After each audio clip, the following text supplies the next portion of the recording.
How is everybody doing? We're ready to start ourselves, in my opinion, could be quite possibly one of the hardest challenge runs I've ever decided to live stream before. Even harder than things like our Donkey Kong Country Tropical Freeze hard mode, which was a doozy.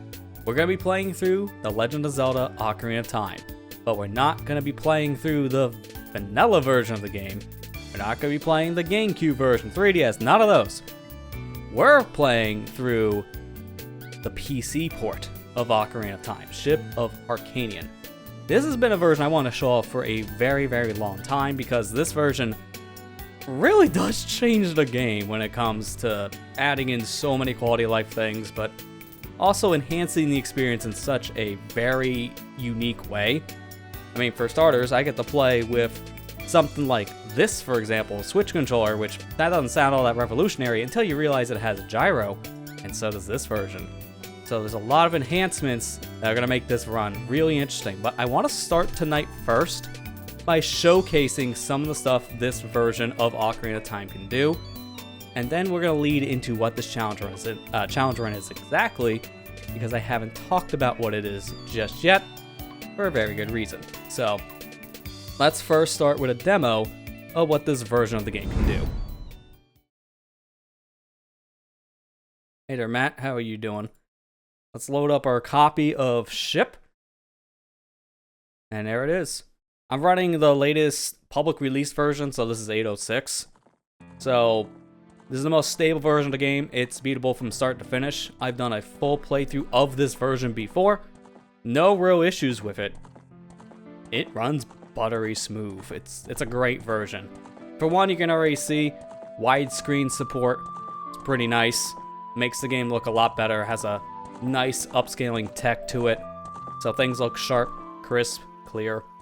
And there's a lot of other things we can do too in terms of enhancements. So if I hit F1, we got this menu appearing, which I know is going to probably be super hard for you guys to see. But let me turn on the mouse cursor for this so you can actually see everything I'm interacting with. If I go straight into graphics right away, internal resolution is at 100%, meaning that we're rendering it at 100. We can actually push it to 200%, which means at this point I'm rendering the game from 1080p to 2 times what this is. So it's a lot sharper. We're not going to be doing that. I'm going to leave it at 100. MSAA, you turn that all the way up to 8 if you want, which makes the game sharper in a lot of areas, so we can make it look a lot cleaner. The big one, though, is this, FPS. You can change how this game is rendered frame rate-wise. So, to show this, let me just load into the game itself first, because I already have a file here set up for this. So, this is the game at its normal 20 frames per second. This is what it ran on the original hardware back in the day and every subsequent re-release of the game. Now, if we bump this up just a few numbers to 30 frames per second, this is what the 3DS version ran like. It's a little bit smoother, still a little jumpy when it comes to the N64 look, like you can still kind of see it. Not looking as smooth in comparison to 20 frames, but it is a lot smoother. But we can go even further beyond. Let's bump it up to 60 frames per second. Would you look at that? Nice and buttery smooth. Everything about the game is still being rendered in 20 frames per second internally, meaning that it's not any different to play. This feels really, really responsive. It's frame interpolation. So what that means is that the game is adding in frames in between the others. So it makes it look a lot smoother. In some ways, you can think of this like nowadays with the newer graphics cards with their frame generation tech. It's kind of similar to that. Frame interpolation is the smoothest way to add in more frames without making more input delay. And you can go as high as you want. Like we can go all the way to 360 frames per second. If you got a screen that can do that, then you got a super buttery smooth version of this game.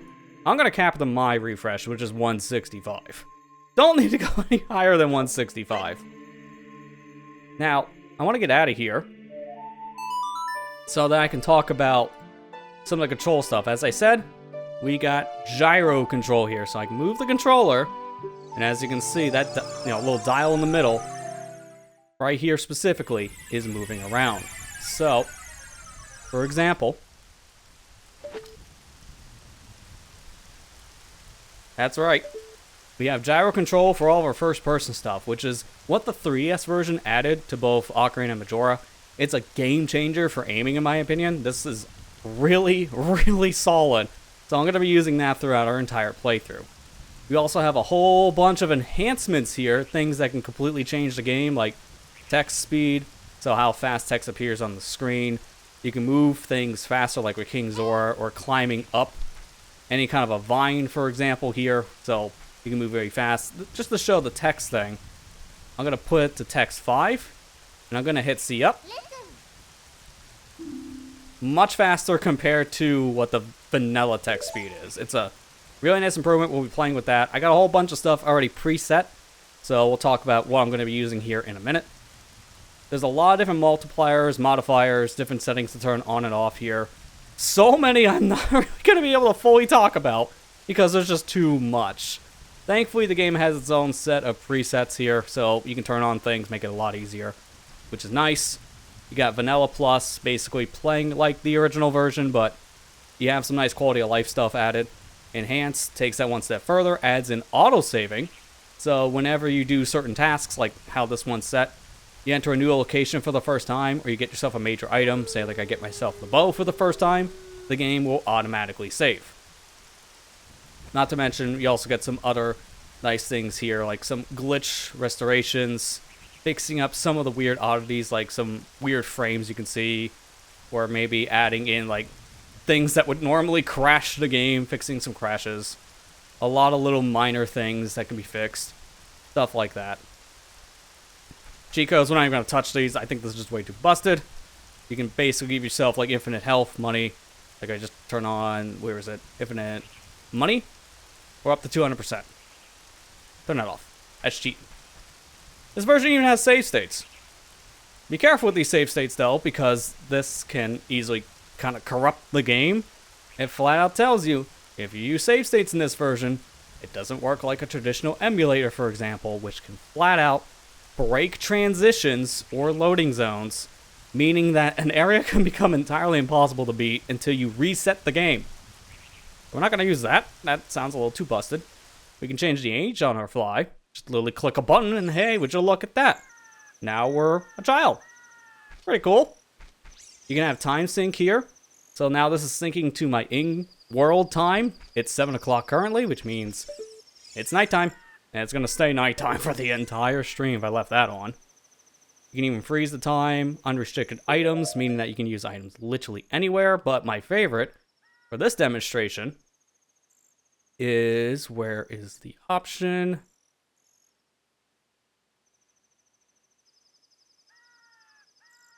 Here we go. Timeless equipment. This is what I was looking for. So I'm going to turn off freeze time.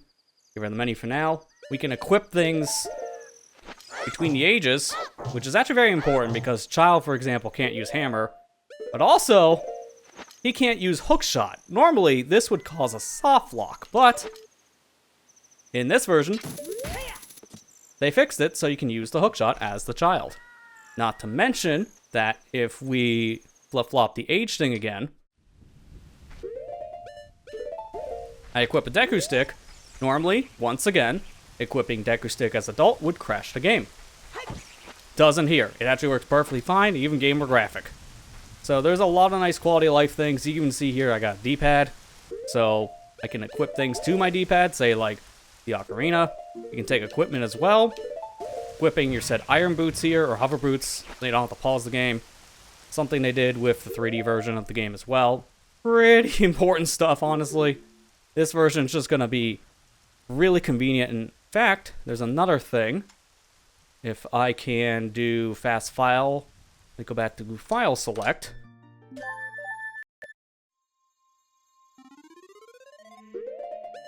We have ourselves the bunny hood here. Now, if I turn off that one sheet that we turned on before, timeless equipment, notice how the bunny hood did not turn off. I can equip it, still wear it as adult, which is important, but also, in our enhancements, if I go over to items, you can see Bunny Hood is set to faster run and longer jump. This is something they made for the randomizer specifically. This quirk was something imported in from Majora's Mask, if you played that before. Bunny Hood allows you to move much faster in that game. So because of that, they added it into the Ocarina side. And the PC version has this in natively. You can see the ears as adult, which normally you can't. So it's nice. We'll be using that setting just for quality of life reasons. That's going to make things a lot better. Other than that, the only major thing I really want to show before we start getting into the meat of tonight's actual session here is this kind of stuff. So let me turn on debug here real quick. I want to go to Kokiri Forest as a child, because here, this will be a great demonstration for our last little bit of graphic stuff. So, disable LOD, that just means we can use the highest render of people's textures from a distance.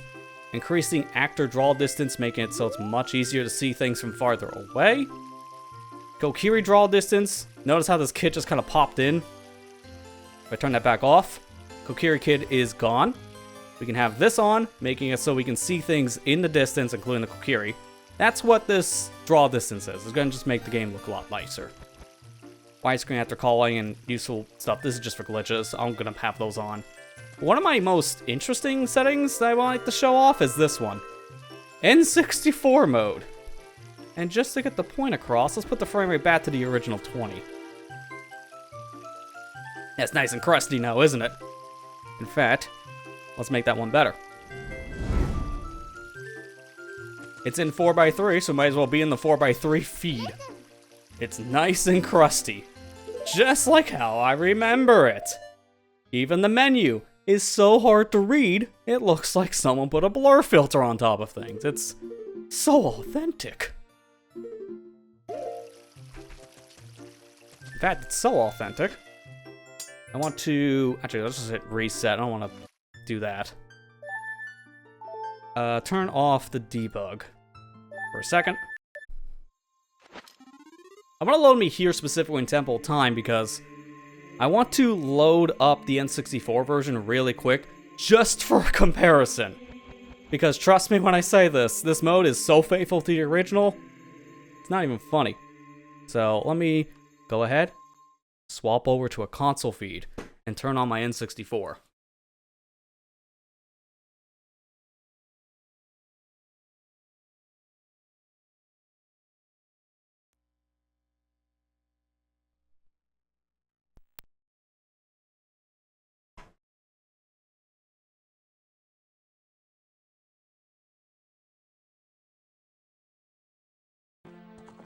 Alright, there we go.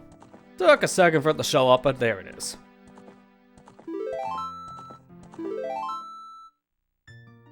So if I load into this file, this should put me in the same spot in Temple of Time.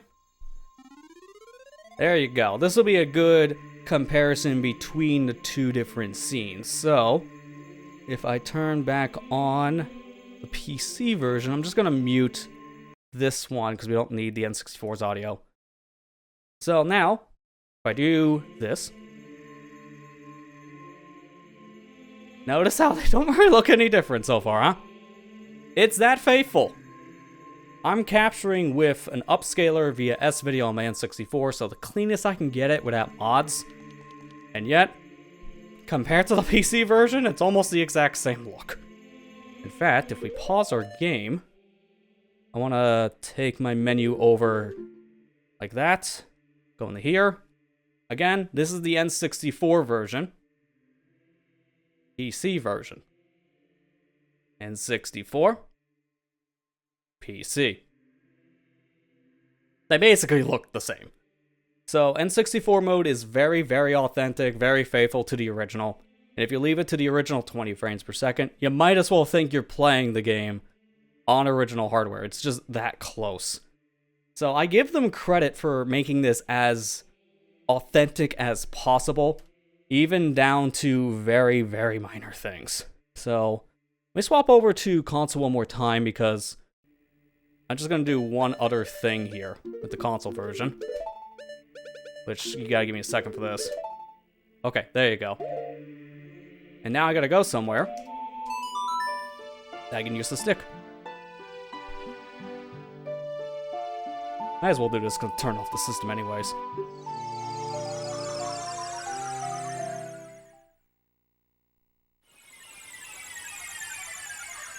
So this is why I wanted to show the stick thing beforehand. This is what happens if you pull out stick on hardware. This is why it's so nice the PC version has fixed this. You can see a little line on the top there where the hearts are. That just shows the game just crashed. Hardcore crash. Can't do anything else, system has locked up.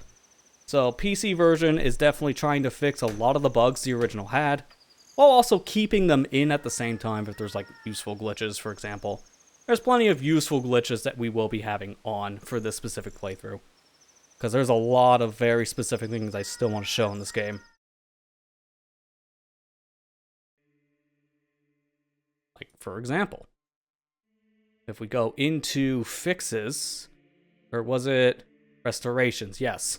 Restorations have things like quick put away, a glitch that's exclusive to the 1.0 version. I don't have that one, but thankfully, this version restores it, so I can easily show off some 1.0 specific glitches, which is nice. And then there's also a lot of other things too, like if I go into, what was it, graphics again, the culling stuff where I can off-screen something, that has been fixed, so you can still do a lot of very specific glitches. There's a lot of cool stuff here, but what we're going to be focusing on tonight is the difficulty options. Because this is where things get crazy. We have damage multiplier, which goes from vanilla 1 all the way up to one hit KO, which is a multiplier of 256. It's a lot of damage. Fall damage goes all the way up to pure torture, which is 128 times damage. Voiding, merciless, which is 64 times. And you can even have bonk damage. What does that mean, you may ask? Well, say if I put on this one, the one hit KO. Now we go into a wall and just run into it. Dead. This version has a lot of multipliers and a lot of different values that we can use to make our lives much, much worse. And that's what we're doing. We are making this game as hard as it can be. With some exceptions, mind you. So, loading in here. This is the version we'll be using. I've already had a version set up specific for all the stuff we're going to be showing. This is the rule set I decided on. We go into enhancements, go into difficulty. I have it set where damage is one hit KO. Anything that hits us, instant death. Fall damage and the void damage, they're both set as high as they can be. These will also be insta kills as soon as I fall. I've tested up to double hearts with full 20. Still an insta kill. We're not doing bonk damage because I think that's just stupid. Like, this one is just, why? There are some setups I even need to do that require me to bonk, so I'm gonna leave that one off. But everything else we have turned up to max. And that's not all we're doing. This version, if I go into selecting a quest, has the option of Master Quest along with the original, even a randomizer, which you can build a seed in this and play rando, a boss rush mode, so you can play through all the bosses, fight them between all the different ages, between having just child bosses, adult, have them all, just fight the final. But we're gonna do a little bit of a hybrid here. Because I just made this file. But this file specifically can only play through the game via the normal version. Once you make a file, you can't change this to Master Quest. Except there's a little bit of a caveat here. And this is something we're going to be abusing. So, I'm going to turn on my display capture. And I'm going to drag my save file here into a hex editor. Then I'm going to search for Master Quest. And right here specifically, there's this line of code. Is Master Quest. Right now, this file is set to false. If I change this to true, then from here, I'm going to save this file as the same thing as this one. I'm just going to call it file 2. Now we have a second file. So, turn off display capture again. You're not going to see the file here right now. So let me just load this one really quick, reset the game, and then when we reload, you will see we have a second file that says MQ on it, meaning it's the Master Quest version. I can take my file and convert it into a Master Quest file, and then vice versa. Convert the Master Quest one back to original. So here's the rules. One hit KO. Anything that hits me, I'm instantly dead. That already is going to make this hard, but we're also doing a mix of the original game's dungeons and Master Quest. So we're going to have a very difficult quest. But that's not all. We're getting all the items. All the hearts, all the skulls, all the upgrades. We're doing everything we can here, except for catching a Hylian Loach, because that's just a big waste of time. But we're doing everything, so let's get ready to jump in. So now with that, I'm actually going to update my title to reflect the new rule set.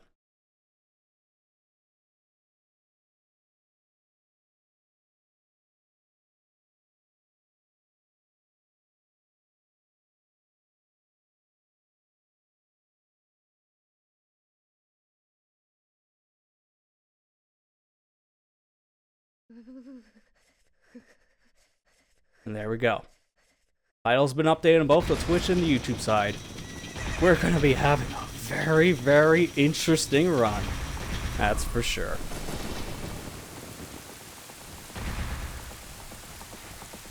So I'm just going to let the story play out. I'm not going to be reading all this stuff. If you played the game before, you know the story. But the gist is, we got this dude, he's wreaking havoc.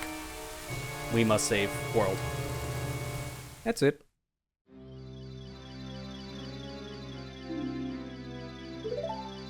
And to start our adventure off, we got ourselves our fairy. Great Deku Tree's telling her, hey, you should probably go help this kid that's asleep. Wake him up, bring him here, let him do his thing. Help me. That's not the exact plot, but I think that summary is funnier than the actual plot, so we'll go with it.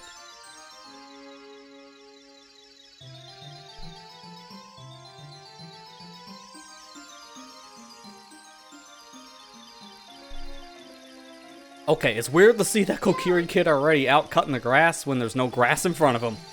This is with all of our enhancements on, so seeing the Kokiri already out doing things in the intro when you're not supposed to be able to see half of the kids yet is definitely throwing me off.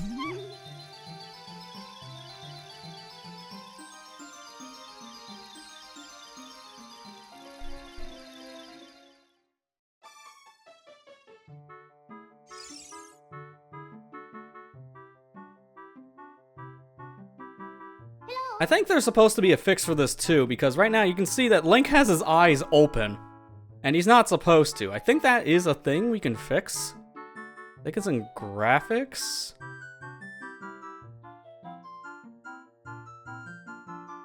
No, I remember I saw something, I just don't remember where. It might be a fix. There's so many. Okay, here we go. Yeah, fix Link's eyes while sleeping. Because as of right now, he's not very sleeping. Now that looks more accurate. Alright, I'm having that on. He's actually having a bad dream. We can now see it. That's how it should have been.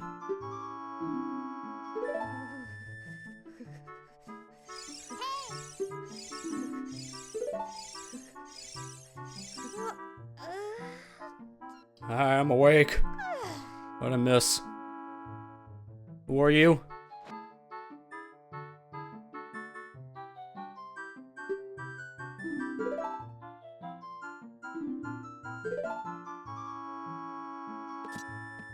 Alright, let's go ahead and begin.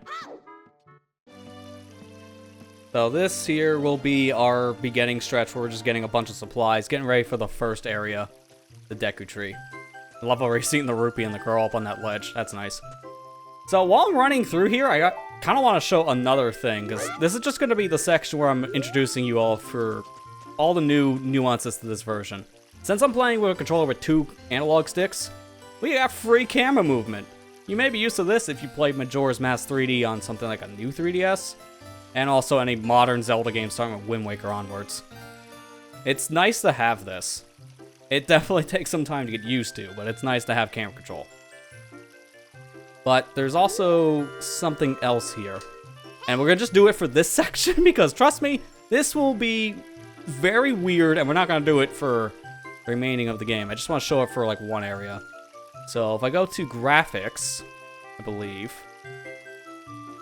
should be in difficulty options? No, I think it's in... which one was it again? Oh yeah, here we go. Extras. Mirrored world. So, I'm going to turn this on to always, and I'm going to explain why we're not going to be using this setting for this entire run, but I just want to have it on for right now. So, if you were playing through Ocarina of Time on the 3DS, the vanilla game is actually the same as the original Ocarina of Time, so no mirroring. It's just the same as the original N64 version, excuse me. But with Master Quest was already the pretty same game originally for the GameCube version of Ocarina of Time. So what they did for 3D is they actually mirrored the world and gave Link double damage. So technically some of my multipliers I have on here, this is already trying to mimic the original version mixed with some of the 3D version's differences. So having a mirrored world like this, for example, can throw you off. And this is not the only game that did this. Twilight Princess had a whole mirror flip between GameCube and Wii, to a point where a new difficulty option for the HD version was just mirroring the world with hero mode. So this was already kind of something Nintendo experimented with.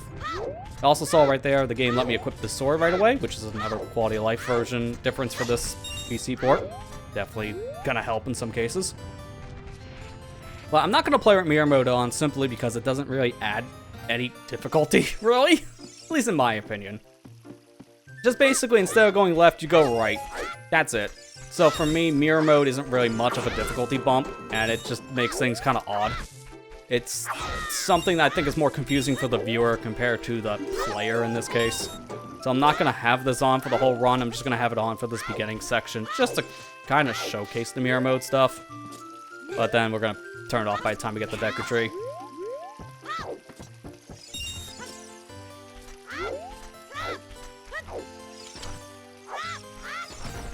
Alright, so I'm going to want to get me some rupees right away, because again, this is going to be a 100% run. I do need to get all of the upgrades.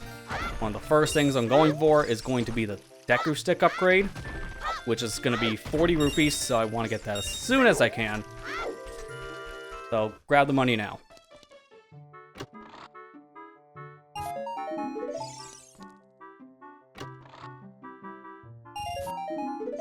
But if anyone has any questions specifically for, like, the remainder of this kind of, like, challenge rule set, or just stuff about this version, definitely ask them in the chat here between the two different platforms. Because this will be our first time streaming one of these challenge runs to YouTube as well. So, we got a little bit of cross-chat talk here. So, any questions either audience has, definitely shoot them my way. But for right now, we're just going to focus on money. I'm doing a great job at that, not a single drop. Also, I think the controls are a little weird for... Yeah, that down is up and up is down. That's weird.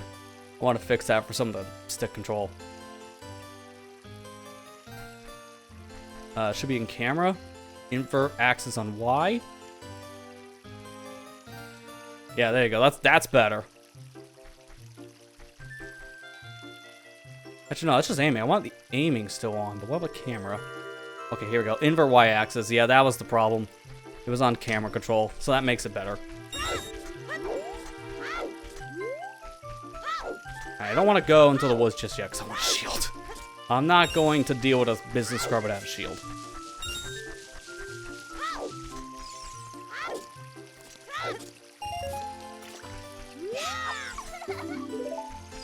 I'm good. I'm not looking. Yeah, look at how weird this place is when you have the mirror mode on. Like, just for scale difference, let me turn it off. Okay, I'm not going to use this whole time anyways. That's how it normally goes. You run into the right side for your rupee, but here, if you're playing 3D, it'd be over here on the right. It's so weird. Also, everything is on the wrong side of the shop. And only go over here on the right to buy my shield. Now it's on the left. So that's what the difficulty difference would be for just the 3D version of Master Quest. Everything being flipped. It's definitely weird. So I think at this point, I'm going to turn it off. Because again, for viewers' sake, I think that's just more disorienting than anything else. Oh, I didn't mean to do that. I think save states are actually on in this one. Because I had them on for testing. Let me turn them off.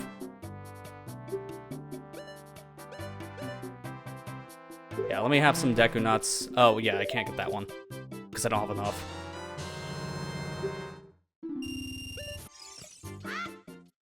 I need to get sticks too, but I'll get the sticks with the upgrade.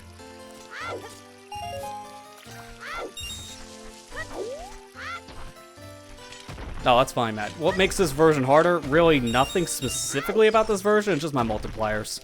So for me, it's gonna just be the one-hit KO stuff.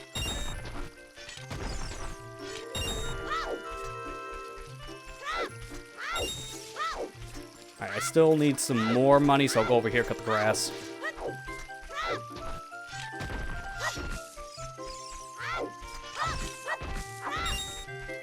And then here I can get just some recovery hearts, I don't care. I just want to reload the area. Then jump from here over. Because just like with the stepping stones, that area gives you 5 rupees. So combine it with the stepping stones, you get 10 rupees. So that should be enough.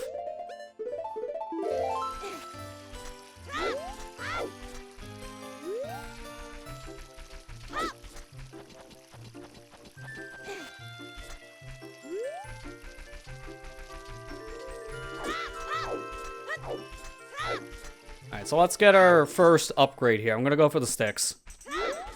It helps to get the stick upgrade now before you even have the item, because they'll just give us the item. I gotta be careful with fall damage, because that will kill me. So I'm gonna hold the stick so I can do the roll, otherwise I would definitely be dead.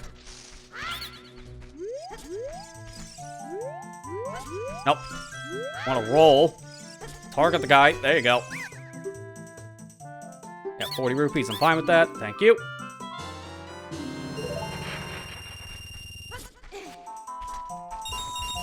Now, I'm gonna save, because I think I have the setting on where it just saves me to a current location. Doesn't take me back to my previous area. It's just so I can confirm if I have that on or not. No, okay, so I have that off. There is a setting in this where I can actually save warp to the last loading zone I entered. So in that case, it would have been the beginning of Lost Woods. But that's better. Take me back to Link's house. I might turn that option on when we're going back and forth in dungeons, just for simplicity's sake. But as of right now, no thanks. Yeah, and also I got the sword and shield. Let me through.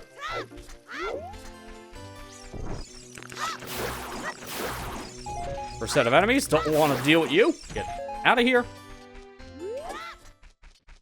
Ah, I missed the jump slash. Wouldn't have mattered. Just running the scene faster.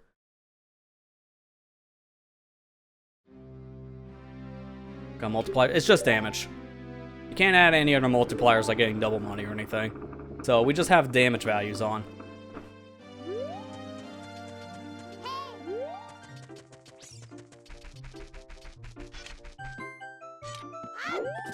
Alright, so here we go. Our first dungeon, which is now where things are going to start getting complicated.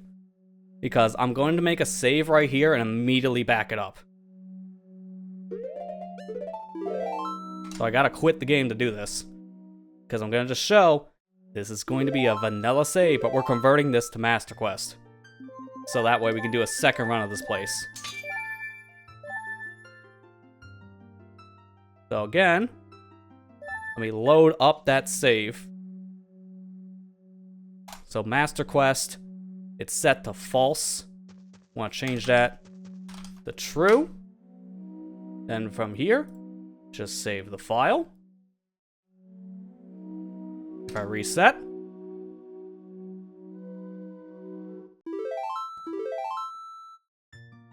There's the same file, but in Master Quest. And as you can see, the dungeon's very different. So what we're going to do for the Master Quest stuff is I'm going to run through the dungeon first in the vanilla game, beat the boss, get a reward, then afterwards we're going to save, reload, and go in the Master Quest. So that way we're going to be doing the dungeons twice, once per version, and we're getting all the things in the dungeon, so we're going to be revisiting these places a couple times. So just for my sake on simplicity, I'm going to do fast file select, take me back to the file select menu faster. Alright, well let's do it. First dungeon.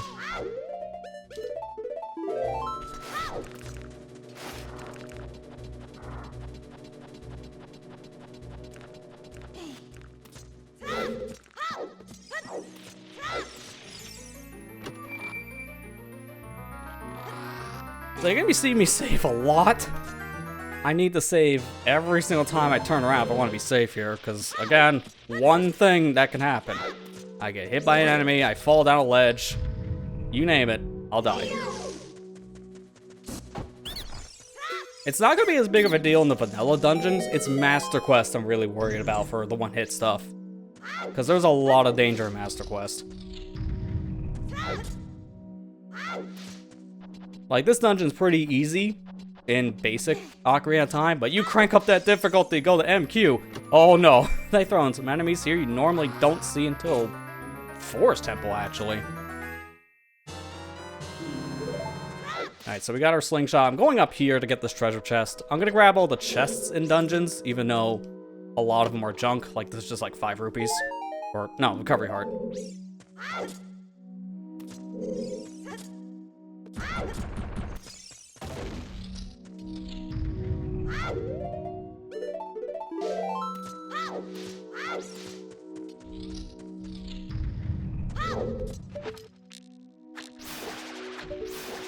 There we go. Easy. I don't want to be dealing with any of these enemies either.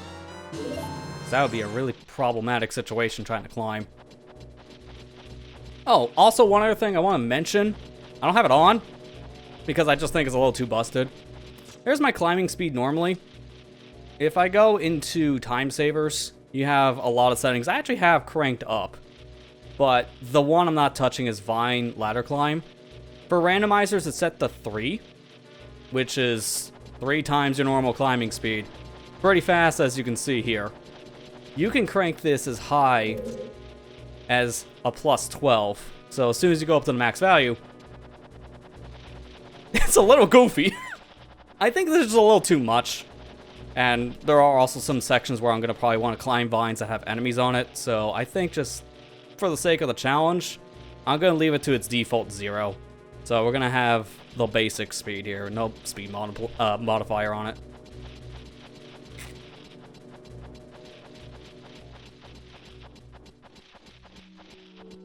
But the other things I'm leaving on, like fast block pushing, so we're not here 5 years pushing a block. King Zora is actually going to move himself very fast, and you'll see that when we get to that part of the game. And then Biggoron Sword we crafted instantly. So stuff like that's just going to be nice.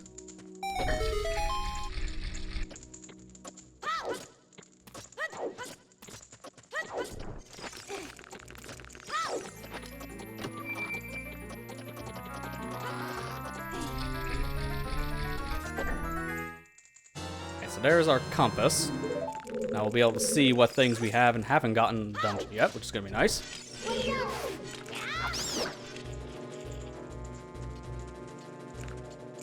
Shield's going to be my best friend for this challenge, too. Because I don't want to die. It's like... the worst thing that can happen in this situation, I'm so deep in a dungeon, I die, I get sent to the beginning. It's not going to be as bad in this dungeon, but later ones, oh, it's going to suck.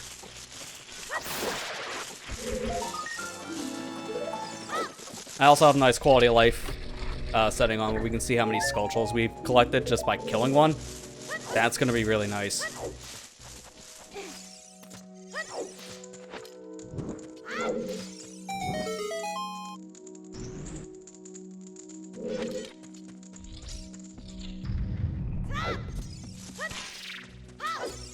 Coming through. Alright, stay over here specifically. I do not want to get near that Skulltula because I'm gonna die.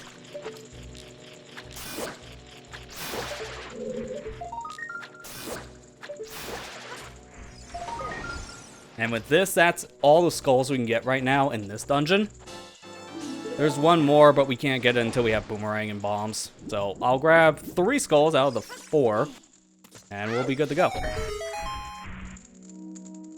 We'll be able to get every chest in here, though.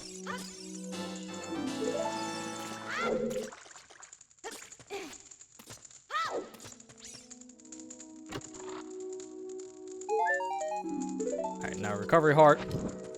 Doesn't really matter. I'm just grabbing the chest just so we have it grabbed.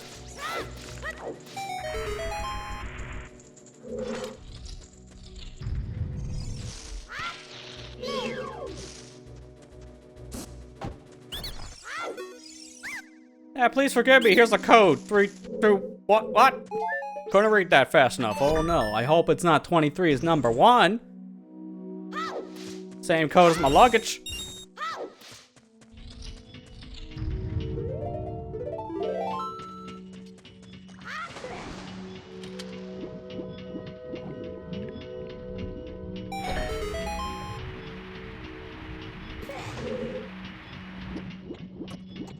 Oh, I think I activated that a little too early. Platform's gone now. It should be fine. This is a platform I would normally do like a damage boost strategy to, but if I get hit by this thing at all, I'm dead. So, any kind of damage boost strats I would normally do, I can't do them now. That's gonna suck.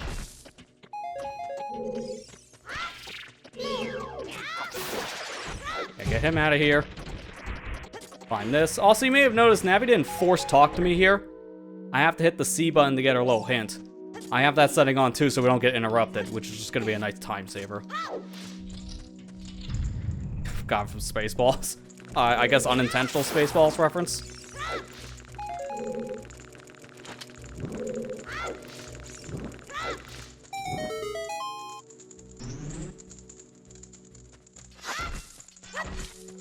I don't need any more seeds, I'm good.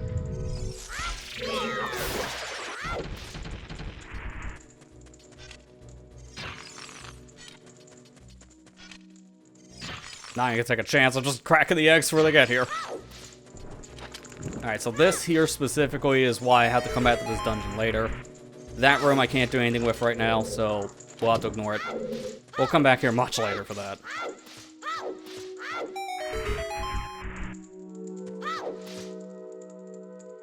Now I'm gonna save here in case something happens, because we're basically at the end of the dungeon and I want to play this safe.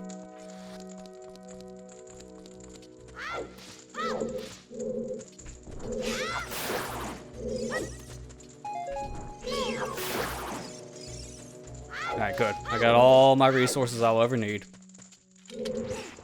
Alright, so I'm gonna push this block down, but I'm not going to use the fire here. Because I want to show a cool glitch that was found, like, what was it, like 2 years ago, 3 years ago? It was relatively recently. So I'm gonna rub my face against this wall, and I'm gonna turn about 5 or 6 times to the right. I'll do 6 to be safe. There you go. So now I'm going to hit the put away button and the Deku Nut button simultaneously, and afterwards I'm gonna jump slash.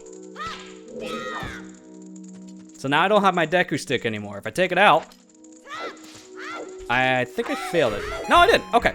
So if I take it out, it doesn't look like anything special happened, but you might have just saw I stabbed fire, which is definitely not normal.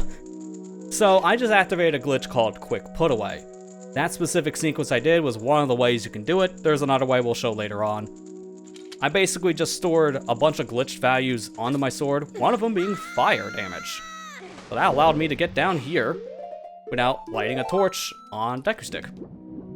Technically, I could use that to skip straight to the actual boss.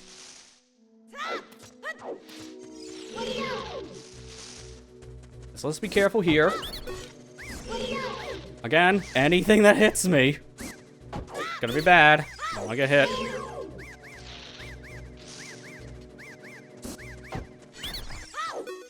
And there you go. Got it.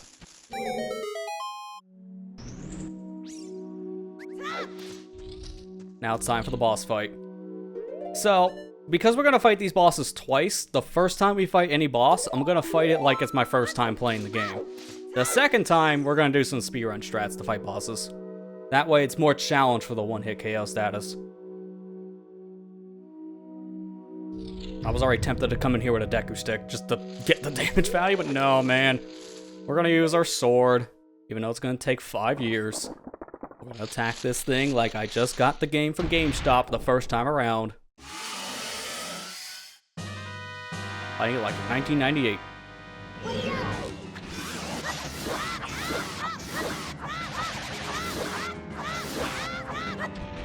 Doesn't really change much with this boss, because Goma's so easy. I think, did about half damage.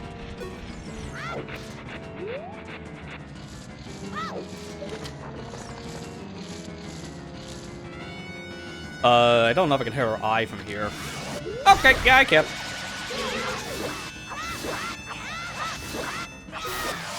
That was a little uncomfortably close personal space. Could have been a problem. If I rubbed my face against her eye, I would have died. So I was a little too close for comfort. But there you go. First boss defeated, and first dungeon cleared. So far, 0 deaths. Love to see it.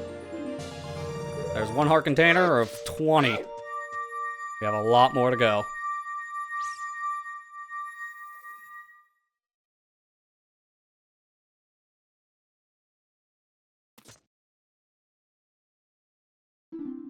Well done, like you didn't die. I'm proud of you. Now do it again, I wasn't watching. Oh geez, you can see the seams in the area because of the widescreen. You're not supposed to be able to see this much detail in the area. So I'm seeing where the seams of the geometry don't connect together anymore. A little concerning.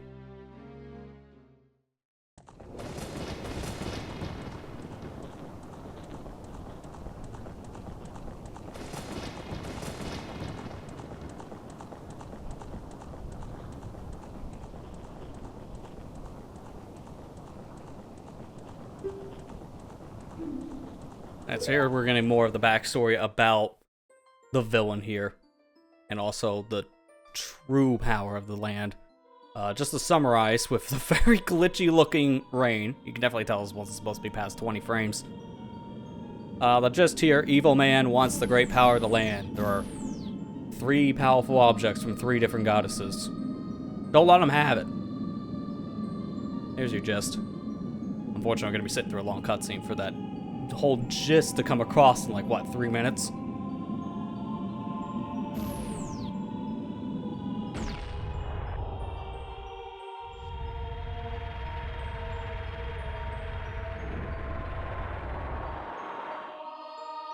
For right now, because we have an ad break coming up in like 11 minutes, I'm gonna run a 1.5-minute ad for this cutscene because it's really nothing important. So, see you in about a minute, Twitch audience.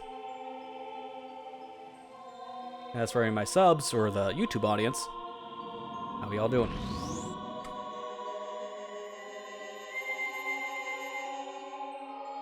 Right after this cutscene, we are resetting the game. And anytime we get these kind of cutscenes at the end of a dungeon for Master Quest, we're not going to watch them. Because we've already seen them once. There's no point.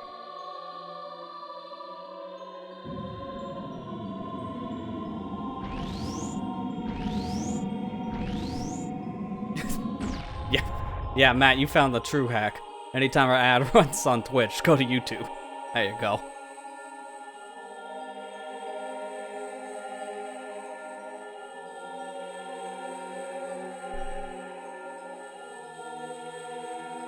It is really a shame that this is the only time you really see the Triforce in Ocarina of Time, is during these cutscenes. There were plans, I believe, at one point to actually have the Triforce in this game as a collectible item, but those plans fell through. So, the Triforce is really just an object mentioned in storytelling only.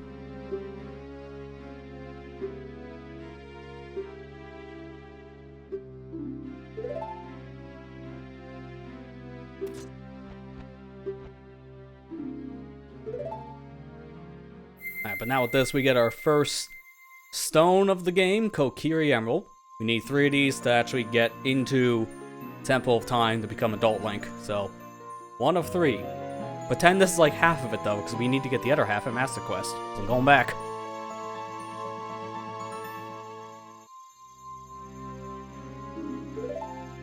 Fun fact, these stones do literally nothing in the game, outside of the one major importance of triggering the cutscene with Zelda, which gets you the Ocarina of Time and Song of Time.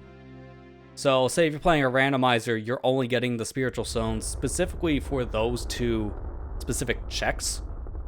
In terms of gameplay-wise, you can actually skip this stuff if you can clip through the door time, because we'll talk about that when we get to the door time. That's a very well-known fact.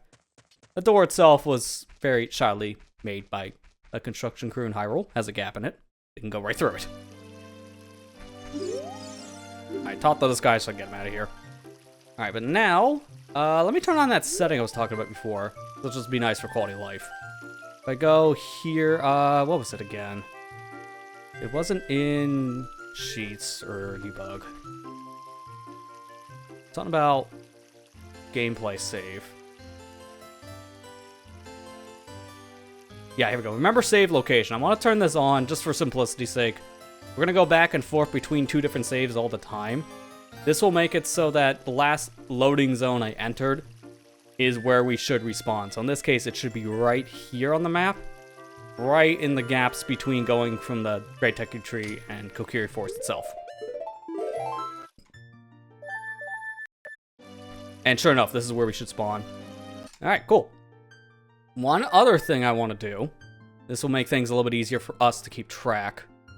I don't remember. I think it's in this one. Where is the setting? I should have turned this on earlier. There's a lot of settings in this I just flat out did not turn on. Because there's so many. Like modifying the elemental arrows. We'll talk about those when we get those in the future. But where is the one I'm looking for?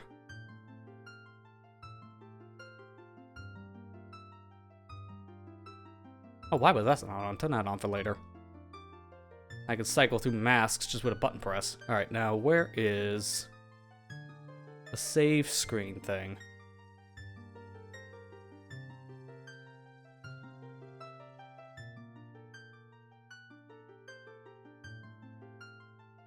That also should have been on too. Okay. I'm finding a lot of things I didn't have on.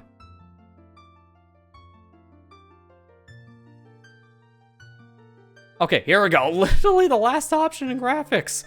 So right now you may see this is how our file select looks, but going forward, we're gonna get rid of the vanilla look of these file selects, and we're gonna hit this toggle, more info and file select. Now it's gonna look like a randomizer file. This is how we'll be able to keep track of how many times we died between the games.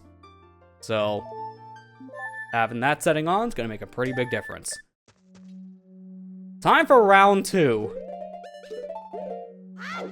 And this one's gonna be a lot worse because a lot more crap to deal with here in Master Quest.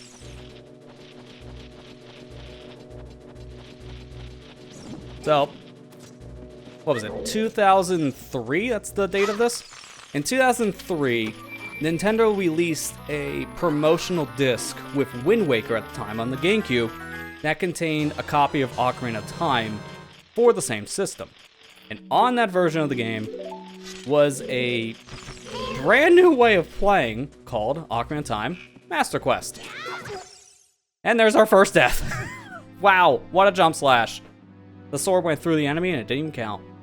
So, we have to add that to the board. It's number 1. So back to our storytelling.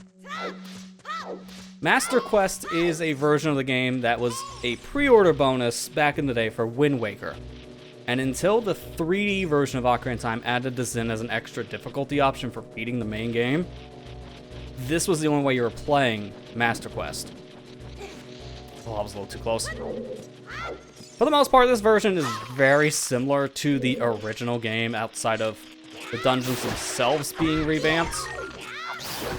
And honestly, even the revamps are kind of hit and miss. Some dungeons I think are better than others, but for the most part, I would say if you didn't have Master Quest back in the day, you weren't really missing too much.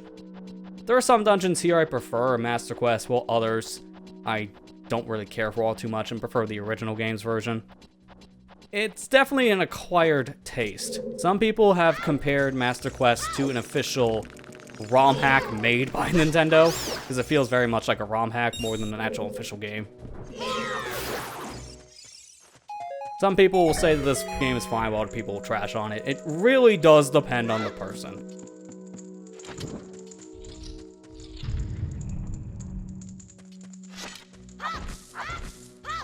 Also, I should have this setting on. So you saw, and this is just for revisits. What was it under? I think it's under time save. There we go, fast chest. I'm not gonna do the sculptural one, I just don't care for it. So, fast chest is the same as randomizer. You kick open a treasure chest, and you will instantly get the item inside. We're gonna just have that on for this specific run through Master Quest. We might turn it on for MQ dungeons, but I don't really want to have it on for the whole thing. I just want to showcase it.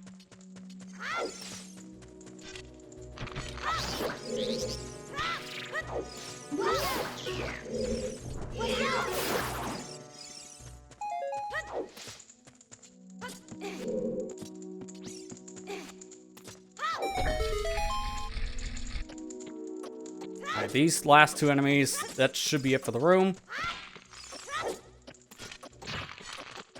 Alright, that did kill the other Goma larva, so that's perfect. Oh, nice. Nice spawn of the treasure. Alright, so this is the fast chest thing. So this is an important item, but we just kicked it open immediately. Nice little quality of life setting.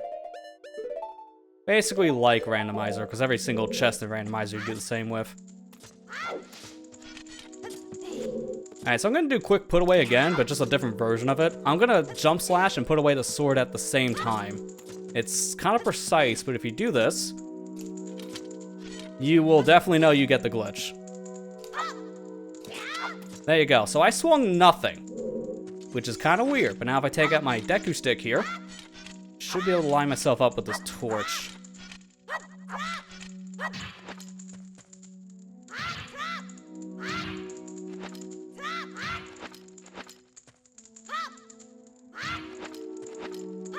There you go. It's kind of precise to do. I just wanted to show it, but as you can tell, not the most ideal way of lighting that torch when there's a fire literally right here. But I think it was worth showing. So with this glitch, we can light torches, for example, without a fire in the room. We can also do other things too, like freeze items, for example. This even has some glitch damage values to it. It's a very, very powerful glitch. And because we're playing a version that lets us get the 1.0 put away stuff back, that's why we can do that. You can't do that on any other version of the game but the original. We're not losing our shield in the first dungeon. That's mean. They put a fire right next to our keys, so the moment you get through the door, there's a great chance you might be lit on fire. It's great.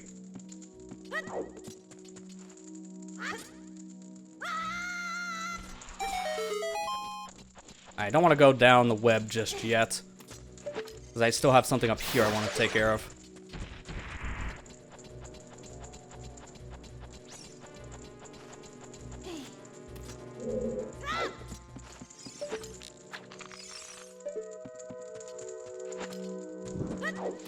We're gonna ignore this larva. It should be fine. Famous last words. I gotta be careful in this room because they're introducing you ready to a giant enemy. Great. Big Deku Bobs you're not supposed to see until Forest Temple, yet here they are, first dungeon. That really shows what you're in for a Master Quest playthrough.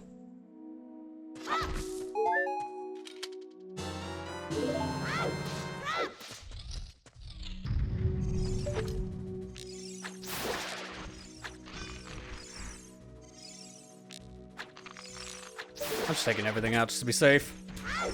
I have enough seeds, especially if they drop another one.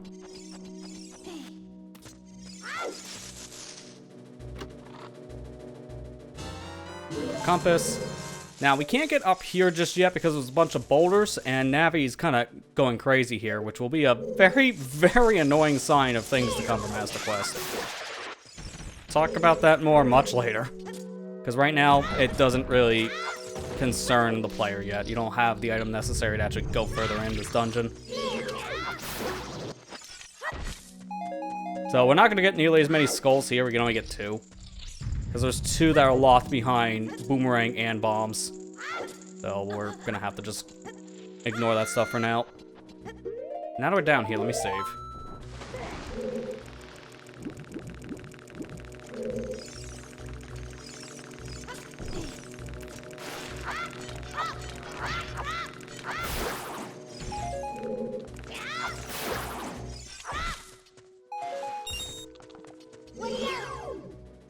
Can I kill it from here, I wonder? No, I can't. Not like that, at least. I'll have to shoot it now with a slingshot. This is big Deku Baba I just don't want to deal with. Because I want to do B1 skip here, the basement skip. It's just a safety net. We've already gone through this dungeon, so it's not really that big of a deal. Plus, it also shows you don't even have to do the rest of this area. You can just go to the ending. We're still going to play through it normally. I just want to push the block down for safety. Lineup here is a little different for me, although you can technically cheat. Because this version does have, in the enhancements, a glitch lineup tick tool here. So you can see here on the top of the screen, there's a little line now telling you, hey, here's the center of the screen, which makes doing a lot of lineup tricks a lot easier. So in this case, I'm now directly in line where I need to be. So if I roll, I can just jump and grab this ledge, no problem.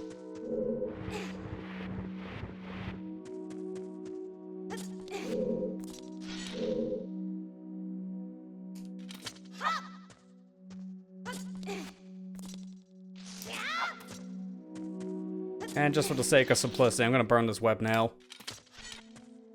I can get the torch, but I've already shown you don't need torches where we're going.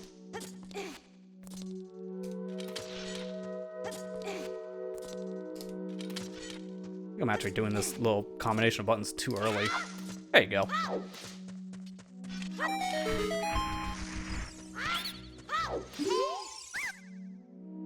This is where you know they mean business in Master Quest. A Deku shield that you can buy in the very first dungeon from a business scrub.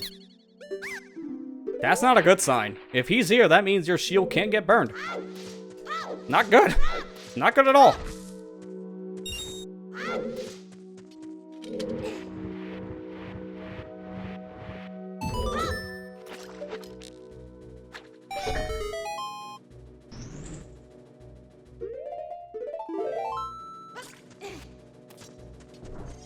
We're getting our stick. Might as well. That guy just definitely respawns. He's just a thing for stick grinding. That's it. Because that Deku Bob is pretty harmless. Run into him is the only way you're getting hurt. This one on the other hand, not so much.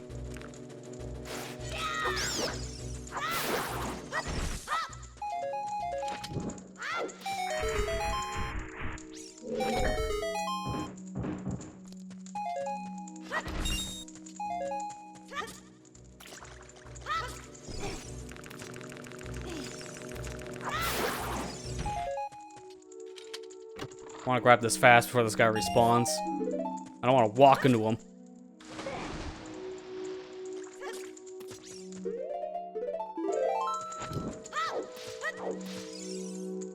Open the door! Thank you! Alright, just stun this guy for the moment. I need to light this door up first.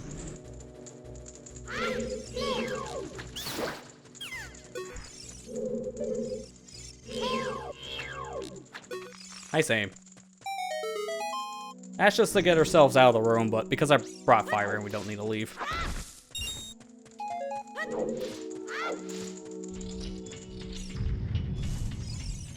I grab this chest. Nice heart. Thankfully, that camera angle told me there's an enemy up above, so get rid of this egg now. There you go. Ooh, nice money. I'm gonna step on this to light a fire. It's a blue switch, so it's only activated when we're on it. Alright, hurry up, grab this. There's no way to lower the water here, so I have to just crouch.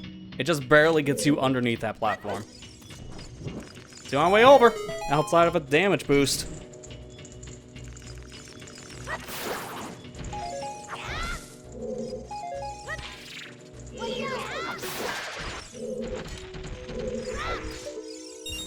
You need Song of Time to get this chest. That chest we're not gonna get for quite a while. Because Song of Time is 3 dungeons in. This is only dungeon number 1. Even then, we gotta beat 3 dungeons before we get the song. So that's gonna be something we come back for.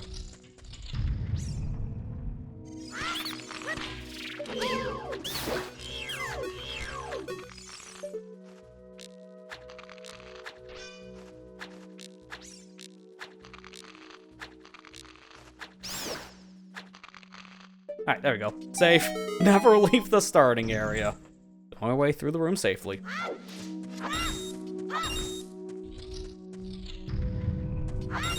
Gee, I really wonder, do they want me to burn my Deku shield or something?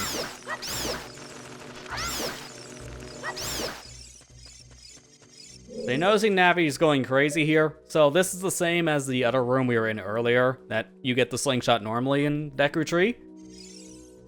Because I think you're understanding what this is now. This is a Song of Time puzzle, so we can't get the sculpture up top because we need Song of Time. So we'll have to get that skull much later.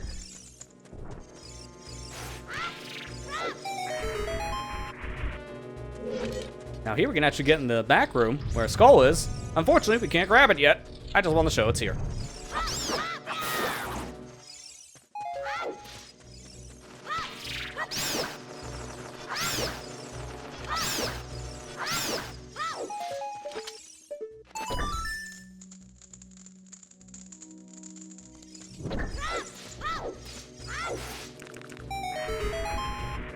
Alright, there we go. And then from here we push down the block and then burn the web, but we already kind of skipped that step. This one's a little tighter time because the torch is further away, but it really doesn't matter. The challenge is kind of the same.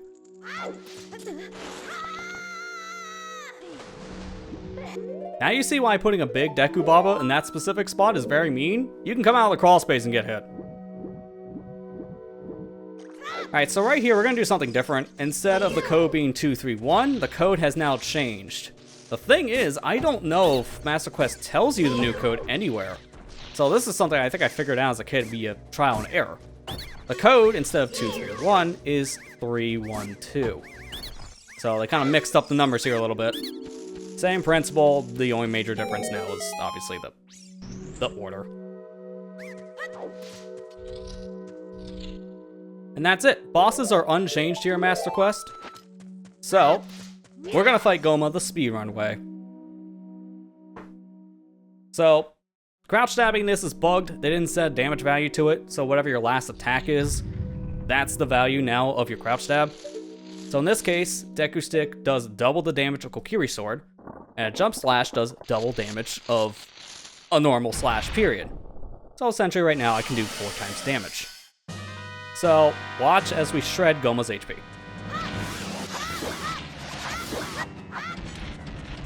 I actually missed one of the attacks. Of course she ran me over. That's funny. Depressing, but funny.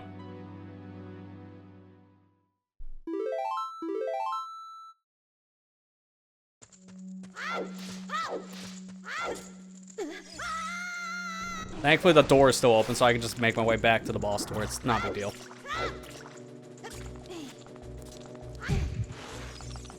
I hate this thing being right here.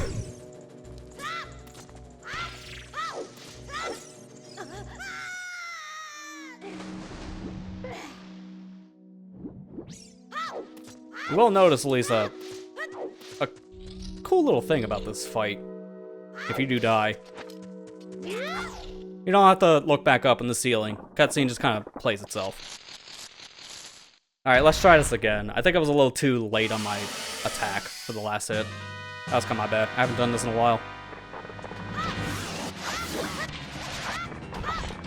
Oh, wow. That was way too late on the nut. It's fine. You can tell I'm rusty on the fight.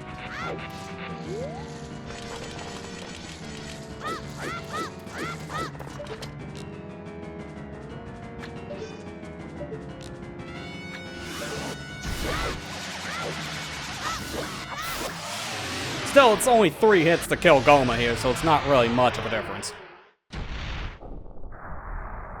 There's one more thing I want to show about the Deku Tree before we move on, but I do need to load in a file that has not beaten this area yet, so I'm gonna make a new file really fast. Actually, no, I don't even need to make a new file. I think I could do it from the title screen. But that's it. We beat Deku Tree. So now from here, I'm going to turn off the multiplier. I'm probably going to leave that one-time saver thing off for the rest of this. I just wanted to show the fast chest once.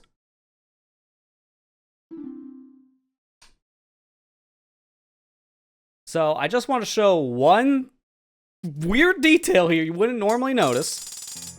And then we're moving on from the Deku tree. So where is... okay, here we go. Goma's Lair. So right now, I'm going to equip something else over that Ocarina slot. So if I go into my DevTools save editor, I can actually mess with all the different values of pretty much everything in this game specifically. So this specific instance, I want to take this value here of my C right item. I'm going to add 17 to it, which gives me the Megaton Hammer.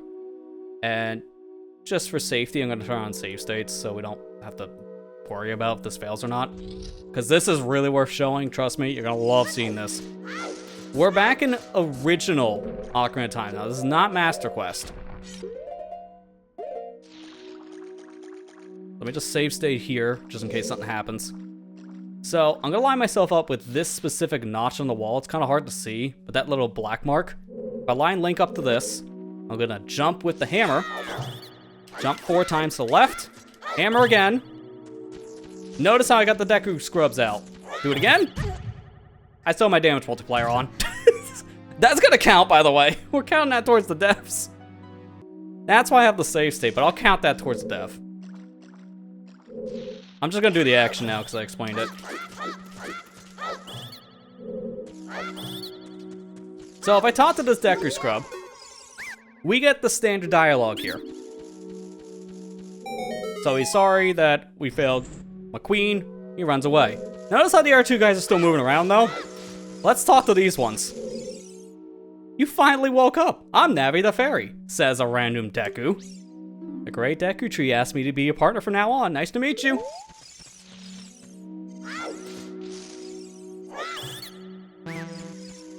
Yeah, apparently these guys are Navi, huh? Both of them say the same thing. If I did the same with the one that went back in its hole.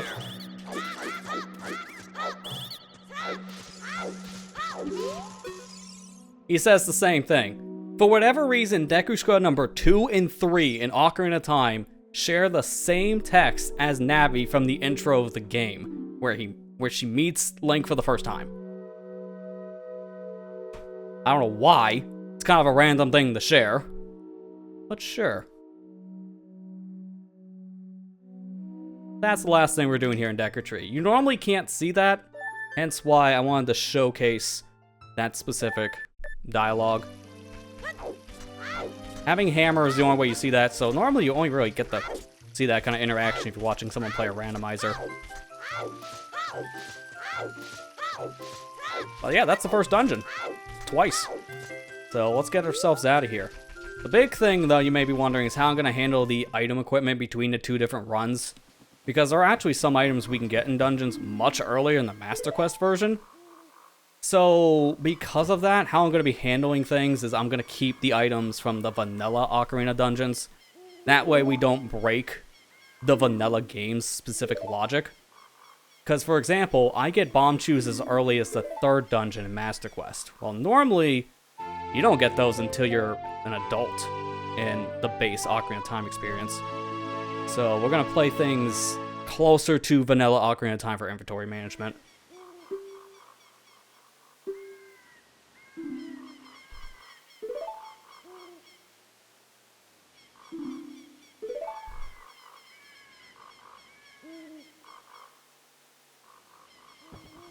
Alright, but we got a lot of things to do right now as we're on our way to Dungeon 2. We just got ourselves the Ocarina from Saria, so that's already a big thing. Now we gotta learn some songs to play on it.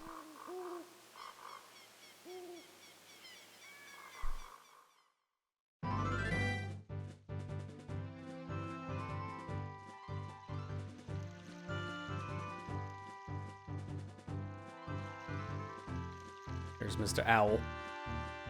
Gonna have to talk to him, but thankfully with the quick text in this version, it's really not a problem.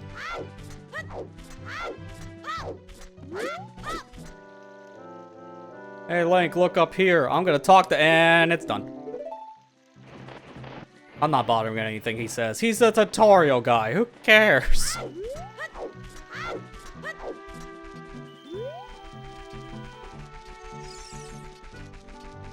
So one thing I should probably note is that the camera control stuff does not work when you're Z-targeting. Because in this case, imagine backwalking while having the camera face towards the castle. That would actually make this very convenient, but we can't do that. I mean, we can, just not with a free camera. Also, just to show, there is an owl over in the Kakariko area. I'm not talking to him. It's a waste of my time.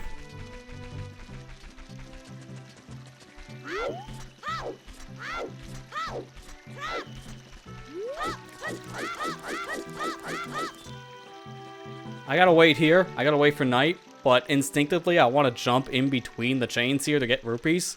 If I do that, I will die. So I am not going to jump off this bridge. I'm going to wait it out.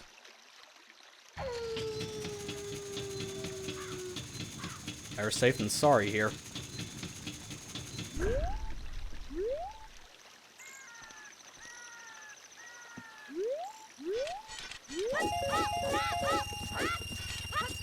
There we go. And I'll fall through the void. Thankfully, that does not count as damage.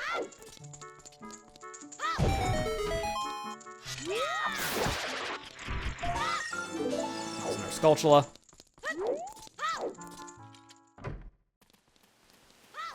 Thankfully, in terms of skull rewards, even though we're going to be flip-flopping between Ocarina and Master Quest, I'm going to keep the file mainly focused around the base Ocarina of Time. It shouldn't affect any of the rewards we would get from getting Skulltulas. It should still line up with the 10, 20, 30, and so on rewards. I shouldn't have to worry about having a reward too early in Master Quest. Alright, so get this heart piece here, our first one in the game from Richard's mother.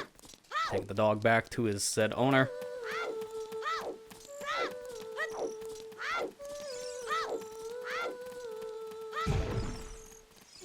Gonna grab me this rupee.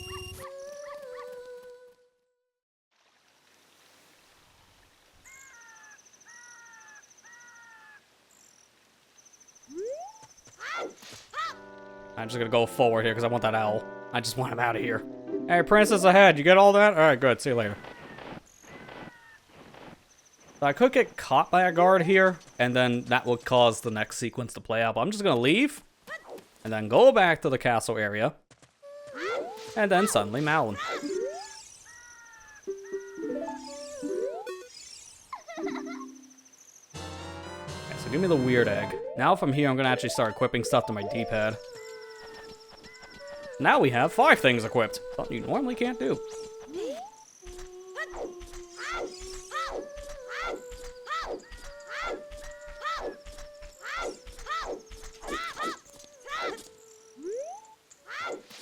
I'm just gonna do a little thing just to avoid these guards. These guards are really not a problem. So I'm gonna do something called a seam walk here. Just walk up this very slight ledge. It just has perfect geometry that I can just walk right up the mountain. And that just bypasses all these guards. You may be wondering, how do you get past these fences? But imagination. They're one way after all.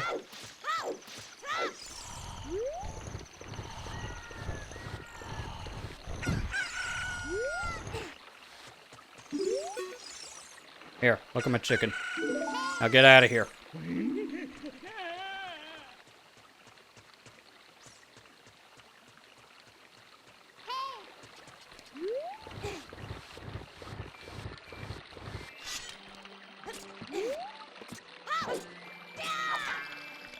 Not pushing both of those blocks. There's no purpose to that.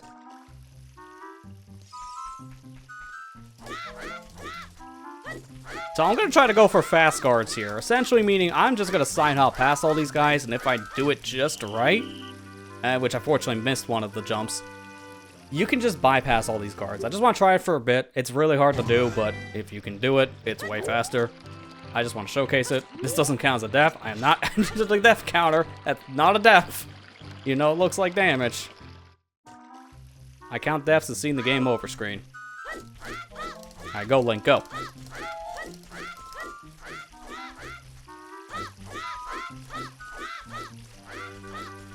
Alright, we're good.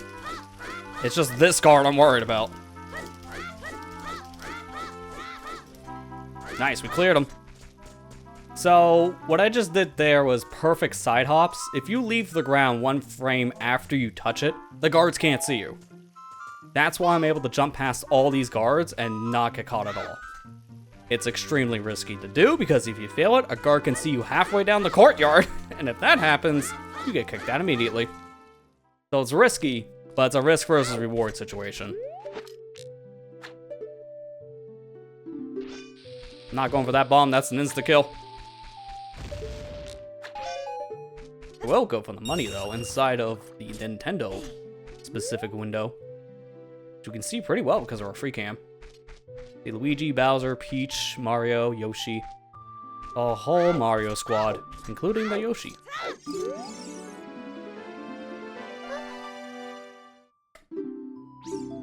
How to get past the guards? Lots of jumping. Very confused? Don't worry about it. Alright, so we got another long cutscene here. Zelda's just going to be talking to us about the evil man here, what we gotta do to stop him. The gist is, we're gonna need to get all these stones and a very specific sword. So, on the Twitch side, we're gonna run our 1 minute ad because this is gonna take probably 3 minutes.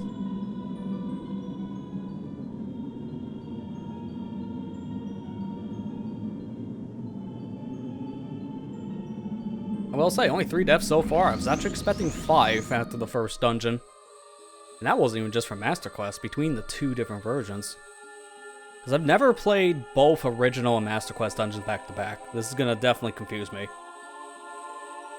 I've only played Master Quest a very small handful of times over the years. Maybe at most 5. I'm not as familiar with Master Quest as I am with the basic dungeons from Ocarina.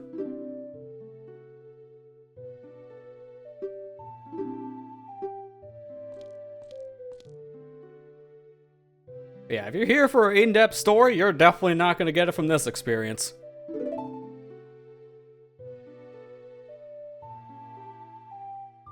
Our goal is to beat him up.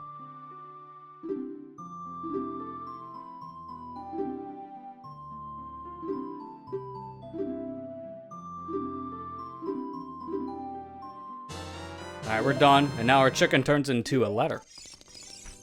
And from here, now we gotta get escorted out. Before that, though, we got another song to learn, or our first one of many.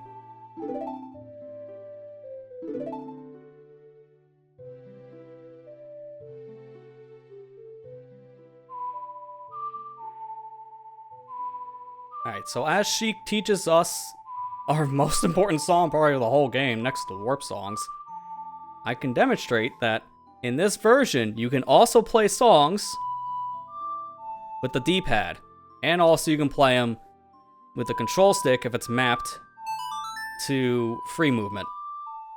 So essentially I have 3 different sets of C buttons to use for playing songs. It's very convenient. Nice quality of life update.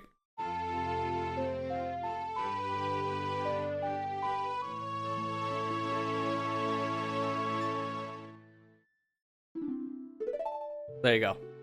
Got ourselves our first song, Zelda's Lullaby.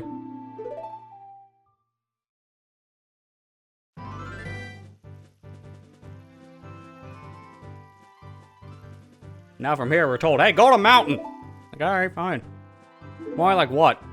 8 years old at this point? You're telling me to go up Death Mountain? You have soldiers for this. Why are you sending an 8-year-old child? Ah, we don't question it here.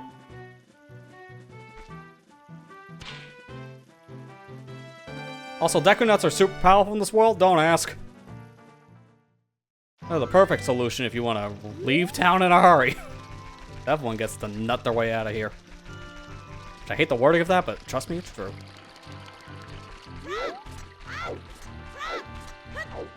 Now, I gotta wait here for a while, though, because I want to get into Kakariko at nighttime. So, we're gonna be popping our way back out of here in a minute. I want to take care of one thing here in the day first. And that is chickens. We gotta get every single cucko here, because that will lead us to one of the most important items in this run. But it also won't be, and I'll explain once we get it. Now, Randomizer has it set so you can only have a set number of these chickens in the coop. But I don't have that setting on, so we're gonna have to get every single one of these cuccos back to get the reward.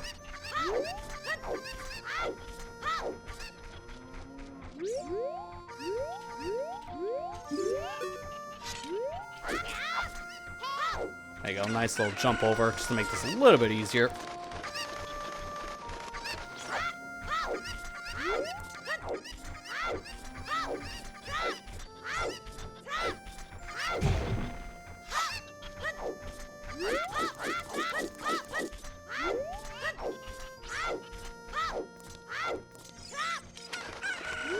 Oh, while I'm up here, let me take care of the letter thing.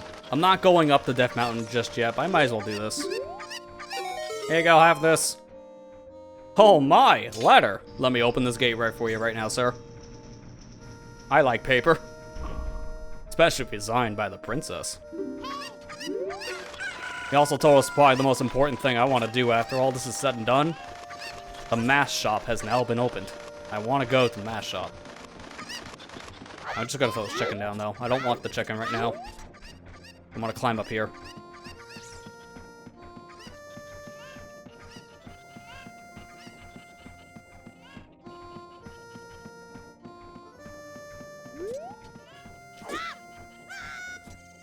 Thankfully, that's not high enough to count as fall damage, which gets us up here early. This hard piece you're not supposed to be able to get right now, but here we are. That's supposed to be something for the adult, which is much later in the game, but here we are getting it early. The trigger for it specifically is just being on the rope. He does not check your age. I'm glad he doesn't age card me, because that would be a concern. Okay, get off here. Alright, I need to make sure I'm not going to fall off here.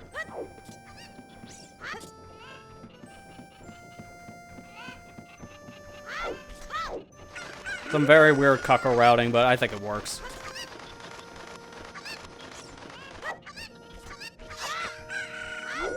Also, be careful how many times I hit them. I'm hitting the cuckos with my sword just to speed this up, but I don't want to slash them too much, because they will get mad, and in one hit KO, that's torture. I'll activate it once after the quest is done, but I am not angering these chickens now.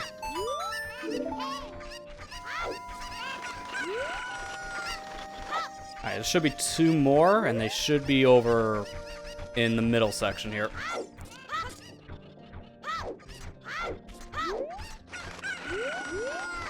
Yeah, here we go. This one, and then one in front of us.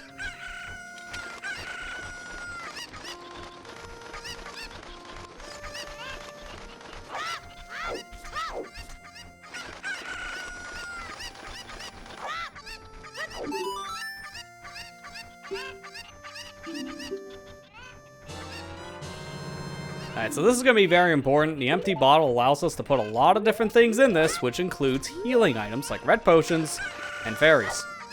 So, when it comes to the fairies, I'm not going to be using them.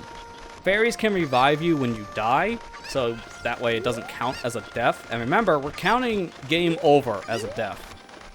So, we're not going to be using fairies. I might change this rule in the future if we are stuck in an area and just want to get a move on. And then count the deaths as fairy revives, but as of right now, I don't want to use the fairies. Which is going to make this much harder.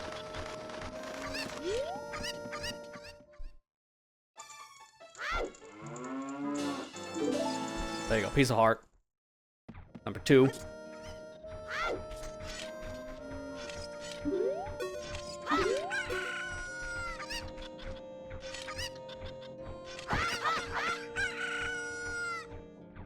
So, just for a little bit of extra stakes, I gotta get to the graveyard now with this commotion going on. Didn't even get out of the screen! Well, that's why you don't want to anger the chickens. Doubly so when you're in one-hit KO mode. Instant death. Alright, well, that serves me right. We're still doing this.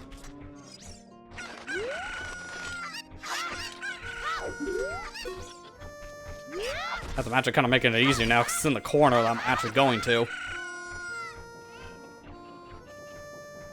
Ultimate challenge. Trying to leave Kakariko without dying from a massive horde of chickens. Impossible. It doesn't help, I'm right next to the stupid thing.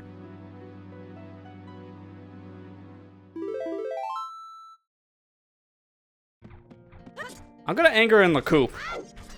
Because that's safer.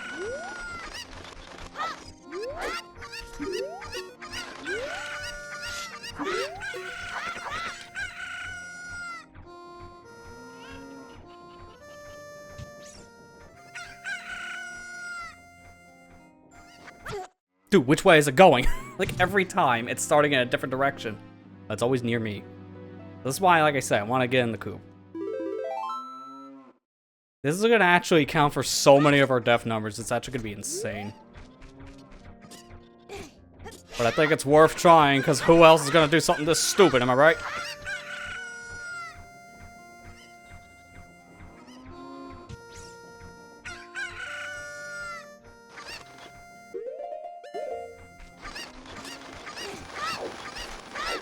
Link, go! Keep on rolling, it's your only hope! Oh, there you go. He got as far as the sign next to the graveyard. It was so close and yet so far. To be fair, that's a new record. We haven't gotten that far yet. Oh, this is the dumbest idea. I love it, but I hate it at the same time.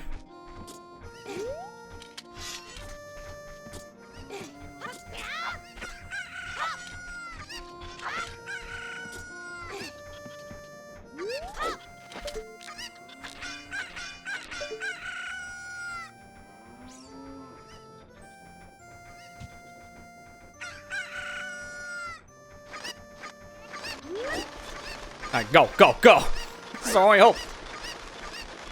We outrun them. It's our only hope. And we did it. Challenge complete. That was 4 deaths to chickens. Oh, God, man. That's why you shouldn't be doing that. Doubly so if you're in a one-hit KO situation. You shouldn't be angering the chicken gods in this sense.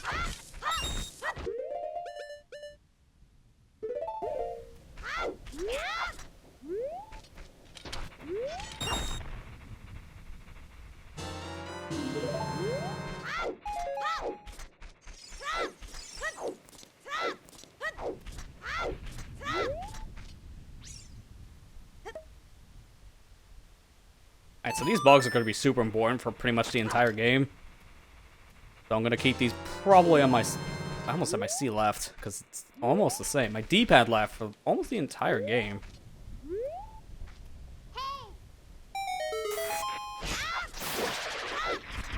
And that's why. Soft soil spots are going to be super important to have a thing of bugs on.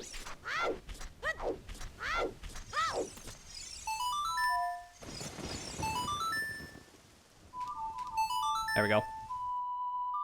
Nice analog stick, by the way. Instantly hits C down instead of up. My fault for trying to grab it fast.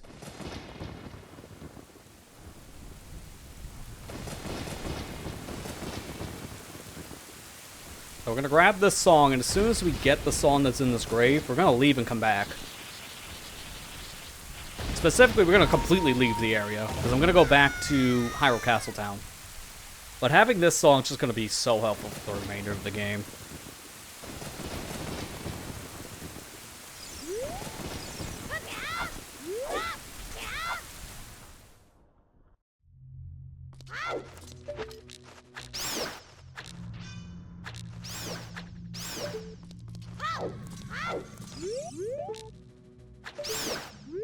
There we go. Alright, so here's the problem I have. I have a really good strategy to light these torches normally, but with one-hit KO, it doesn't work. We're never coming back here again. I'm just gonna do the QPA thing. I just want to show what this chest is. It's completely worthless, but it's just for the sake of showing it off. Come on.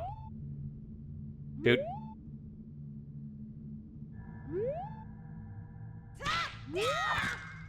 Alright, I think that should be the glitched value. No? It's not? Okay, try it again.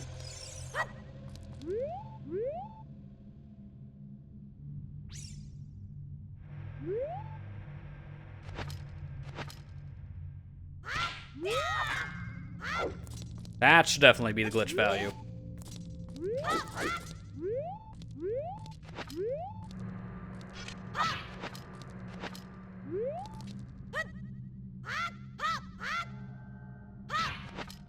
Is it still not? Oh, I can do it here. Never mind. I'll just do the other method.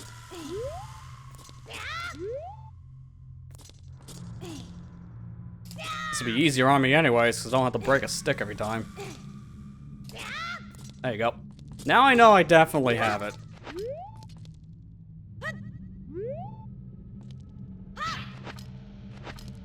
Well, trying to hit these torches might be a problem.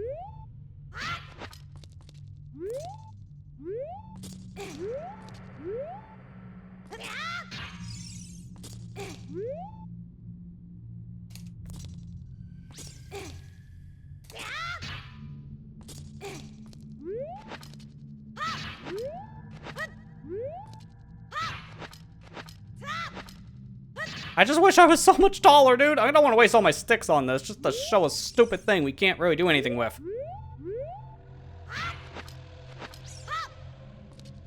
know what? What if I trigger... Nah, you know what? I'm gonna go. I can get it from here.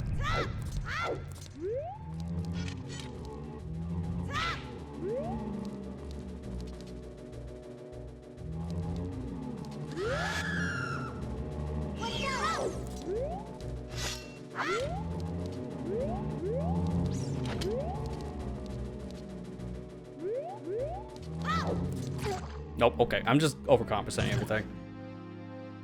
I'm overthinking things just to show a 50 rupee chest. Spoilers, this is just for 50 rupees. This is why I'm not exactly caring, but while we're here, I want to demonstrate it. Problem is, I'm too short to hit these torches with a standard crouch stab, which kind of sucks. Killing these re-deads definitely is not going to help right now, because I can't really kill them that easily. Not with the QPA active. Oh, I can just stick to that side of the room. I didn't even know that.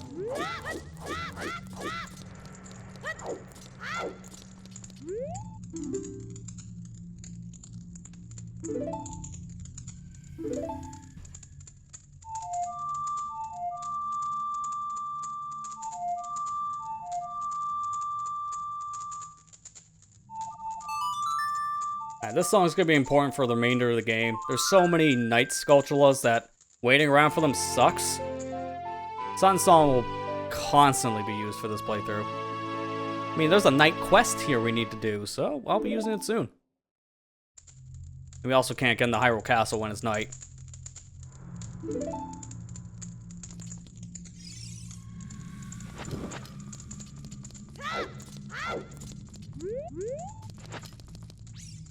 Seriously, that's not close enough? Alright, fine.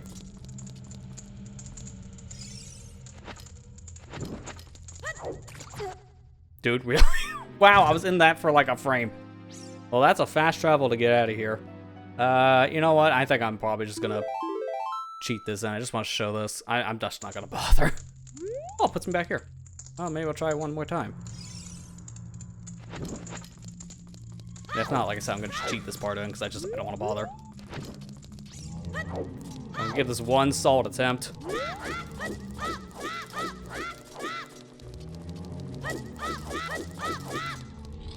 Yeah, sure enough, I knew I was gonna miss that, so I'm just gonna cheat this in because this is gonna just take us 5 years, and I don't want to bother. So I'm just gonna demonstrate. We're never coming back here. This money's getting wasted, so it really doesn't matter. So I'm gonna activate Easy Infinite Store Glitch, which just instantly activates the glitch, and Easy QPA, and instantly activated the damage value. So I'm gonna just light these torches, and we're gonna turn that off. It's the only time we're ever showing that.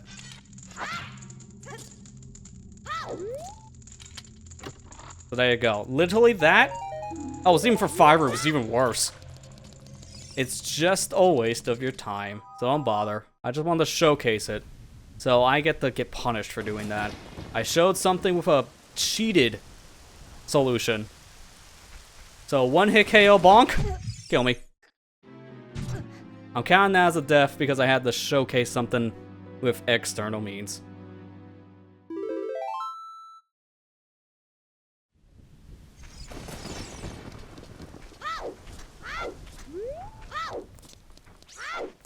Oh, he out. I didn't know he was gonna be out right now. It's perfect. Hey, Dampe. What's it gonna be? And thus it begins. So I need to get him to dig up a heart piece, and that's gonna take who knows how long. It's guaranteed 15 tries if I follow him around the area. Oh, I didn't mean to equip this now. I hate how this looks as a child. Get that thing off me. I just want the Highland shield for later. Alright, so it's 15 tries for him to dig up the heart piece, guaranteed if you follow him throughout the whole area. It's like, what was it, like a 1 in 10 chance for him to dig up the heart piece? It's something low, I don't remember the odds. He goes between a green rupee, blue rupee, red rupee, and the piece of heart. Now think about it, it's like a 1 in 4 chance, something like that. It's very low odds, that's the point. You can get a refill for your money, so you can keep on doing this if you're lucky enough. But it's still a waiting game. So we're 2 tries in so far. So for us, it's going to be a max of 16 tries, because I'm just going to wait it out.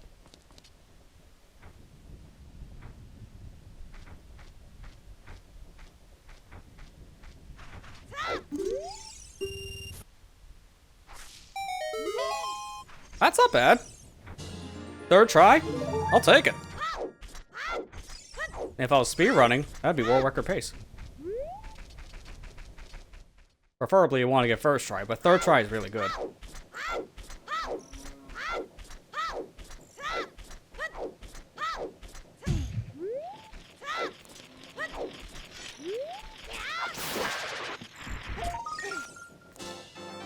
Alright, we got a lot of spiders to get here, so we're gonna be on a spider collecting journey for a minute.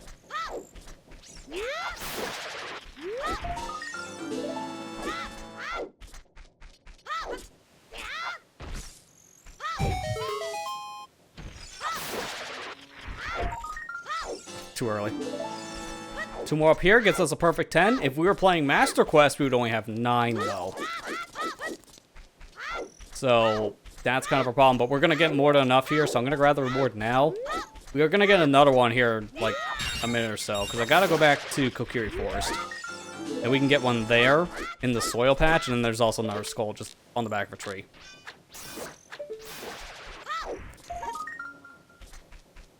Yeah, I'm getting all these hearts, and yeah, it's definitely a waste of time. There's a setting in this where if you die, you can respawn in the next time you continue playing with full hearts, but it's completely useless in one-hit KO, so I don't even have that option on. Every time it respawns with a traditional 3 hearts. But it, again, it doesn't matter.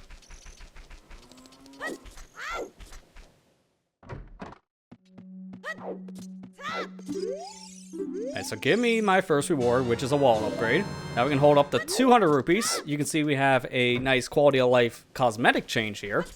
In Majora's Mask, when you got wallet upgrades, it showed it on the actual HUD itself. So standard wallet was green, adult wallet was blue, and the Giant's wallet, the max in the game, was red. The PC version of Ocarina of Time adds that in. It's something from Randomizer, so we have it here too. Pretty cool.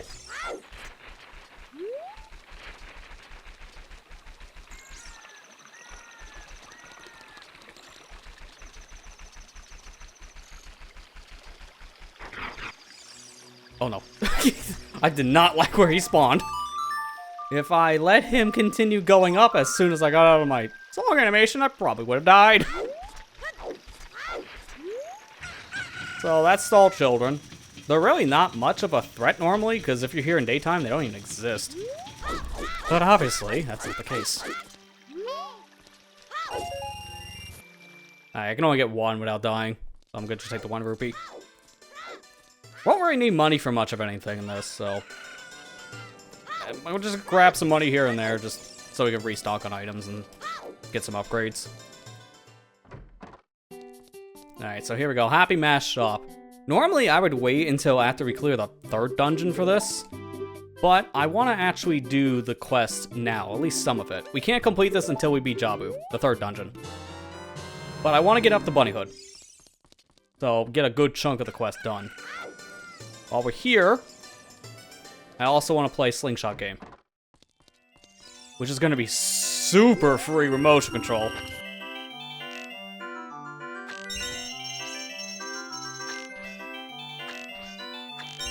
I say as I miss almost every shot. That wasn't even motion control, that was just that button press.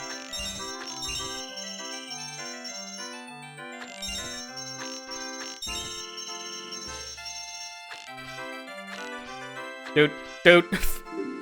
The delay on the shots was actually screwing me up.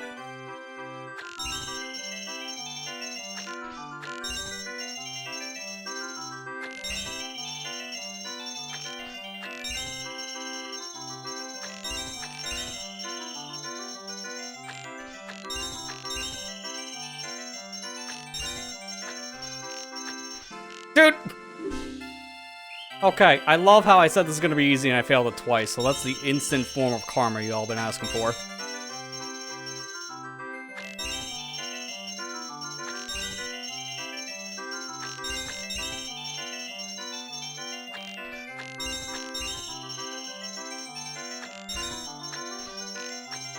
I was gonna say, not again.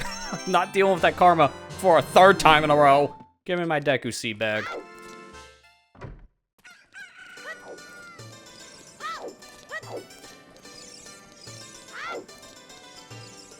At least that didn't cost me any money, because I constantly got the free try. But it's still annoying.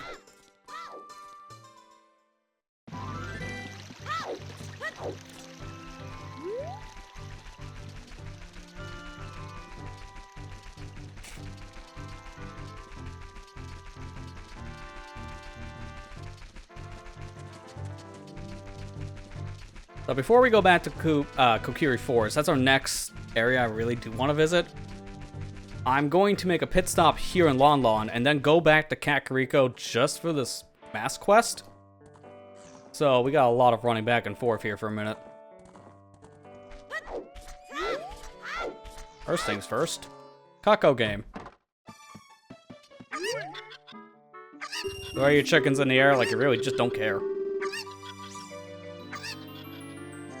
Alright, one's here. I saw another one in the middle of the pack. Should be this one in front of me.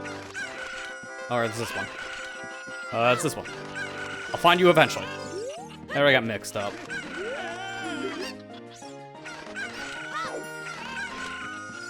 Oh, I grabbed you. You too.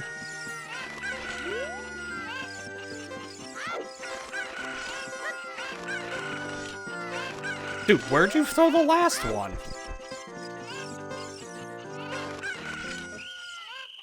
Oh, where was the last one? I haven't failed that in years. I want to know where I threw the last Kako. Alright, I know the other one's behind me. I'm going to leave that one alone because I can get these two for free.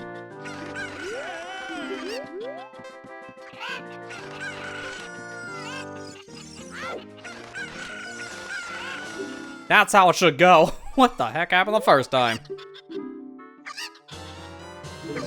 Alright, another bottle. Milk. Doesn't matter in this run when you die from every single enemy hit, so it's kind of worthless.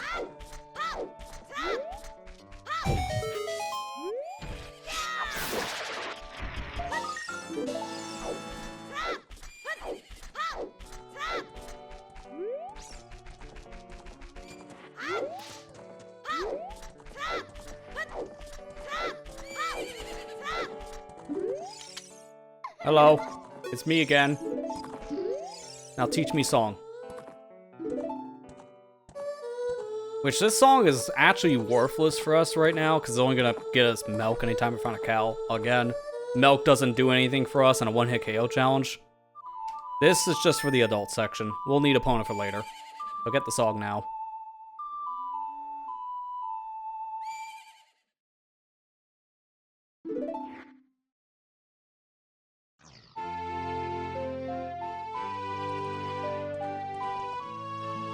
I do wish that the child version of Link could ride Epona here. I mean, he can in the next game, but unfortunately not in Ocarina of Time. Because Epona's attracted to us, but we just apparently don't know how to ride a horse yet. We learn in 7 years.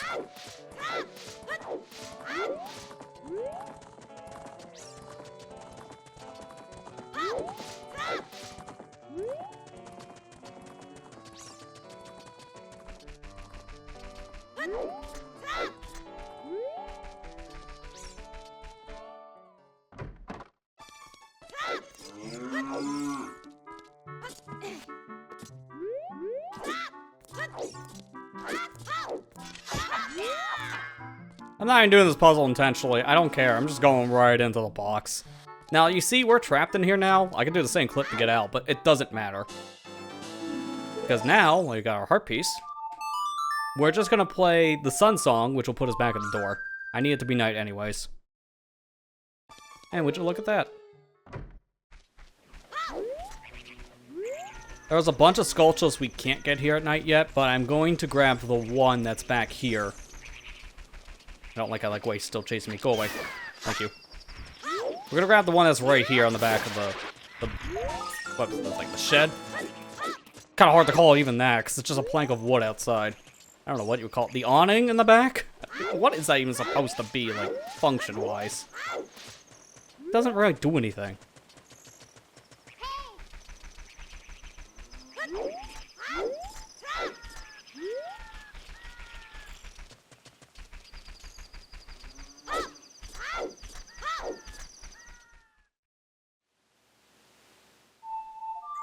We're not dealing with the stall children. I don't want to die. We already done that, as you see, 10 times, so, go away! Thank you.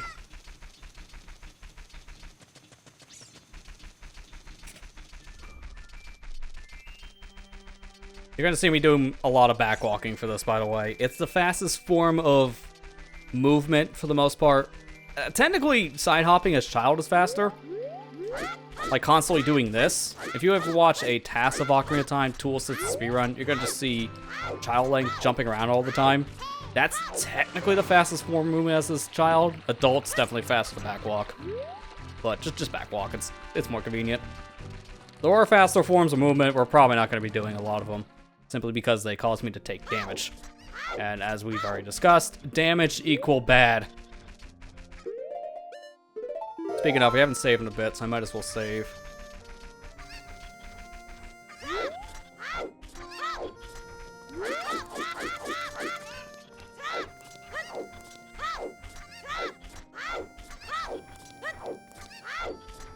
So I want to show a fun little Easter egg regarding the Keaton mask and this guard.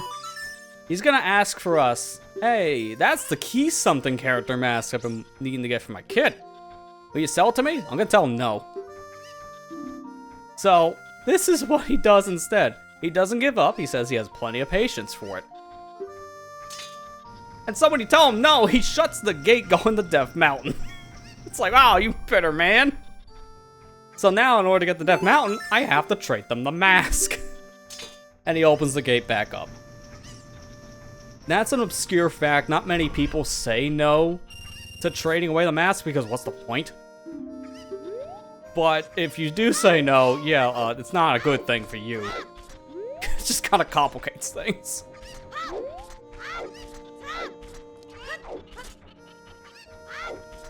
Alright, so now we're gonna go back to the mask shop, get our second mask. And that one we need to take into the Lost Woods. So that's our next area. We'll take a shortcut back in the Lost Woods, though, from Goron City. So we're gonna climb up Death Mountain.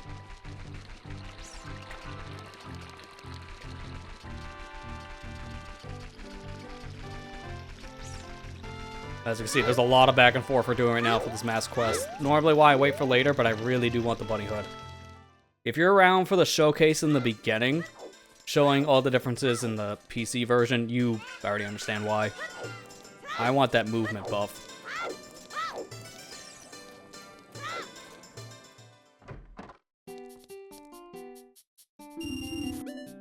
Alright, so now give me the next mask, which is Skull Mask.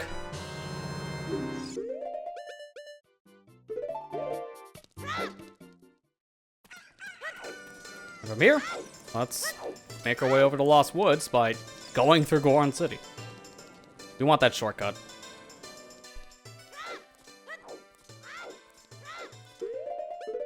Save before we leave here, just to be safe.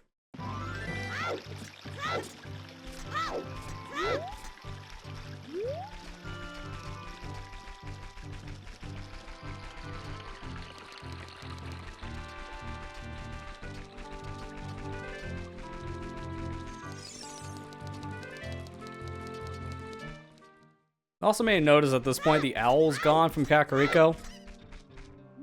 Kaepora is only here in the very beginning when you first enter Hyrule Field, so once you get Zelda's letter, that's when he goes away. Because essentially he's just here to tell you, hey, this is a village, but you should probably go to the castle. Just kind of an extra little guidance point.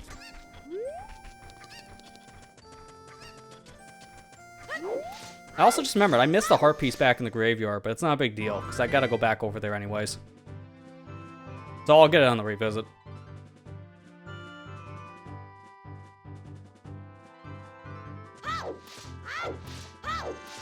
Right, careful of the Tektites, because these things are gonna be very dangerous.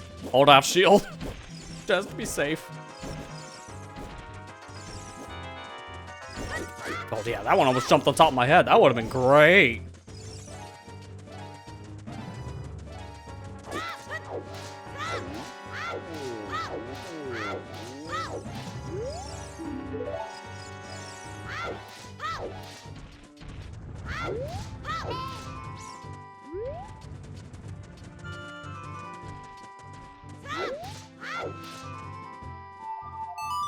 Alright, and now since we're here, I'm gonna make it nighttime. It's not for Goron City, it's for Kokiri Forest. Make it night. And then once we go back to the forest, I'll be set for some Skulltulas. Alright, so this area, you can't really do anything in right now outside of opening up the shortcut here, and that's why we're in Goron City. We could also play the pot game here, but that's not right this moment. But right now, you want to just enter Darunia's chamber, get some fire to activate the pot, and also to open up a shortcut to Lost Woods.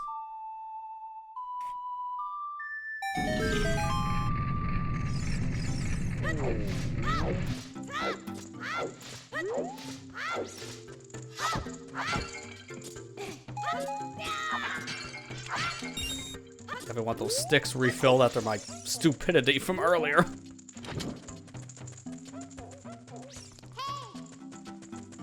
I swear, I think I wasted like, what, 6 or something sticks like that in the grave? I wasted a lot of sticks.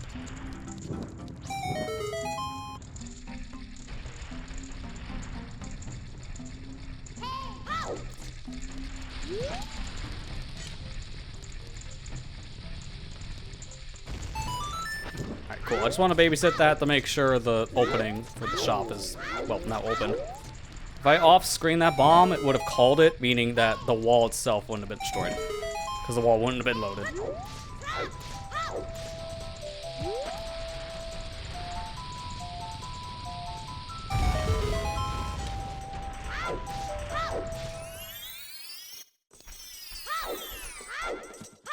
Alright, we're gonna leave the Lost Woods real quick. Now from here, we're gonna grab ourselves a bunch of Skulltulas. There are 2 here we can get at night. I'm gonna go grab those now.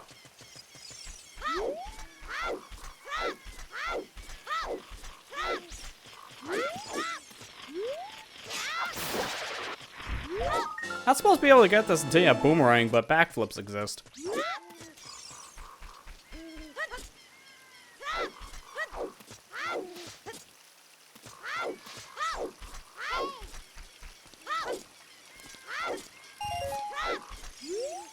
Oh, I don't want to read the sign.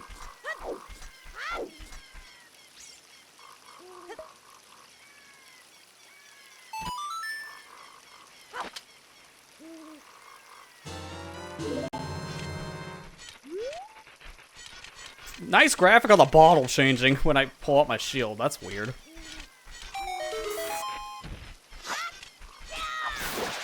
Alright, cool. And while we're here, I'm just gonna grind for some sticks, so I'm gonna let Twitch do its thing with the ad. I'm gonna want to get myself 20 sticks, then we're gonna make our way back to the Lost Woods.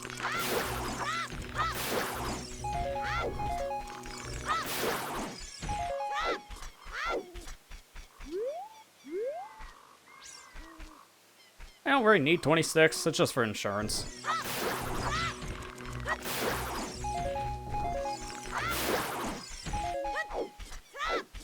So I can't remember right now if the Skull Mask gets me the stick upgrade or nut upgrade. Actually, I think it might be the stick upgrade, so if that's the case, I'm wasting my time. But that's fine. I gotta kill time for the ad anyways.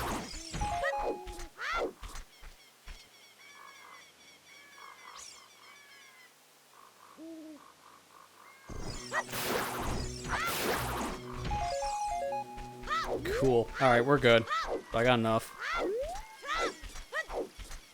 You know what? I'll make a day. That'll just put me back up to the Lost Woods entrance anyways. That'll probably be safer.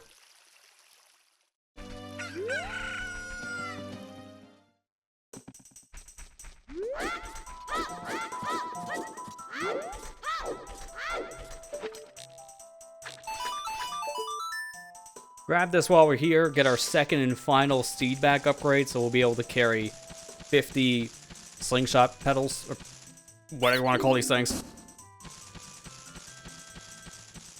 I mean, they could just get an infinite number of seeds, but just grabbing the rocks off the ground. Use a pebble. Then boom. Slingshot's effective. Alright, now we get to do everyone's favorite minigame. The Ocarina minigame.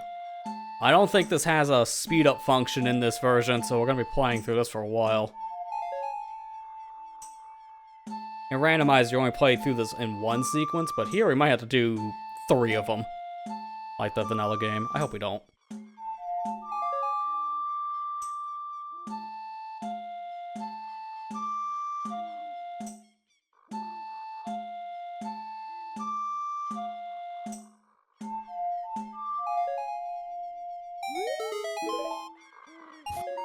Okay, yep, we're gonna be here a while. We're doing all 3. So you get a green rupee to start, then a blue rupee, and finally a piece of heart. If you fail any of the notes in this chain, though, you're starting from the very beginning. That's why this game sucks. It takes forever. It's very punishing when you fail. Not to mention you gotta do it 3 times, which is super redundant.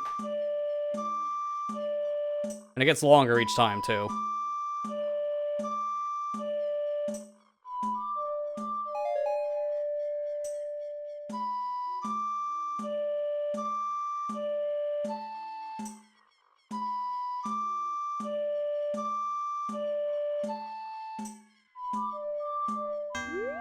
Don't. Really? Well, I get for trying to use the dang stick. So, as I said, you fail this, you have to start from the very beginning. And that's why this game sucks. I should probably just use the buttons for anything that's not C up.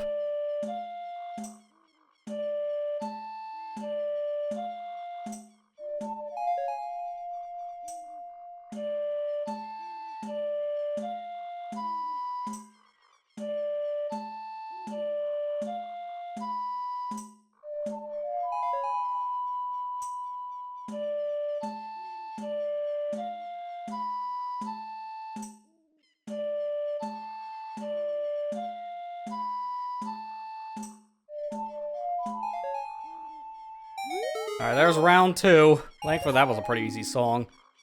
But now we gotta do it again, one final time, I hope. This is gonna be the longest set of notes.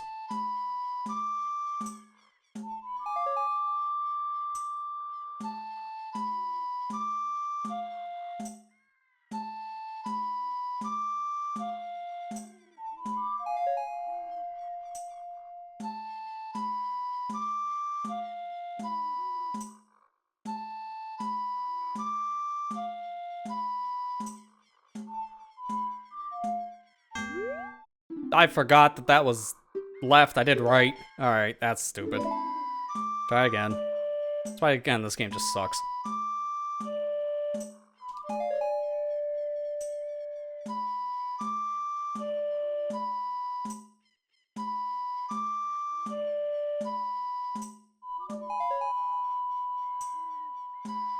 Now, thankfully, this version actually fixes a quirk this game has. If you play the Ocarina too fast, it will misremember some of your notes. So in that case, if I play too fast, my C left could have been like a C down or something. But that's fixed in this version.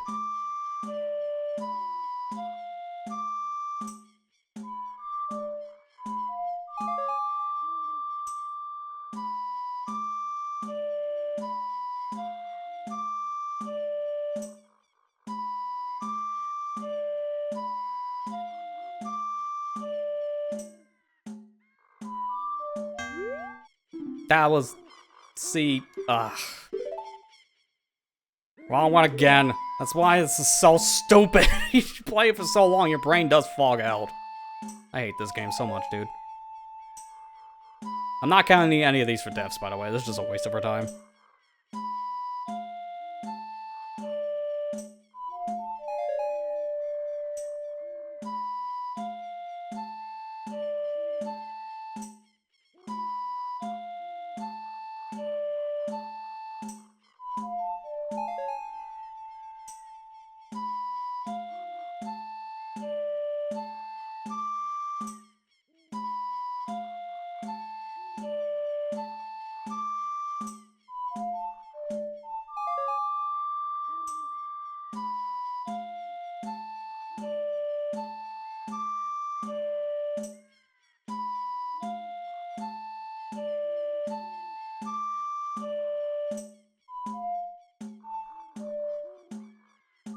I already forgot what the middle one is. Oh, this freaking game, dude.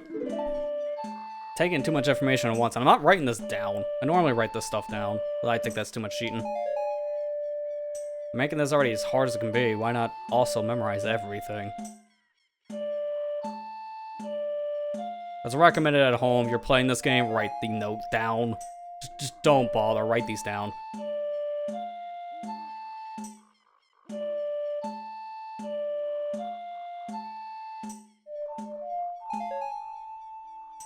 It's past note 6, my brain starts getting foggy.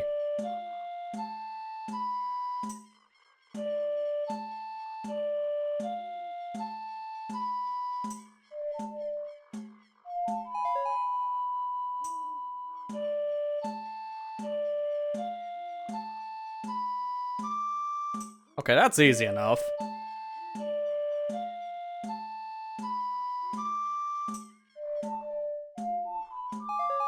One more, and then we're done.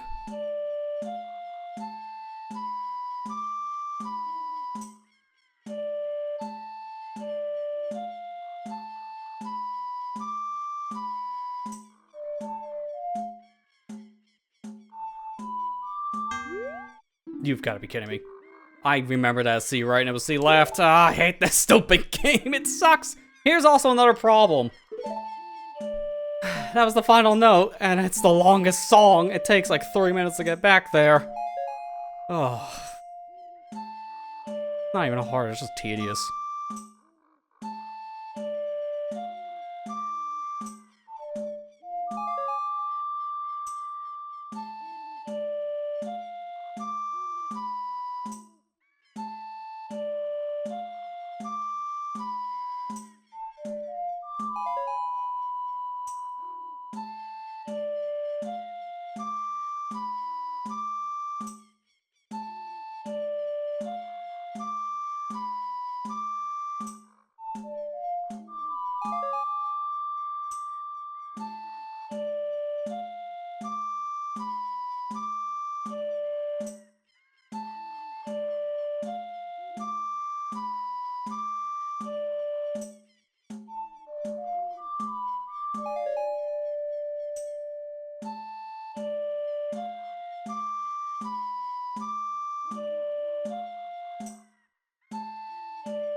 My hand just slipped on that one. You know what?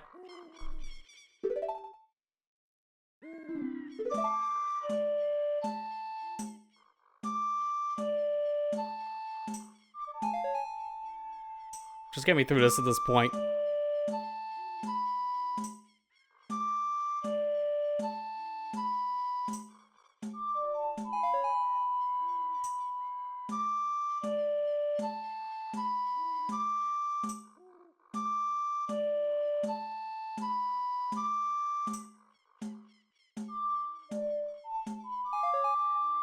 I'm doing the thing I've told everyone to do at this point, and we're just gonna take a death on this. I failed memorizing it, I just wanted to move on, so I'm writing these down. I'm just tired, man. I don't want to do this anymore. This game is horrible. One of the worst parts for 100% next to fishing.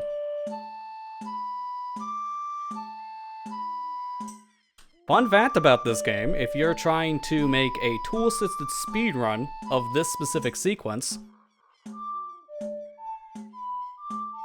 This is a very common desync area because the RNG values in Lost Woods are so crazy because of all the fairies. So, more often than not, you could be tasking this sequence and have to redo it a lot, especially if you're playing on GZ, the fan-made practice ROM of this game, because it can do this stuff on the practice ROM. So, it's very easy to desync. I've actually experienced that myself, because I've experimented with GZ's recording function, and yeah, this section broke it.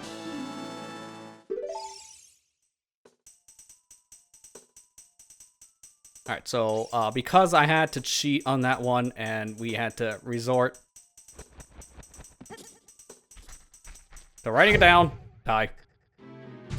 The only time we're using one-hit KO bonking is when I have to do something like that. Because normally that's just bad. I just didn't want to be there anymore. That game is horrible.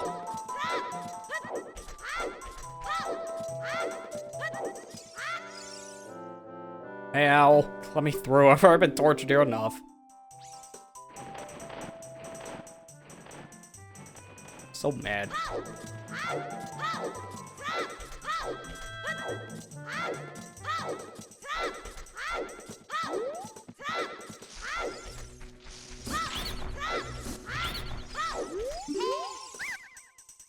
Tell me some nuts? Nah. I got enough, thanks.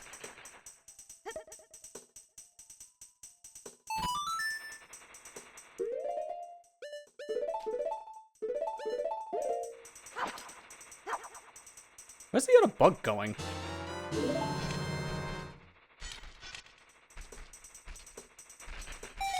Oh, he went somewhere. I was gonna catch it in the other bottle, but sure. Okay, nice. Nice. I have to get it back out, so I'll have a second chance.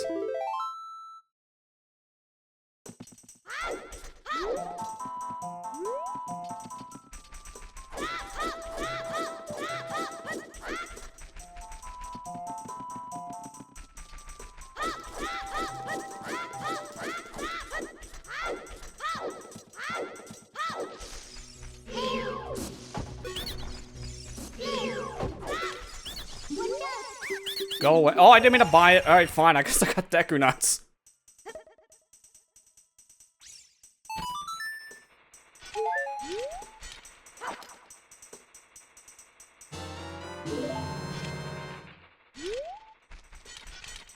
Oh, okay. Well, I guess I'm not getting that. Let me just get rid of this milk.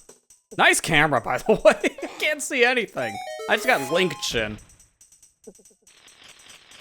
Nice chin.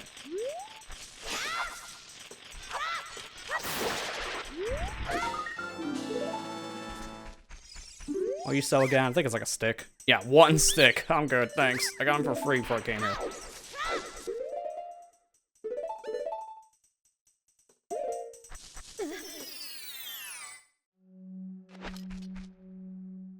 And while we're here, let's take care of this little quest. There are two masks we need to bring here specifically to this area. And the skull mask, the Dekus really love. So they swarm Link. Big group party. Although their leader takes a hot minute to get out of his hole. I guess he's getting coffee or something. And this gives us stick upgrades. Now we can carry 30 sticks. That's the max in the game. I wanted to come here first before we got rid of this mask. The person we need to trade this mask with is here in Lost Woods. So now we got that taken care of, I can get rid of the mask.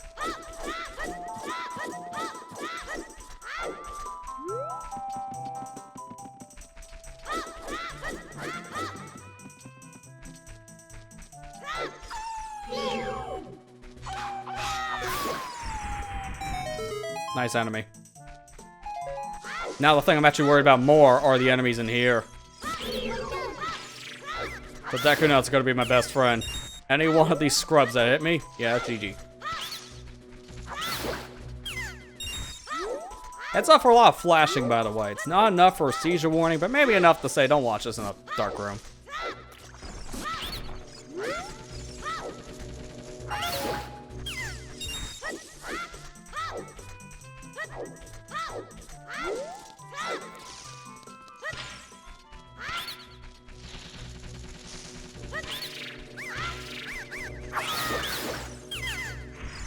There, we're good.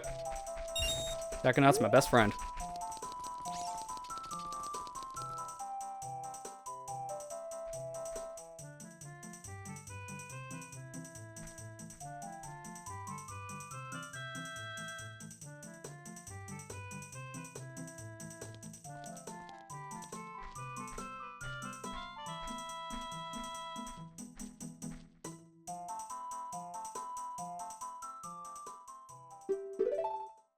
Just give me a song. I went through a lot of torture to get here.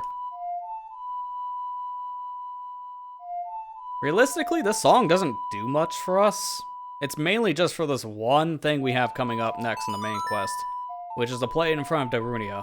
It's supposed to be your hint system, but you don't need the hints. So if you played the game before, like someone here, I don't really need to use this song outside of the one instance. Kind of a shame, because I think it's a really cool song, but we just don't really need it.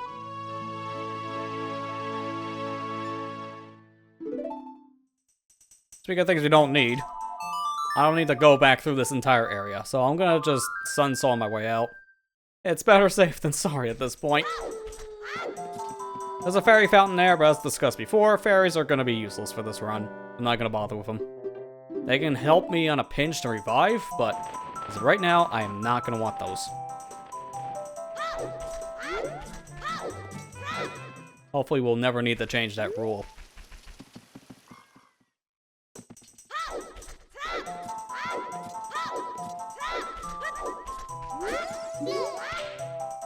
I did not mean to do that. You know, that's fine. That's fine. We gotta come back anyways, because I got a Skulltulas to grab. I'm used to having Ocarina on C down. That's why I just instinctively nutted in front of that Skull Kid. Oops. Didn't mean to nut in front of this kid. Oh, please, don't take that out of context. I just realized what I said. Don't worry about it. Just wait for the skull.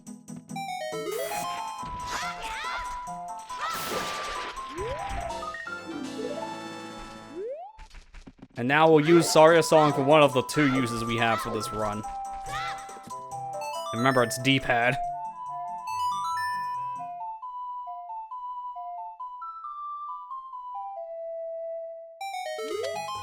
So the kid's like, oh, hey, cool, I know that song. We can be friends. Here, have this heart. Also, is that a cool mask? Can I have it? There you go. And now we gotta go back to Castletown. As much as I want to go through the shortcut area back to Goron City, I need to go back to the mask shop.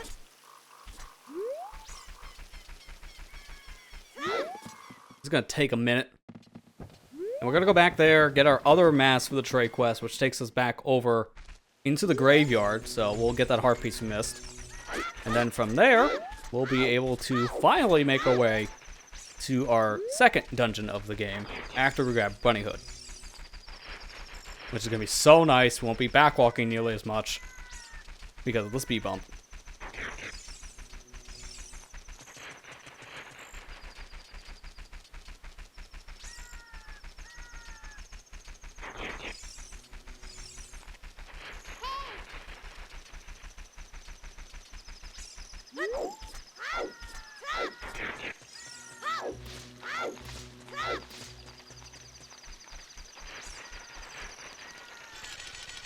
Gotta wait on the bridge now. There you go.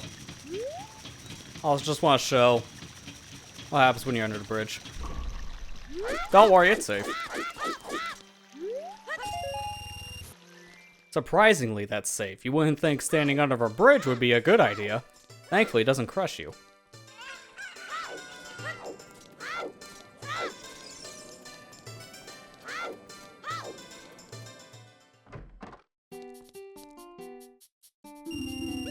Alright, now give me my next mask here, the spooky mask. Fun fact about this one, you can go talk to a couple people in the land of Hyrule, and they're like, why are you wearing that mask? That seems kind of odd to wear. It sounds kind of odd in context until you go talk to the guy in Lake Hylia. As the dude in the Lake Laboratory explains why that mask is so bad. It's made from wood from a coffin. The spooky mask is made from wood from a coffin. Not from a tree. No. From the same home one of the corpses are in, back probably at the graveyard. That's why everyone questions, why are you wearing that thing on your face? Because they all realize what that wood really is. It's not good.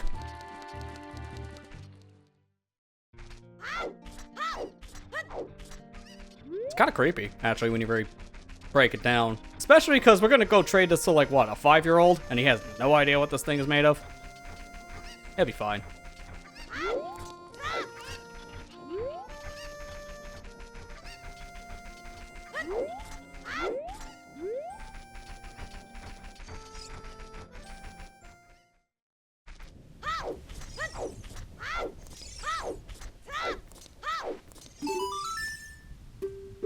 Here you go, have a mask made of some very questionable wood. Don't question the origin, you may not want to wear it anymore. And since we missed that heart piece, we're gonna grab it while we're here.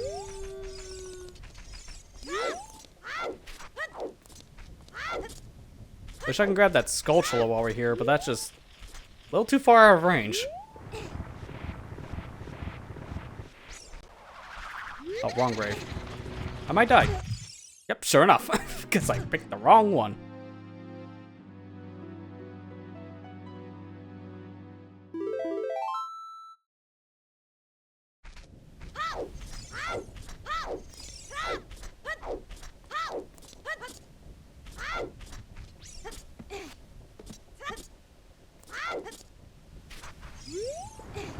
It's this one, specifically. I don't know why I was going for the other two graves.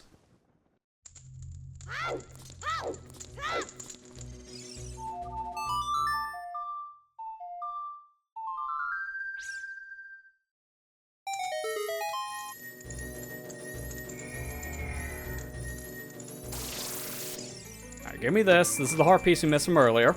Now we're all squared away in heart pieces. And that gets us in our heart container, but that really doesn't matter, as we've already discussed. Now we just gotta make our way back over to Castletown one final time so we can get, by far, the best mask in this game, Bunny Hood. Which normally is not the case. The best mask in Ocarina of Time is Mask of Truth, because it actually does something. Bunny Hood in the original game only keeps Style Children from spawning at night in Hyrule Field. That's it. It doesn't do anything else. To be fair, that's more than the other masks, because every other mask in the game doesn't do anything. You just wear them for flavor text, that's it. But, as we mentioned in the beginning of the stream, we were demonstrating some of the Chip of Arcanian differences. It has faster movement speed in this one, so Bunny Hood actually has a use. That's why I want it so early.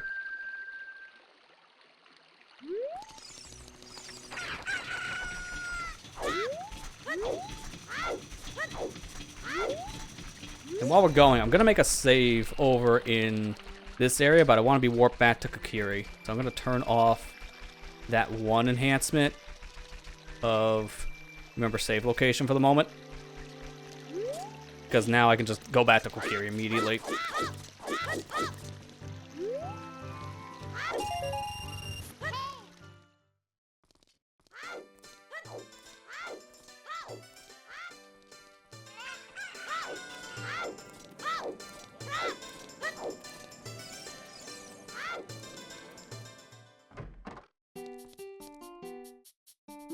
Pay him at the money? No, I don't want to talk again. Oh, that's about when you hold B. It activates the next text box. Alright, so Bunny Hood, the last one that we're going to be getting for now. This mask, again, is going to be super important for this playthrough. And that is because, for one, let me turn back on that enhancement again, because I'm going to want it for the rest of this. Sometimes I might want to warp back here fast, meaning I want the save location to be changed. So Bunny Hood in this makes you run double speed, which at this point is the same as back walking. So now this will just be much faster for us instead of back walking everywhere. We don't have to worry about changing our direction, we can just run. And this also gives us slightly, like, a bigger distance when we jump. But that shouldn't really break anything. And if it does, I just either turn it off or just don't jump with the Bunny Hood on.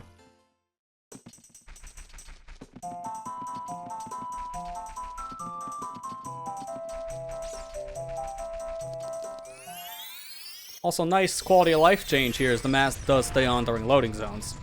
So because of that, I don't have to worry about constantly equipping this mask like I would in normal game.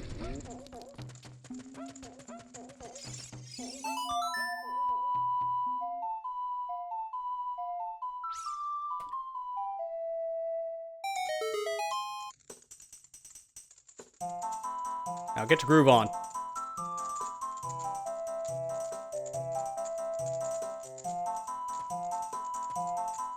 I don't like how he's dancing so close to that spear in his back section. Why is that even there behind him on the rock? Doesn't seem safe. Like if I throw someone towards that rock, I'm probably gonna impale them.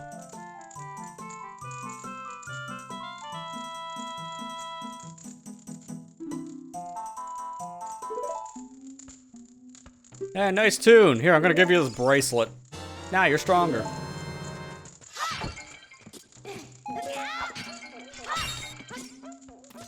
I don't know why I'm bothering with the sticks. I have 30. Alright, so this strength upgrade will let us get into our next dungeon, which is perfect. But before we do that, I do want to see if I can get this pot now.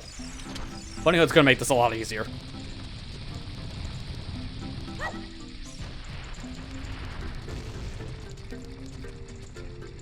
I'm going to wait for that for a while.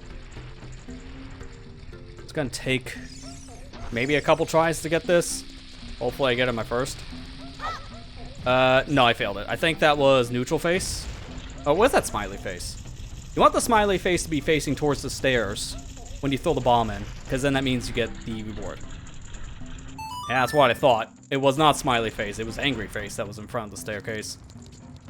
That's the worst result, because you just get $3. We want happy face, because that's going to get us a piece of heart. That's going to fail. I gotta wait for a minute. Wait for the go. This is much easier with a bomb bag. You're not supposed to be able to do it now with bomb flowers, but you can. If you do, it's just a much harder version of the same game. How did that not go in the hole? That might have actually worked. I gotta wait for a whole rotation because of that. Free camera is gonna make this so much easier too, because otherwise I'd be flipping the camera back and forth with Z targeting. I think that's angry face again. Because it was facing the staircase.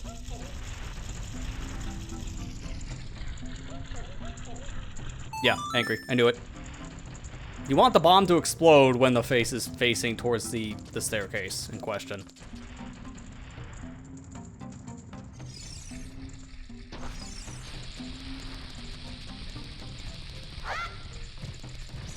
I'm actually fine that missed, because I would have been angry again. It's really hard to time this with the bomb flower, because you gotta wait for it to spawn, and then wait for the pot to move, and it takes longer for the bomb flowers to explode. So it's not as ideal to do this with a bomb flower. It's possible, it's just not as ideal. I don't think that's correct. That was like in the middle of the two faces. I think it's neutral. Yeah, it's neutral. But this one, I don't remember what this gives you. Oh, it's Jack All. Okay. It's even worse. You think the worst result's the angry face, but no, this one's just blank.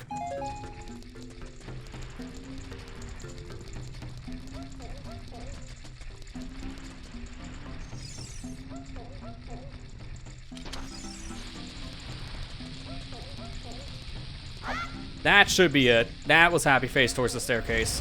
I really hope that didn't delay itself enough, because the bomb flowers take forever to explode. No, that's correct. Alright. What? No, it wasn't? Are you kidding me? Oh, come on. I should probably be waiting for the bomb bag for this, but I'm here.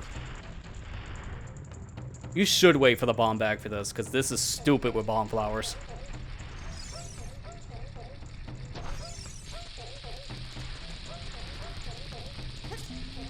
Nice. Don't want that to blow up on me.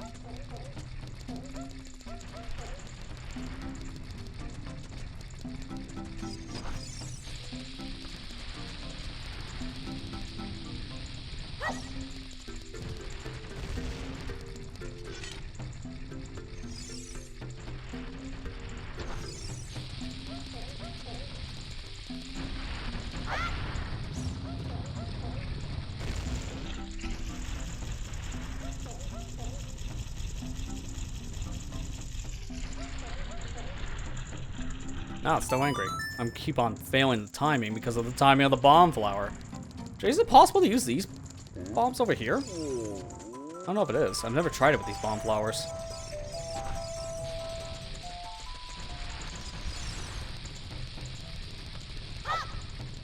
Nah, not really. I mean, you probably could on the left side, but I just don't want to take a risk. So I'm just gonna wait this one out here. If this takes too long, I'm gonna just abandon this and come back with the bombs, because we're getting them soon anyways.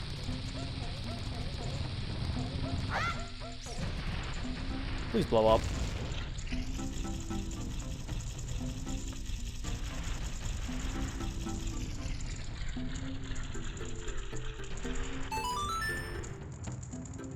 Alright, that's it. Giving it one more honest attempt, because this is really stupid with bomb flower. I don't know if you noticed.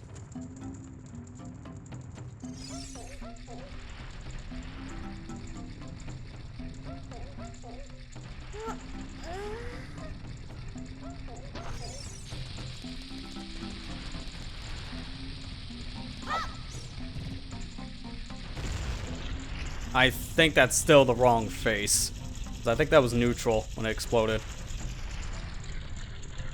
Yeah, it's slowing down a little too fast. Yeah, I had a feeling. I might just want to ditch this for now then, because this is really stupid. I don't really like this method. This method's horrible. It's how you get a piece of heart early, which normally would be good, but I'm in a one-hit KO state, so it's not. So we'll probably just ditch it here in a second.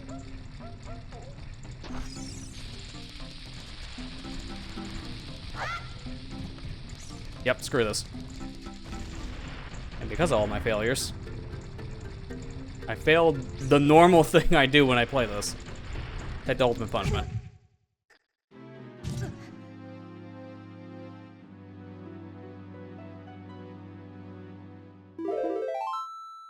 For me, that is technically a bad thing. That's why I'm taking the death. I normally get this piece of heart with bomb flowers, but again, for the sake of time, we're not. So because I failed the thing I normally do while playing Ocarina, I'm counting that as a death. Because I failed a normal strat.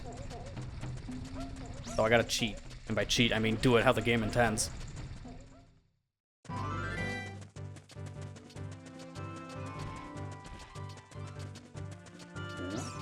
Speaking of deaths, I don't know if this is gonna be a good thing or not. I don't know.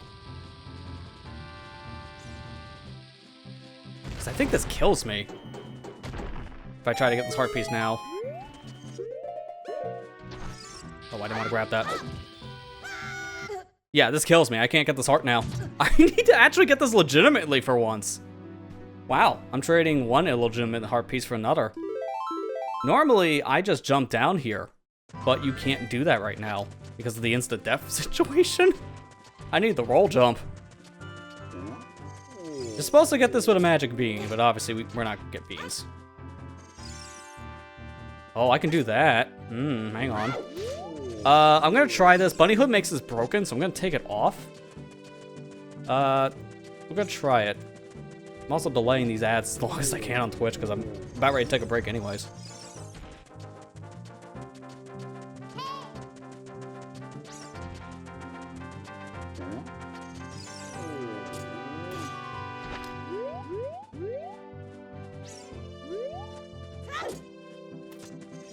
I think I could just get this with a roll jump.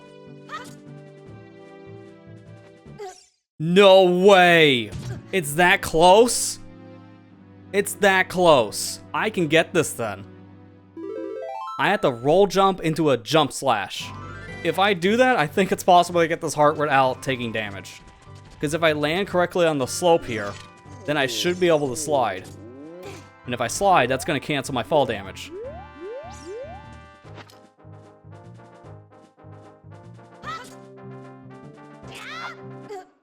Ah, dude, it's like this close to counting. Did that death counter count twice? I think my death counter counted twice, because I just saw it go from 15 to 17. I'm checking that, because I think my button may have screwed up.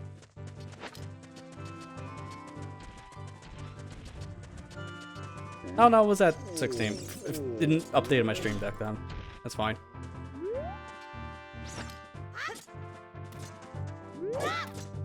Oh, that almost killed me. If this fails, I'm gonna also abandon this strat. I just really want to see because it looked like it could have made it. With Bunny Hood I can, but that's cheating. Because you normally don't have a Bunny Hood speed increase in the game.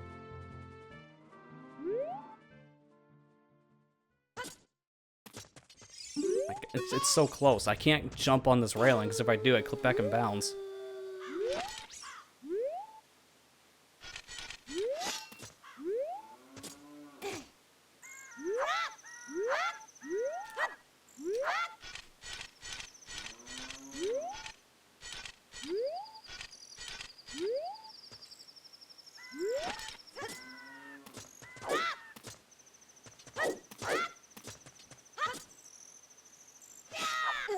Nope. Okay. I'm gonna have to abandon that and come back with a magic bean. He slid only when I jumped over there at Bunny Hood. So when I do the jump slash, I don't have the clearance. So we'll have to remember that heart piece for later. We legitimately cannot get it right now. Which is very unfortunate. But that's fine. Again, we're trading the roof guy piece for, I guess, this one. Warning of Land 4 coming to NSO. Oh, well, that's cool. Yeah, I wouldn't have known about that because I don't follow Nintendo on socials. Well, I do, but I just don't check them.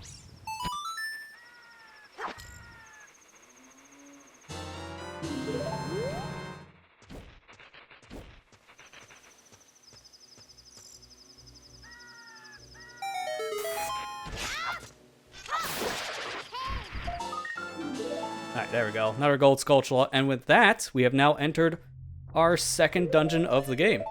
So I'm going to save, and from here, we're going to make our way through Dodongo's Cavern, but we're going to be taking a short break before we do so. So when we come back, we'll be making our way through our second dungeon here in the game, Dodongo's Cavern. Stay tuned, back here in just a few minutes. Alright, we're back, and we're ready to take on our second dungeon here, which is Dodongo's Cavern. So let's get going, shall we? I made a copy of my save, so we're ready to go for this place on the revisit for Master Quest. So, we got a lot to go through here in Dodongo. Let's get started.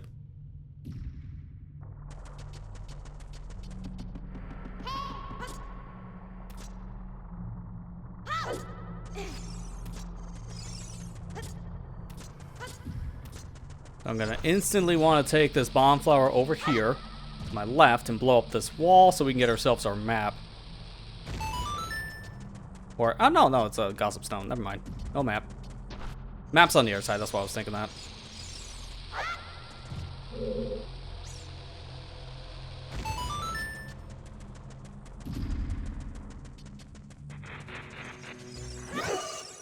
I was really hoping for the iframe roll. I really was. This section is going to be a little nerve-wracking to go through because I always get hit by one of these baby Dodongos. So it's going to be very easy to get clipped by one.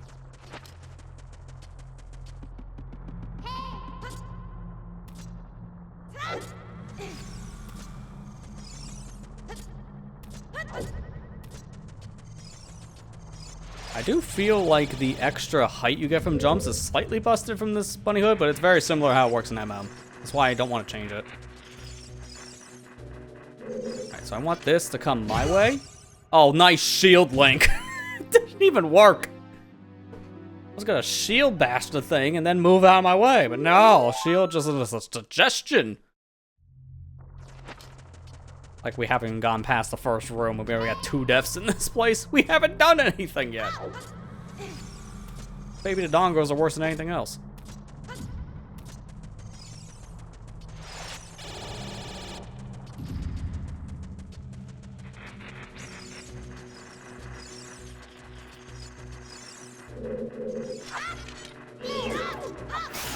Not this time. I want that close enough to the wall, though, because these act like bombs. So it gets us in here early.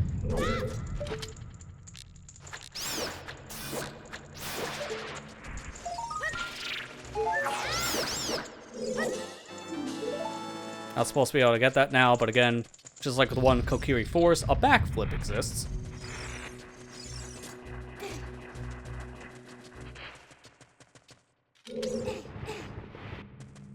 Fast block pushing is going to make this puzzle extremely fast, because that also affects statue pushing, which is already normally faster than normal. I've said this for many years, but if I play an Ocarina ROM hack and it doesn't have fast block pushing and D-pad items, it instantly goes down like 2 or 3 points. Because that's how integral those specific updates of the game are. It's so nice to have for quality of life. Free cam's just a nice bonus. I in some ways I actually don't like free cam. So that's why I'm using it sparingly. I'm mainly using it just to demonstrate how it would work in a game like this.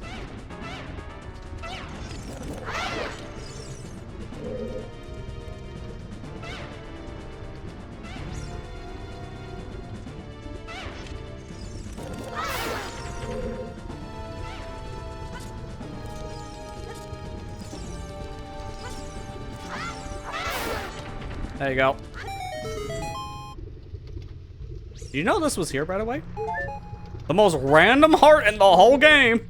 Little cubby hole behind a lava pool coming down from the ceiling. Yeah, that's great. There's always something behind the water. Well, I guess in this case, lava fall. It's not a waterfall. Who would know the check back there? Seriously.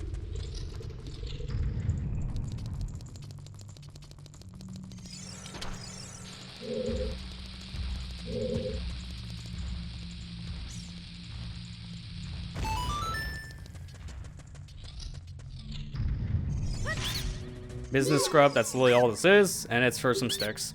We got 30, go home.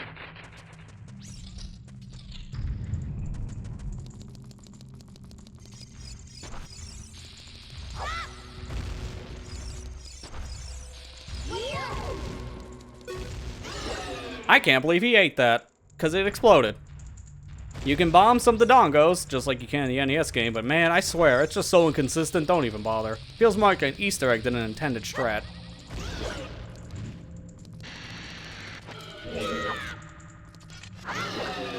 Alright, I'll just kill him the normal way.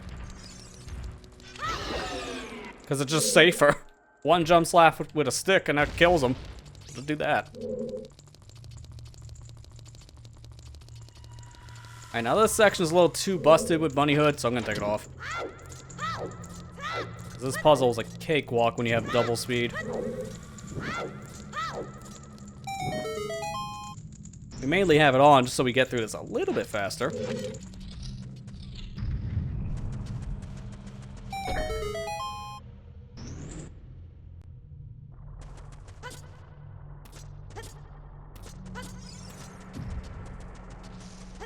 It does also kind of break the cycles here a little bit, because I think I would have had to wait it for that platform normally, but here we are. Alright, now here is our dungeon map. I was kind of thinking ahead, because I think Master Quest puts it on the other side of the dungeon. I'll probably be doing that a lot, where I confuse the two different layouts, because it's very easy to do.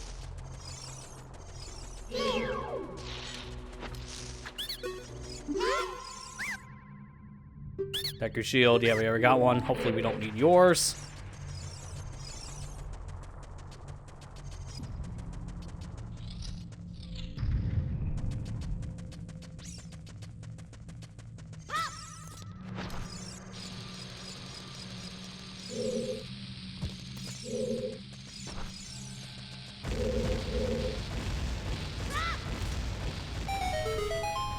There we go, nice. So that was a little bit of a sequence skip of some kind. I wouldn't call it a sequence break. It's just kind of a weirder situation. I pulled a bomb flower near the back, and then I put it here in the center. By the time it explodes in the back, the bomb flower actually goes back. Because you need all these to explode at the same time. That's how you get the bridge to come down. Or staircase, I should say, excuse me.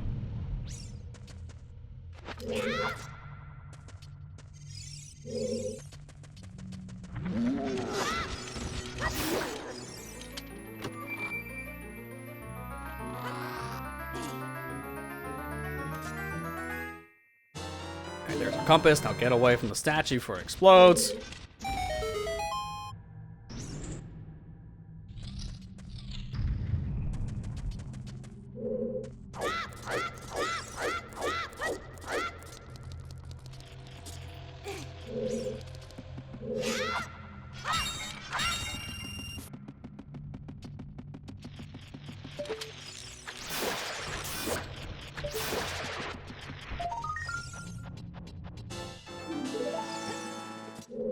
Soon enough, we're going to have 20 skulls, which that's going to be helpful. Because that will give us another item, which I haven't talked about it yet, but it's going to have some significance.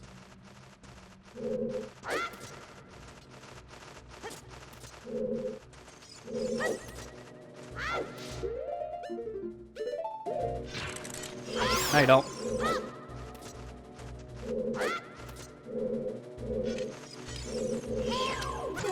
Don't. Okay, maybe you do. Why did it turn around? It ignored me and then it came back. The guts on this keys. That's why I swapped last second to the Hylian shield, and I'm glad I did. I would have lost my Deku shield if I was hit by that first keys. Oh no. Oh no. Oh, I'm dead. Oh, I'm dead. Because there's no way across the lava with one hit KO on. I'm kind of screwed. Oh man, that's why these fork in the road paths are actually not useful to me. Because they will kill me instantly.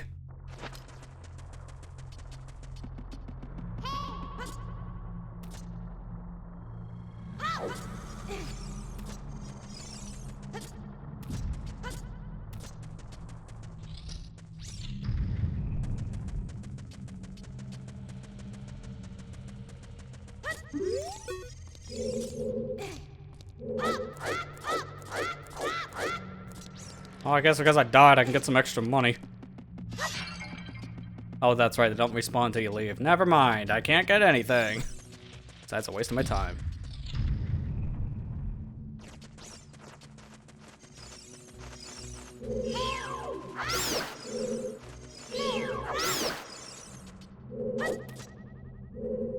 Nice hearts. Wish I can get them.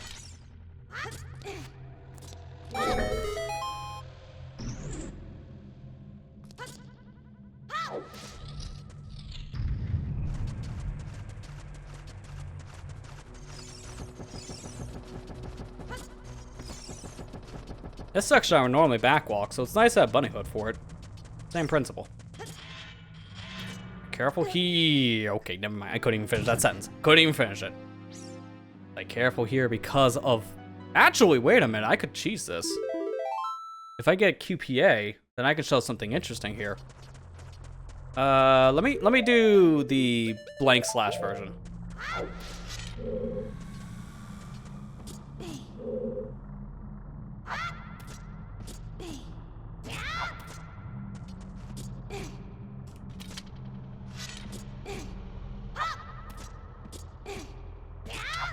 Alright, there we go. I got it.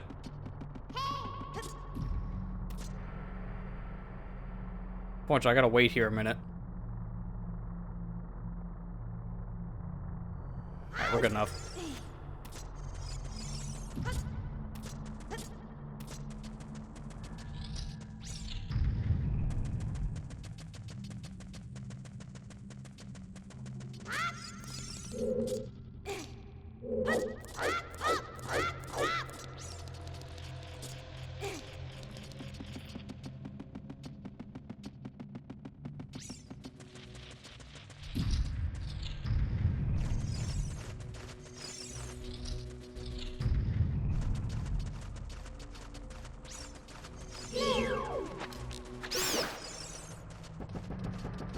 Alright, the outer key shouldn't be a problem, so I can just run right past it. So this is why I got QPA before. We also have ice value stored to our sword, which, if you didn't know, I can die very easily by the jankiest hitbox known to man. That's another fun fact. I was gonna say, the spikes in this game you can freeze with ice arrows. It's a very obscure fact. In fact, I think most people didn't even find out about this until Quick Put Away was found. Because this has ice arrow damage as well. So people found it out because of a different glitch, and it's an intended thing. Which is ironic. We found it because of a glitch, not because of playing around with item values or anything.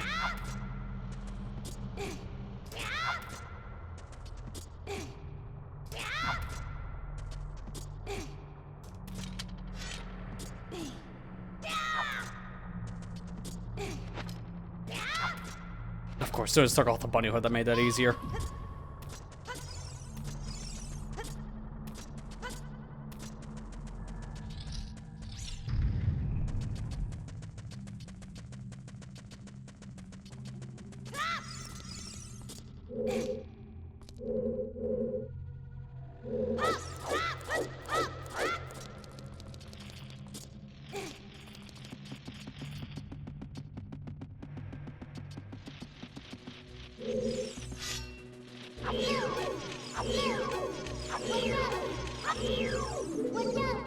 There, I'm gonna just make my life easier for this one by using another glitch called Infinite Sword Glitch, so this way I can just run through the spikes later. The only problem is I can't fall off ledges, so right here, I'm gonna have to jump this. Or did I? Oh, I lost it, that's why. That's fine. I forgot you lose it through doors, because sometimes you do, sometimes you don't.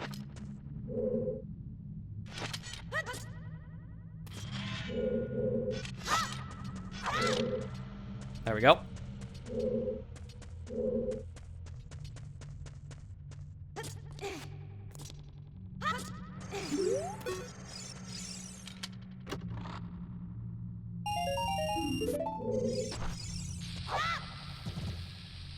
Okay, this is gonna be fun.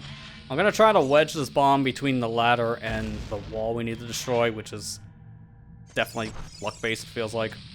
You're supposed to wait for this bomb to explode and then throw it, but with how this thing can kill us if I fail, I think I'm gonna take the safe route and try to wedge this thing in the wall.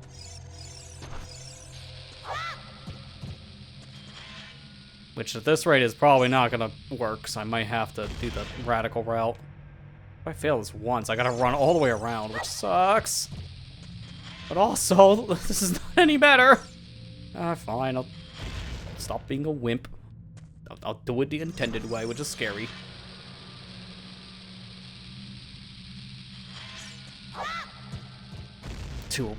Way too early.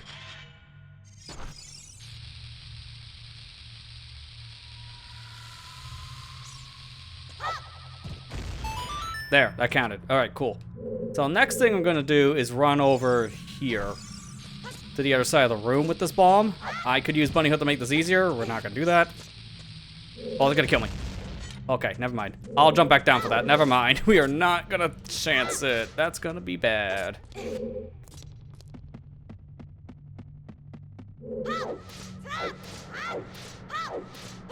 Speaking of, I kind of want to show this. I just don't think it's gonna be a great idea. I'm gonna give it like one honest attempt. I can't believe I made that first try. Holy crap. So that's how you get through this room without the slingshot.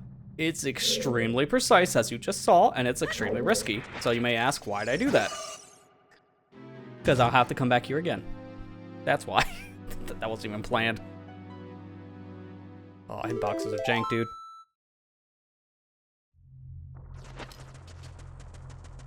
What I wouldn't do for the shortcut to get back up the floor 2 right now.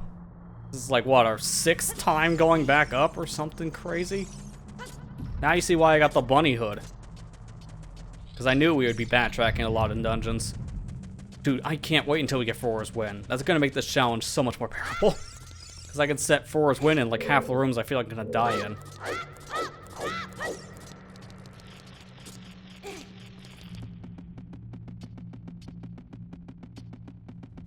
There's another instance of this trick I want to show. I'm just scared to do it because it's way harder.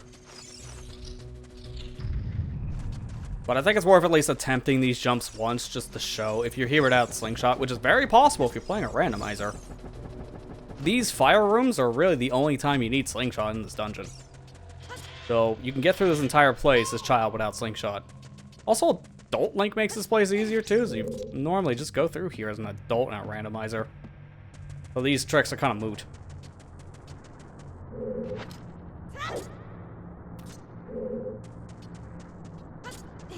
I just think they're cool. That's the whole reason why I'm showing it. Because you never see this stuff normally.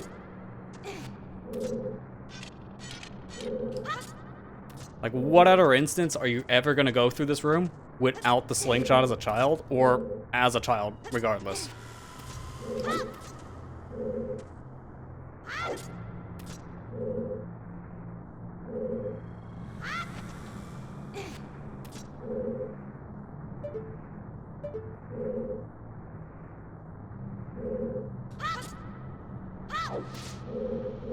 To be fair, I'm gonna just give it one more attempt to do it normally, because I actually got this already. So it doesn't matter. I just want to do it one more time just to show it.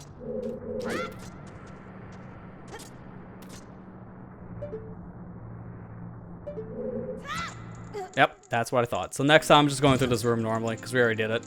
You can see in my rule set, it's very punishing that you can try this trick. Because normally you just take some damage, not a big deal. It is when you die in one hit.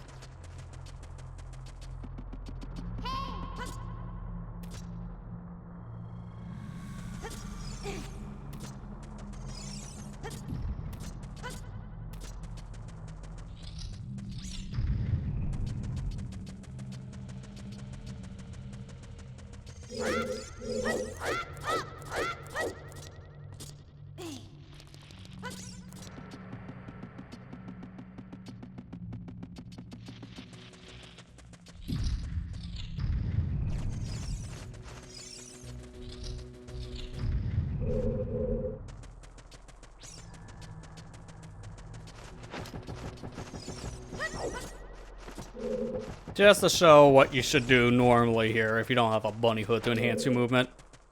Just the one time. Oh my god. Why'd I even do that? I just really wish I had the shortcut, dude. Seriously, that's the worst part about failing this. And thankfully, the Master Quest version of Dodongo's Cavern won't be as bad if I fail multiple times going to the second floor, because of how they changed that layout. And you'll see once we play Master Quest version of the dungeon.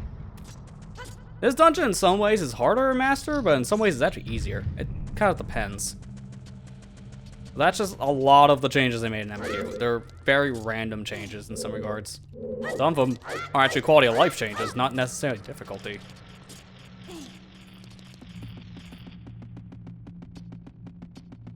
Yeah, at this rate, you're not wrong, Matt. Most of my deaths are probably just from spikes. Just one room alone.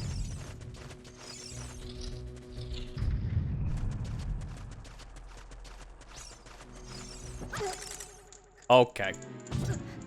Okay, now that's just bad placement. The stupid bat. I thought I could run around it. Why'd I even think that? Now I'm just getting careless. I think that's the problem. I'm just getting kind of sloppy. Because I'm going on autopilot, and that's the worst thing to do in a situation like this. Which, to be fair, when you do a challenge run like this, that's kind of where most of your deaths come from. Is just from a lot of basic mistakes.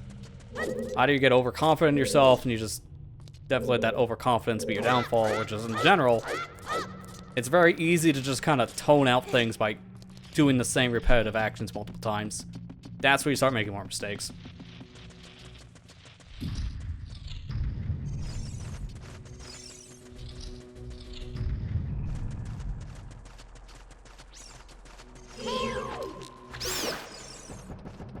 So that situation, pay attention.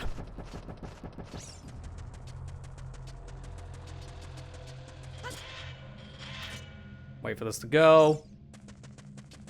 And now we're fine. Dude, don't grab, climb. It said climb every time I grabbed. I noticed that.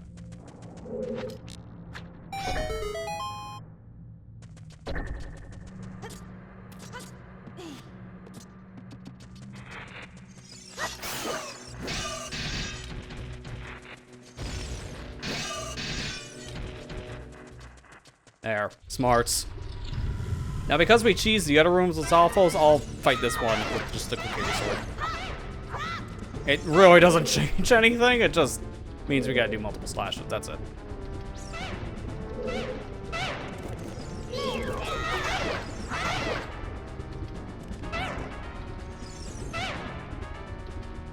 You guys look like you're having fun over there. You come over here instead.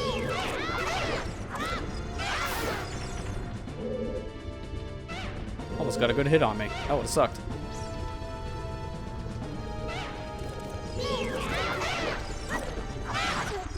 Just like that. Wow. What timing, dude. I'm like this close to getting to the shortcut too, because it's through that door. Just make it through one other puzzle section, I'm there. I'm half tempted to turn on how to levitate just for the sake of time, but I don't want to do that. That's cheating. I would only ever use cheat tools like that to demonstrate things, not to legitimately cheat.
Let me see if we can pick a better platform to fight these creatures on. Maybe this one.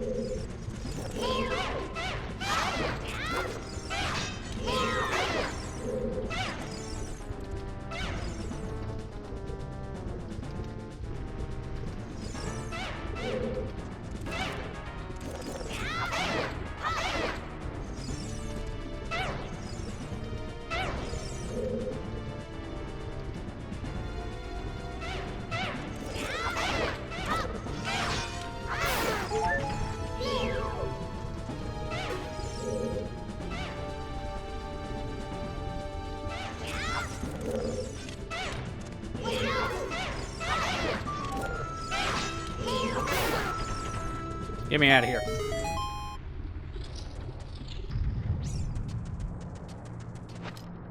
I'm gonna hate myself for doing this, but I need to at least attempt this once.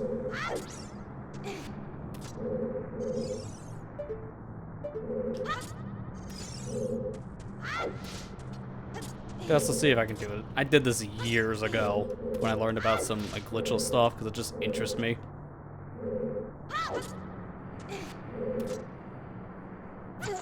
Knew it. I knew it. All right, that's the only time I'm doing it. You have to jump from here to the middle section, back to this platform, then jump to another platform, then jump around. It's a lot of precise platforming. But I wanted to give it one honest attempt because we got the first one. I want to see if we can do the second one. No, we cannot. Get a move on, buddy. Just do the puzzle normally. You have slingshot. If I was in this situation like a rando, I can only do this place as child. That's why I need to know this stuff. I've never had that before in a randomizer, but maybe one day. Because one day I do want to play this version as a randomizer. That would be fun. Just playing through the newer version of Ocarina of Time. Because this actually has some very specific settings in the randomizer you can't get in the console version yet. Like enemy randomizer, for example. So there's some settings in this one that I want to try out.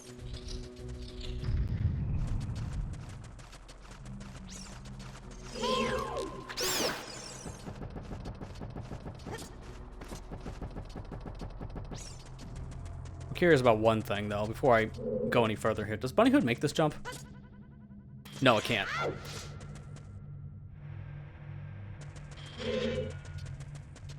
What we just did right there is called cheating, because you can't see that normally? We can definitely make certain sections a lot easier, like any maze section.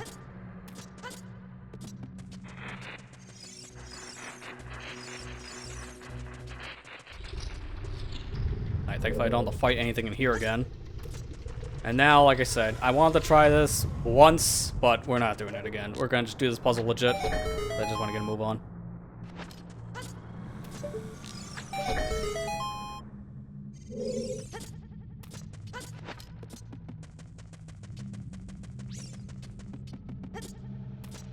Alright, I'm gonna ignore that chest for the moment, simply because I just need to hit this now. In case anything else goes wrong, hit switch now.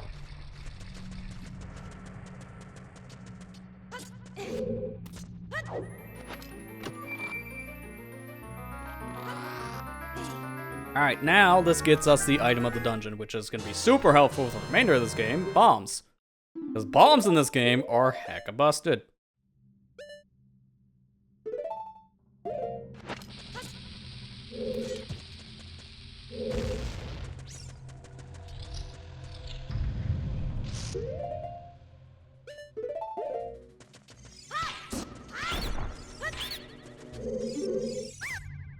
Alright, so you sell me some nuts. I actually do need more Deku nuts, so thank you for that.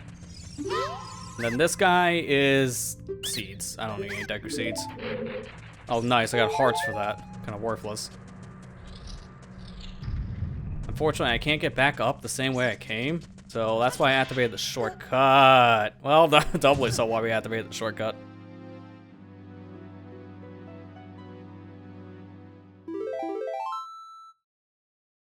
That dev actually does not matter for once, because I have to come back to the middle room anyways.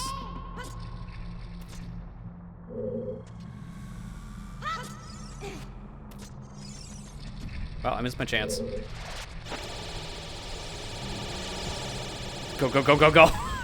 Really not supposed to be able to move that fast. Works for me.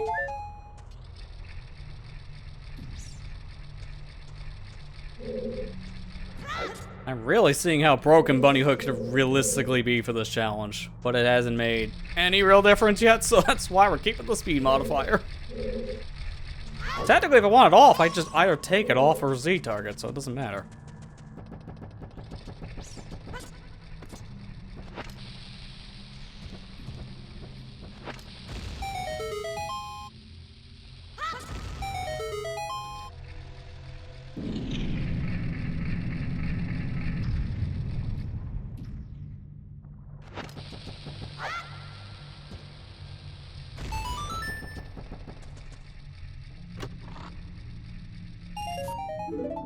I think that's a Deku shield if you lose yours. I didn't lose my shield. I was smart and took it off.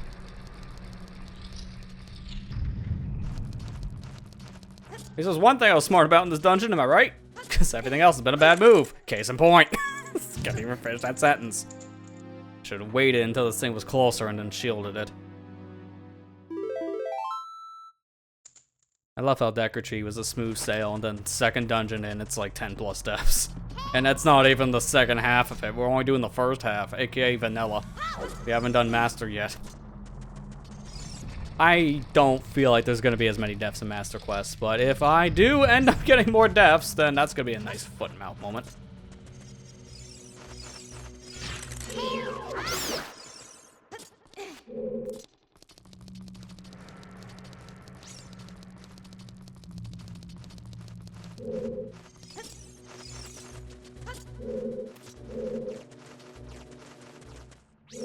Okay, the key stopped following me. That's perfect.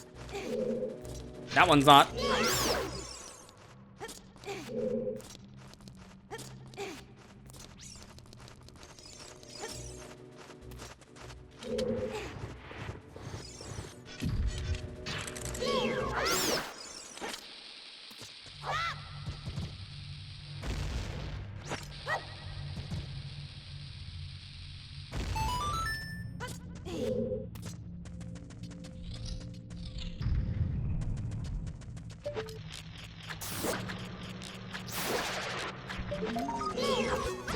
Really? How did that miss?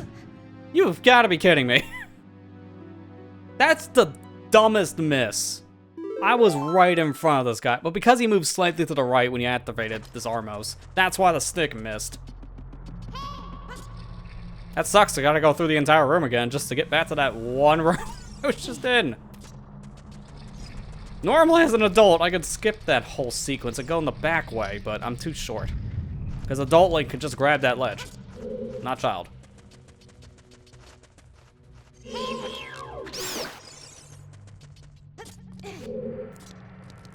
Realistically, if I really wanted to make this easier on myself, I could have just said adult only run and just went through all the adult dungeons, but I'm not talking about cheating. That's the biggest form of cheating.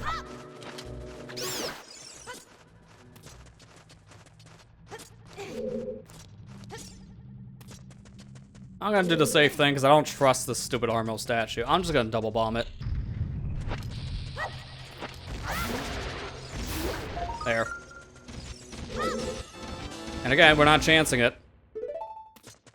It explodes while I'm in a cutscene like that, it can't hurt me.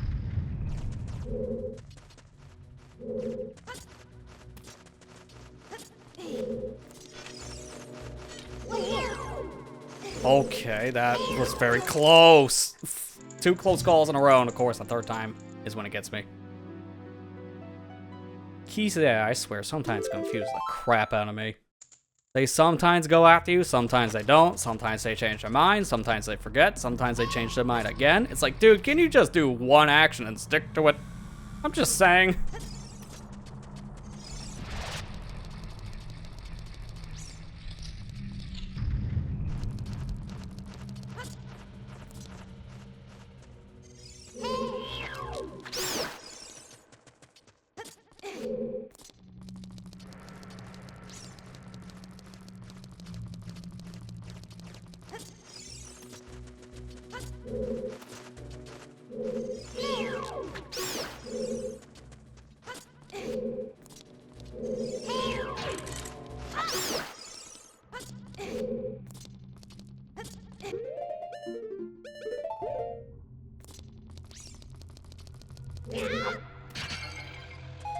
Hey look, a fairy! Completely useless for this run.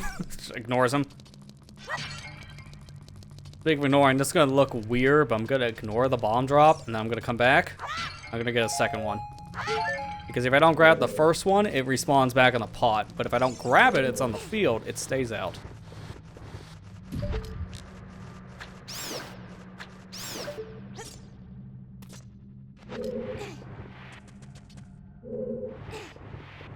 Alright, we're finally out. I'm curious how many deaths this place has chalked up. I'll find out once I beat the boss, because I'm not going to count how many deaths yet, just in case. I shouldn't have any problems here, but famous last words. We've seen how that's gone tonight.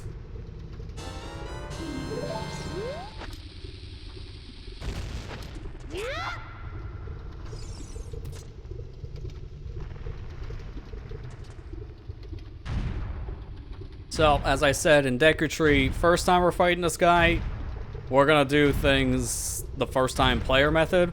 So I'm not gonna use the Deku Stick. I think out of instinct I pulled it out, so I'm gonna forget I actually used this. 2 jump attacks with this thing, and this guy's dead, so I don't wanna use that yet. I'll use Kokiri Sword.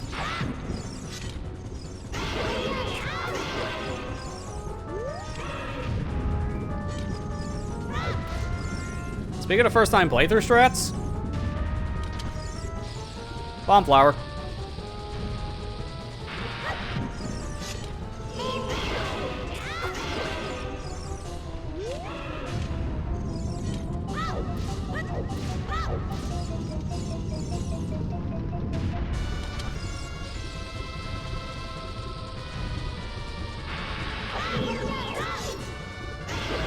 GG's. It's 1 extra attack if you use Kokiri Sword, so that's fine. Okay, so I need to see how many times did we die? We came in here at 18 deaths, I believe. Right? I'm just fact checking that. We died a lot in this dungeon. Like, I'm embarrassed with how much we died. Yeah, it was 18. Oh boy, this is gonna be a bad number.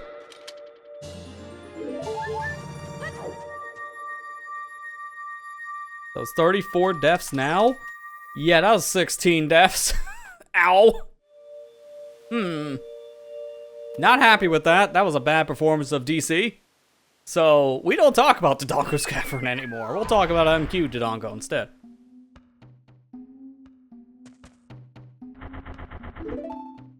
NCS had horse race music playing during the King Dodongo fight. Yeah, I love when you get goofy music like that. Dude, my favorite is whenever you have custom music on for randomizer. So when you get some of the goofiest themes, it really hits hard in the boss fights. I like Suavemente in the final boss against Ganon. It's hilarious. That's a good one.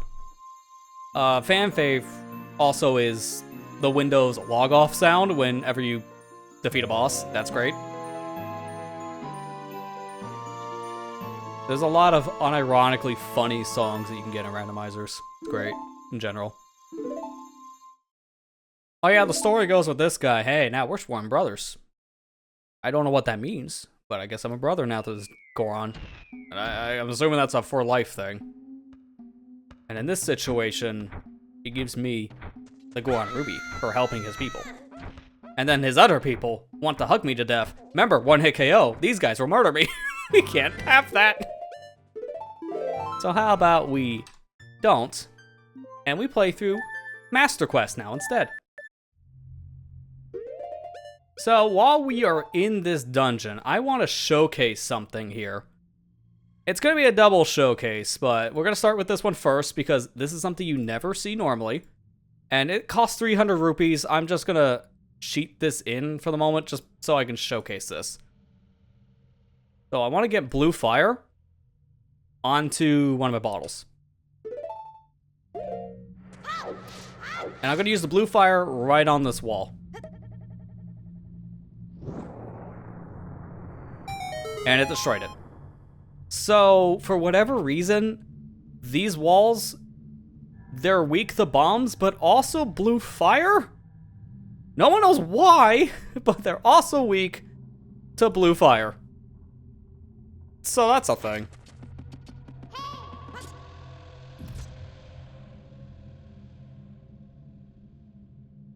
Technically, Megaton Hammer also works on these walls, but there's something else I want to talk about the hammer, but that's not until the actual boss.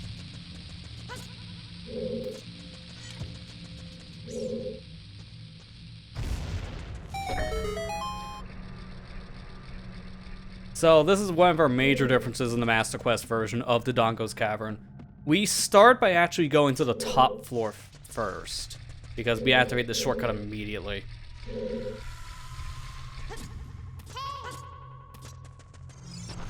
And if you wonder, this other rock has nothing behind it. That didn't even reach, so it doesn't even matter. Alright, now this is going to be tightly timed. I'm going to wait for this to come back down. I'm going to take out the bunny hook, because that's going to make this too easy. I'm going to wait for this platform to come down. As soon as it's down... Now. I don't even think this is enough time. No, it's going to blow up. That doesn't work. Because you see, if you get a bomb up here, there are bomb flowers behind this structure. So you're supposed to go through here from reverse. But you can technically enter from this side.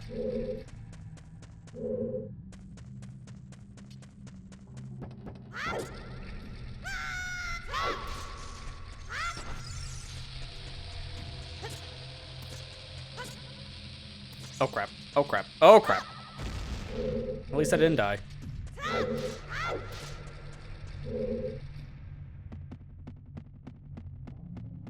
If I remember correctly, I think Quick Put Away also destroys these walls too.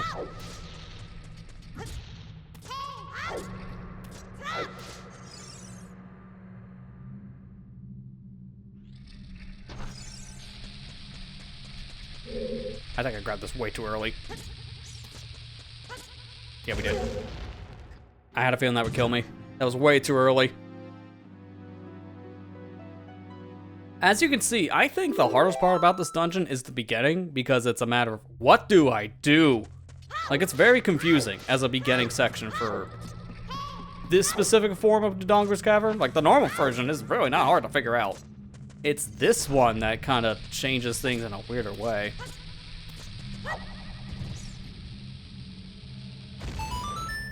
Gossip Stone there is pretty useless. 2 Deku Scrubs here. One just selling you some seeds, and then the other one I think is a shield. No, stick. Don't even have the shield guy here, which is even worse.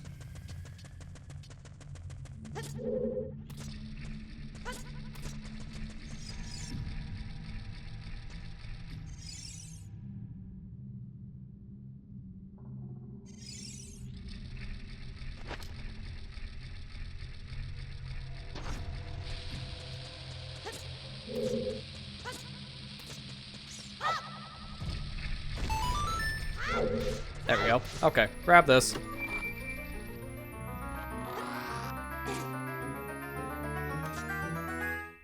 So this is your dungeon map.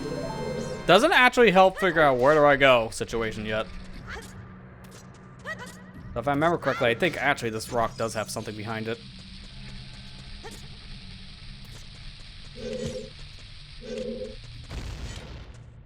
How in the world, dude? Come on. That's so stupid. How'd that miss?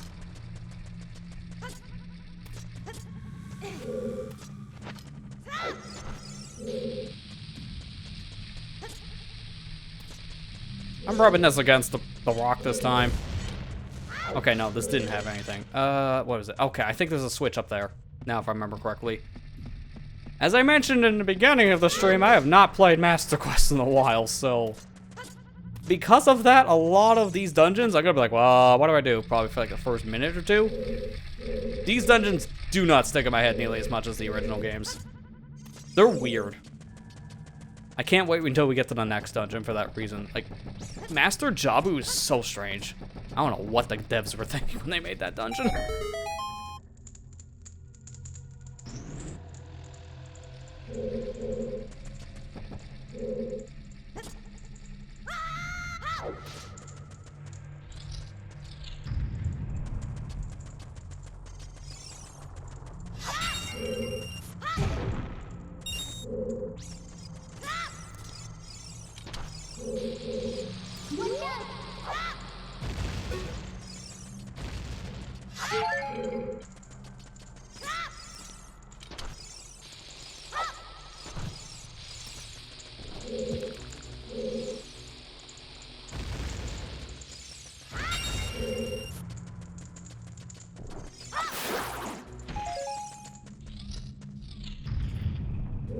Yeah, this is a fun room. Gee, I wonder what item we need for later. And also, I think you went overboard on the Song of Time blocks. I'm just saying. Alright, so I'm not going to do the cheap trick to get this staircase down. I'm going to show the intended method for this one, because it's actually pretty clever. You have to light this bomb flower on the wall. Oh, I had a feeling that would happen, because shield is terrible against bombs. You have to light the bomb flower on the wall, which gets it off of it, but it also reduces its timer. You saw there, we had next to no time before that bomb exploded. So because of that, we gotta move. To be fair, that strat I did in the vanilla version of Dodongo's Cavern for the staircase, that works fine. You can still blow this up with a bomb flower near the ledge in the back. Like this one straight in front of us.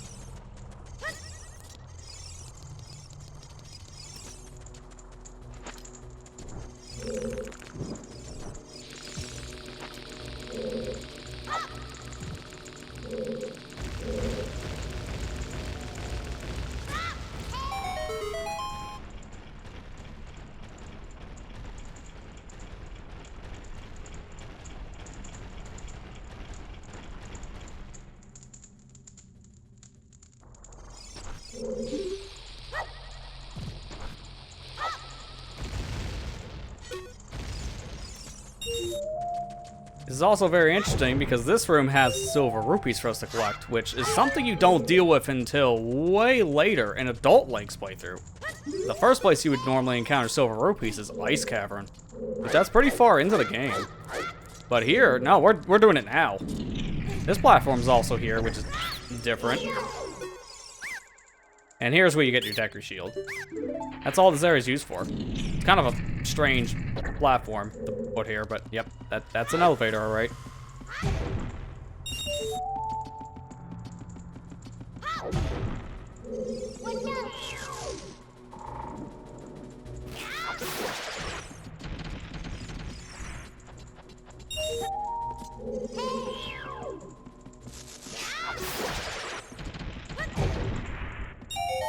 There we go.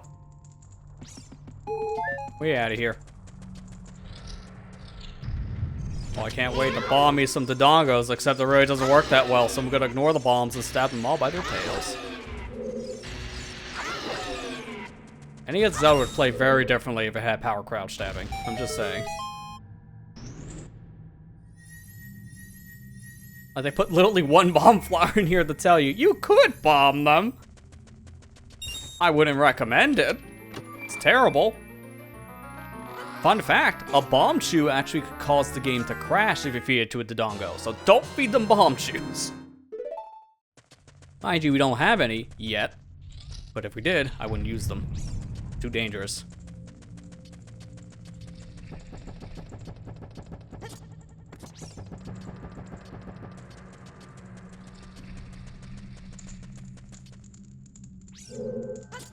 Alright, so this room's entirely different in this version. There's no spikes we have to avoid, but instead, got a little bit of a torch puzzle here. That's too much. I want to pull that back one. So we gotta line up these blocks so we can light 3 torches by jumping back and forth between the blocks. It's a little finicky, but it is clever, I'll give him that. Fast block pushing makes this way more bearable, because this sucked in the original. Even in 3DS, it still sucks. I can make that. Apparently not. I'll just make the ladder then.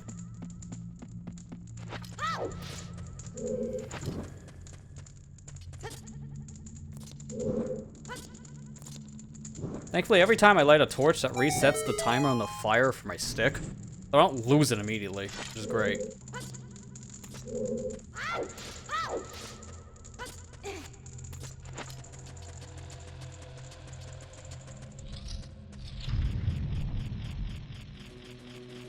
Gee, I wonder if there's things above me. Found them.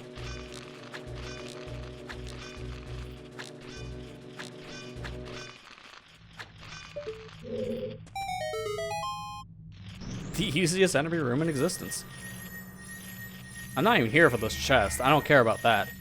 It's that crawling sound you hear in a box. Specifically this one. You may have also noticed so far, these boxes are a suggestion to break. You can just slash through it to get the skull, and it pops up at the top. I'll just do that, it's safer. You don't get hit by the bug.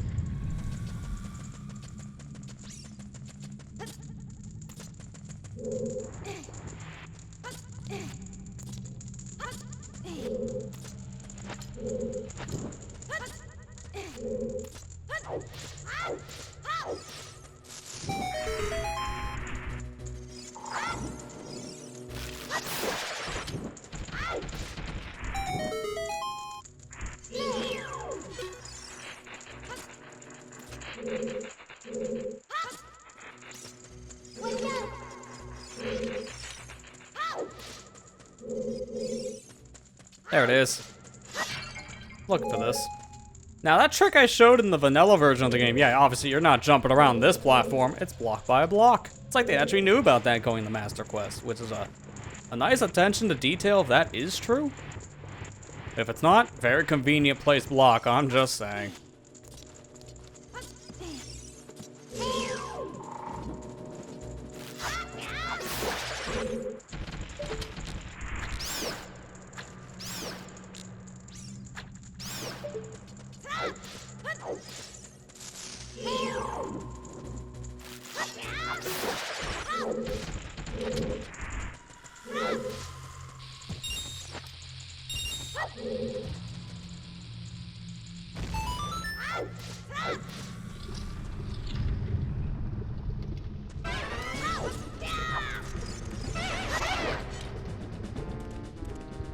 Here's the worst part.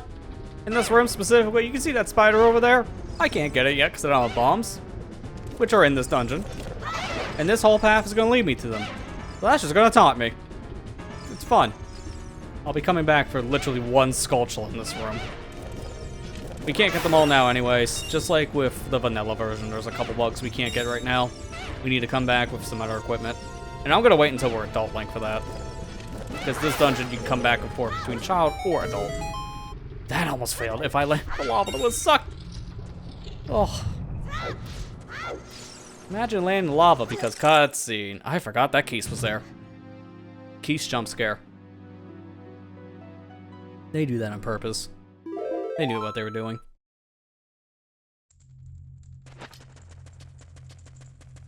Thankfully, it won't take us nearly as long to get back to that section in comparison to vanilla version of this dungeon, as, yeah. Not as much crap to deal with. But why'd I come up here? I just realized I can't even go this way. Go back down. The other path I need to go. Instinctively took elevator, because I'm just used to it being actually useful by the time you activate the switch.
Let's say I gotta move that block again, don't I? And the answer is yes.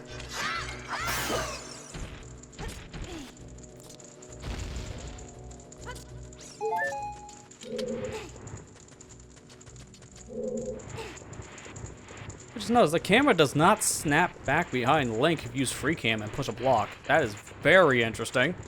It stays in its last location you put it in. That's a little disorienting, I'm not gonna lie.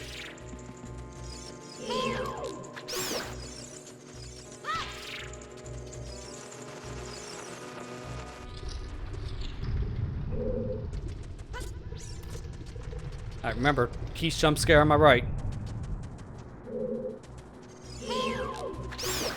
Not this time. Another one in that little cubby hole. I think I can get from back here. Yeah, there you go. Cool.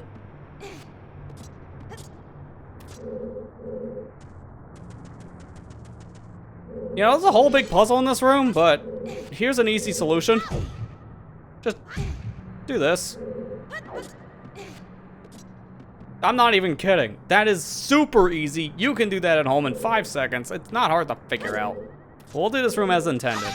You're supposed to hit this switch, which turns off one thing of fire. Then from here, you jump up on the platform you just turned the fire off on. And then, you go into here. I think there's another switch in here. Oh, no. It's the rock. There's a rock down here you need to blow up, which is why there's bomb flowers here. You blow this up. And then inside is another switch. You hit this one and it turns up another fire. Problem is, you gotta be fast because notice what's back.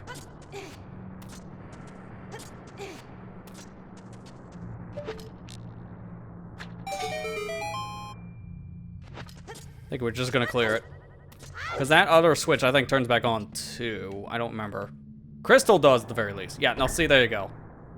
That's a time switch, even though it's not blue, it might as well act like a blue switch.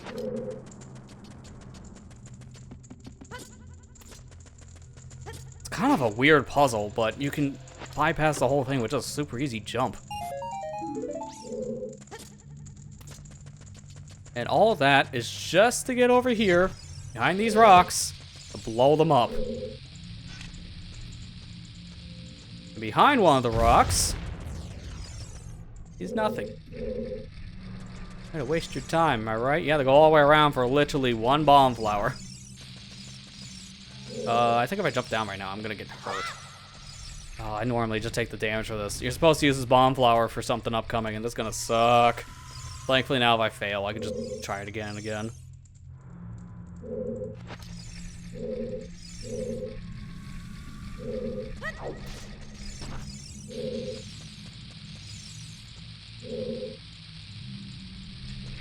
Nope. I'm dying regardless, just do it. Oh, I'm trying to think, how do I get through this section? This section's kind of complicated because I normally take a damage jump. Oh, can I even do this? I also lost my Deku shield, but it's not a big deal. I can get another one. Yeah, blind spot things are definitely, I feel like, one of the more nerve-wracking problems to deal with in this challenge. You're right. Oops. Those kind of situations where a Keister or another enemy can be behind a wall or something is gonna suck. They definitely don't want to go too fast in this game. You want to actually take your time.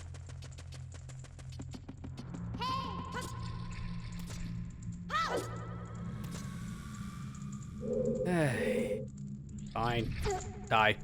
I literally can't move when I'm in the center.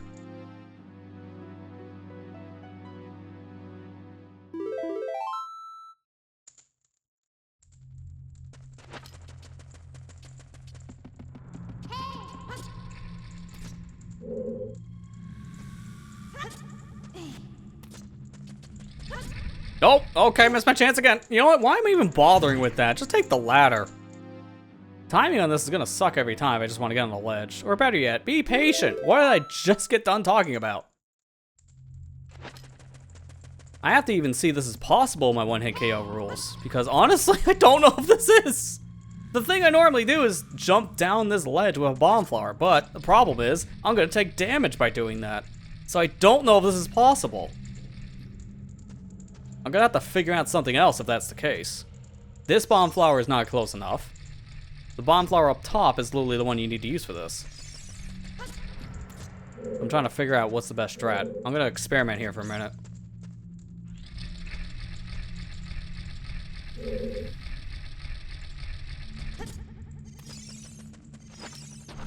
So if I jump down like this, I think I take damage? Yes. I don't know if this is gonna be possible. I'm gonna have to really be creative then. The biggest issue right now is distance. If I can get a bomb flower close enough to that wall, it might be able to explode as I die. If that's the case, this might work. I can't just jump down. I could try a backup method of jumping on this pillar and then jumping down. That could work, it's just gonna be really tight timed. I can't do it with bunny hood though. I'm not even just saying that as a thing of, oh, extra challenge. No, I literally don't think I could, because I might overshoot.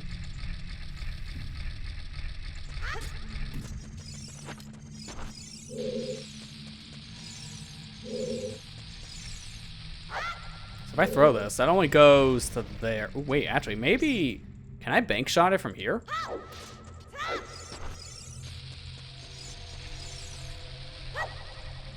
No, it's gonna hit that pillar and just bounce right back, so it doesn't work. Alright, so I gotta try my other idea that I have.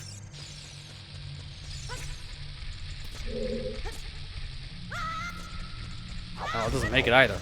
Really? It's gonna be that close. Oh, crap. Oh, this is even possible in one hit.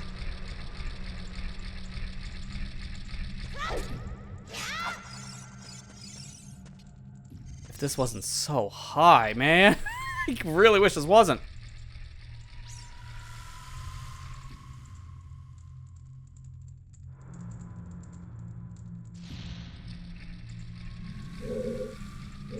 What if I throw it straight from there? Like go a little bit more out, like this. No, it's not close enough. There's a BMOS here normally, which also makes this a little more bearable. Oh, okay, so I have to figure out something. With glitches, I know how to get past that wall pretty easily. Without them, I have no idea if this is possible with our rule set. Because I normally just have to take damage from this.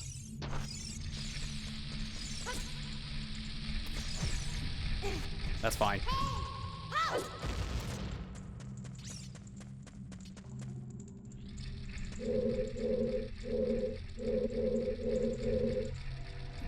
The fact that I cannot make that without taking some damage is really bad.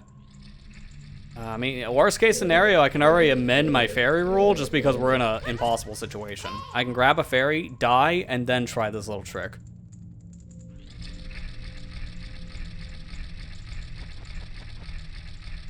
Which I might actually have to do, because this situation is kind of an impossible situation. I'm going to look up something really quick as a fact check. I'm going to look up MQ Dodongo, see how someone else is doing this. If someone jumps off, takes intentional damage with this bomb, then I'm going to have to do it, unfortunately.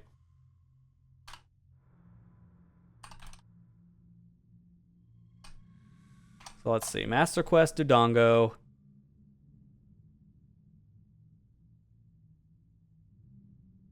Skip ahead a bit here.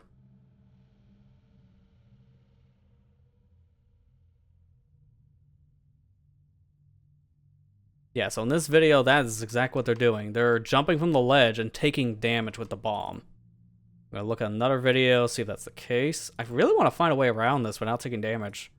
Because honestly, if I can not take the damage here and just find an alternative path, that'd be great.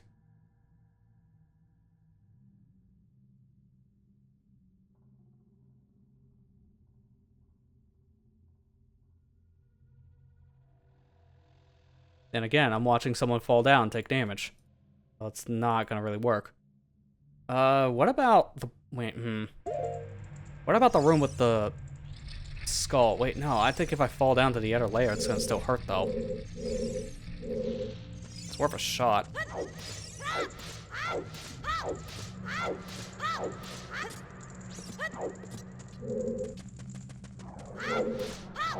I really wish I had shield for this, though.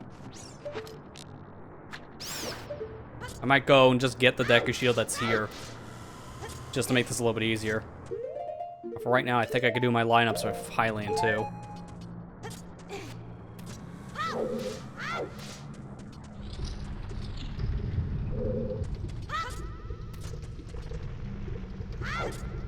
No, there's no way around these. Not a single way. If I jump over this, regardless of where I land, I am guaranteed to die. Because I will either go over, which would put me past the rock and fall down below, which would be fall damage, fail, land the lava, which again would be fall damage, or just in general, I just cannot make this. It's one of those three outcomes. And I need a bomb for that. So that's out.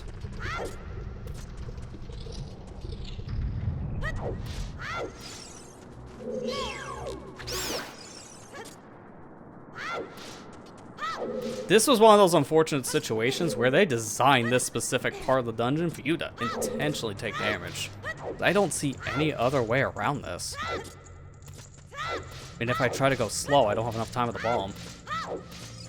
I might have to actually use a fairy just for this, which sucks. I don't like that at all. You know what? I'm going to leave it up to you guys on this one. I don't think this is possible without taking the damage. So, do you want to see me do this with the fairy or try with a glitch? Because I think I know a glitch I can get through that wall. Otherwise, we're going to grind some Skulltulas. Because I need 30 to get the Giant's Wallet, which will give me blue fire. And as you've seen, blue fireworks. Either way, I can't stay up here.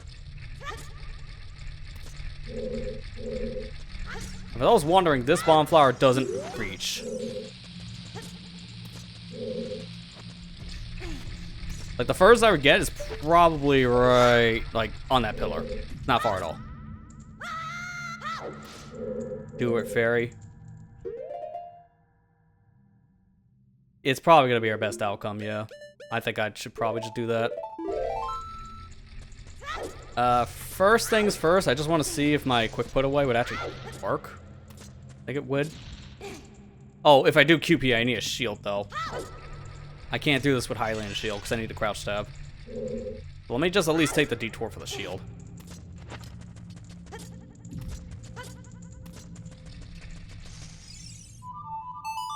This is really dumb I have to do this. I'm going to count as a death, though, as soon as we take damage. So I'm going to have to amend my rules a bit already, because I didn't think we were already going to be put in a dead game situation. So if the game intentionally forces me to take damage, we're going to have to go out of our way to get a fairy. No way around it. So if that's the case, I will use a fairy, and then from there, we are counting the fairy revive as a death. Because we do technically die, even if we don't see the game over. I'll count it as that because that means we have to take a death in some fashion to get a move on. But for right now, I need this.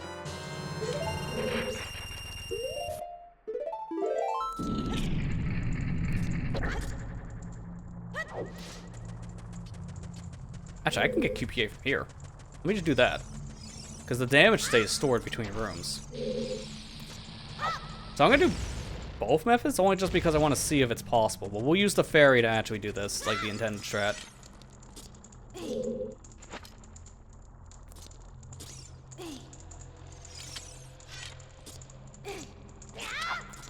Alright, now I got the glitch stored. Let's see if this actually does break the wall, because I think if I remember correctly, it should. If it does, I'm just resetting the file. That's why we just saved.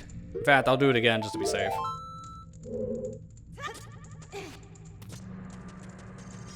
Yeah, I was gonna say, that's not gonna be in my cards.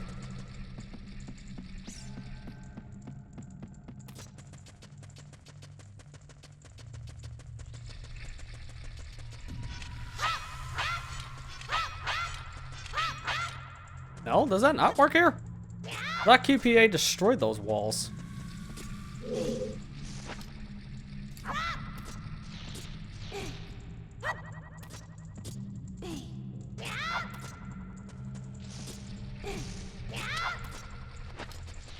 Alright, I'm just setting myself up for it again, even though I had it before, so it shouldn't change.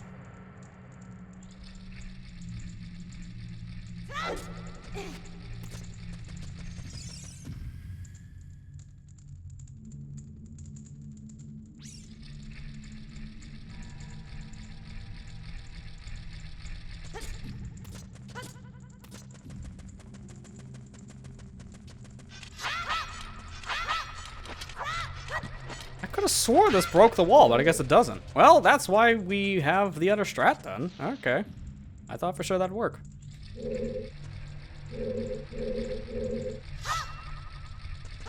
I'm glad I tried that now. I thought I saw someone do that on a randomizer, but it might have been something else I was seeing. Like probably just them getting hammer damage. Oh, it's not from one glitch, from another. Alright, well the game forces me to die, so here we go. So this is already going to answer a question. Is it possible to beat Ocarina of Time without dying? If every damage was one hit KO state. It's an answer so far in my head, yes and no. Yes if it's vanilla, no if it's Master Quest. So that's going to count as a death because we have to essentially die to do that.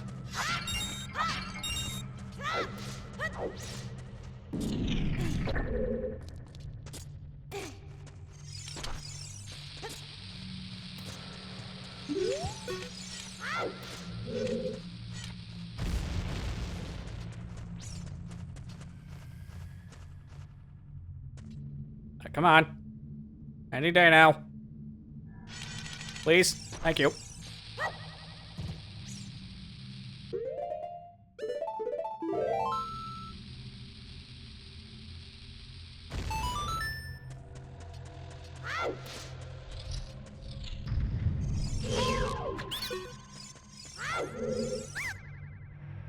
A red potion? Oh man, if only that would actually do something, am I right? That's all this room is for. So my challenge rule is completely worthless. Or that's actually pretty good.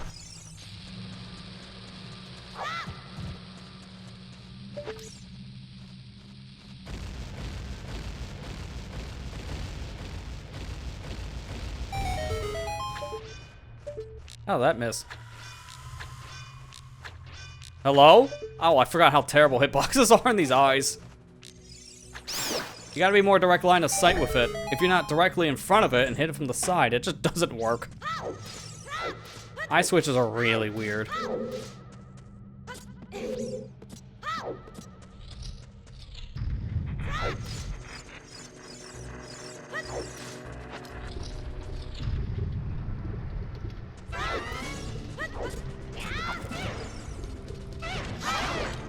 This room should still have the recovery heart, because it's still here.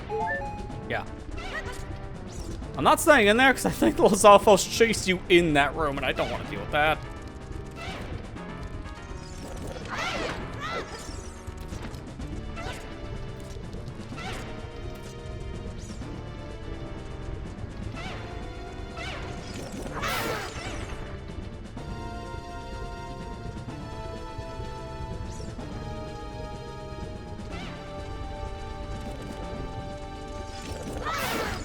There.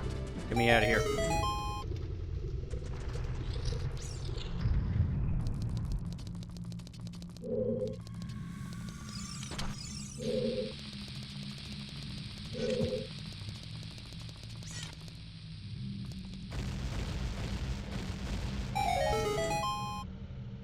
So that opens this door, which I believe is just for a Skulltula that we can't get right now. My last Deku nut. I don't really need any more.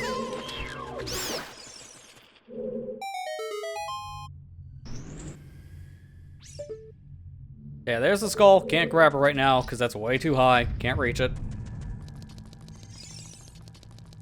And in this room, we got a bunch of Poes. It's kind of random.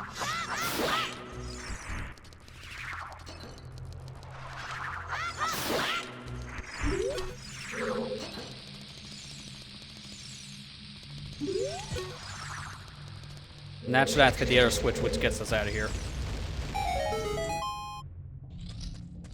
And all of that is to get up here, which, you know what's the worst part about this? Let me show you what you can do in the first 5 minutes if you're playing this version.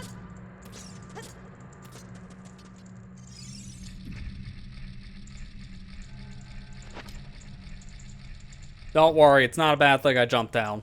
It's actually okay.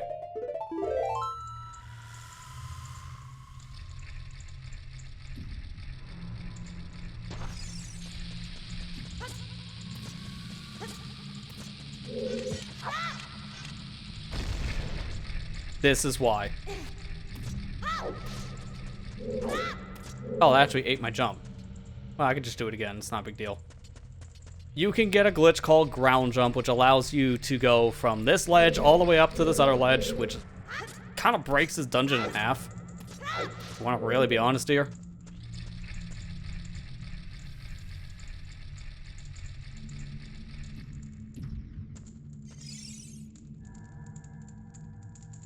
I just want to show how broken it is, because as a reminder, we can do this the second we get into Dodongo's Cavern.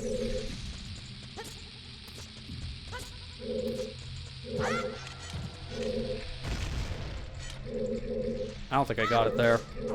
Yeah, no, I didn't. Okay. I'm gonna just do this one more time, and I'm just gonna get a move on. To be fair, I have to do it to get back on the ledge, but it's fine.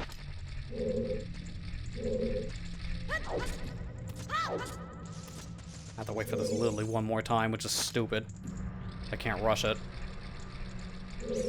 I'm gonna go from this angle. I think that'd just be a little more over to the left. Too much. There you go.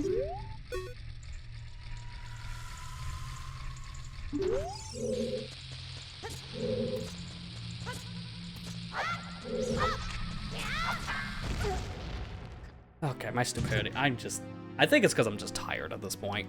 But I really just want to just demonstrate something, and that's what's causing me to have hubris.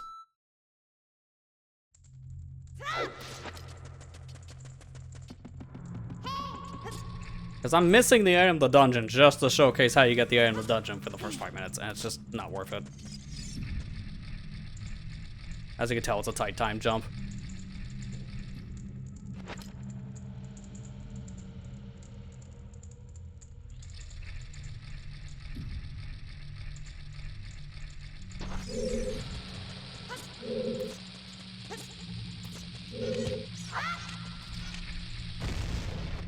Why am I so close to the stupid ledge every time I do that?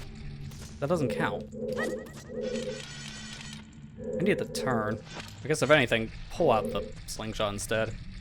Again, I'm tired, so I'm starting to make like very casual mistakes now.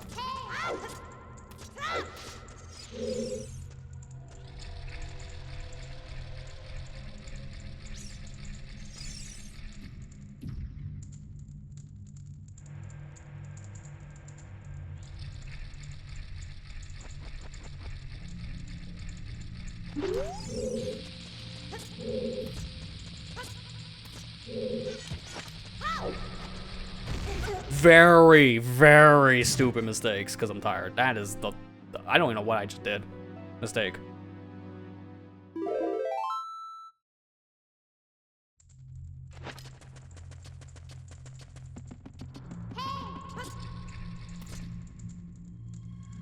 Which, mind you, this thing I'm trying to show specifically also kind of adds an addendum to the can you beat this without taking damage kind of situation. With glitches, the answer would be yes, you can.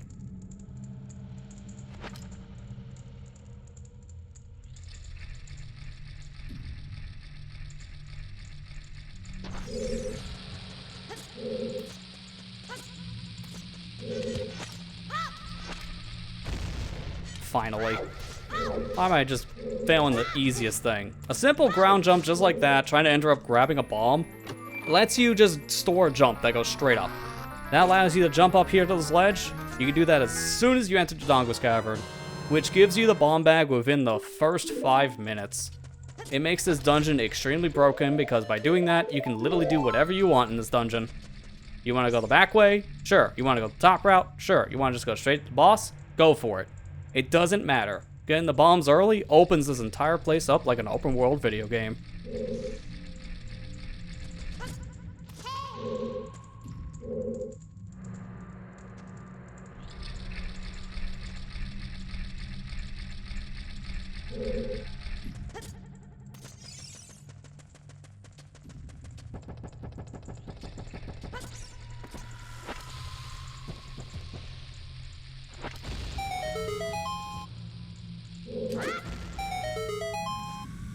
There we go. Perfect timing, because that is a nice little cutscene save. Jumping down in the middle of the cutscene does not count as fall damage.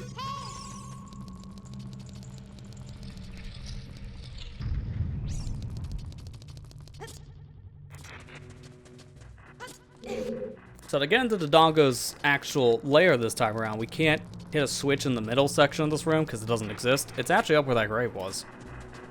So we gotta go all the way around.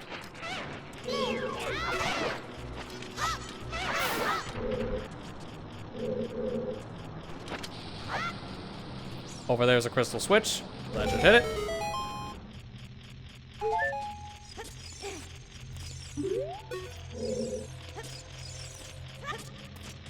Take a pit stop in here before we actually continue.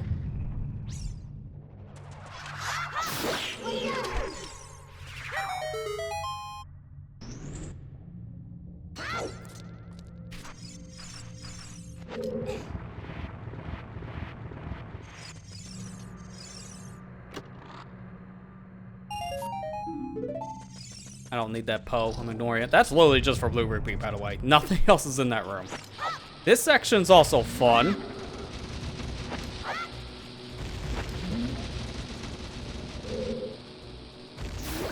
I'm just gonna let them all take care of each other. No, I'm not going down there. That's dangerous. I don't want to.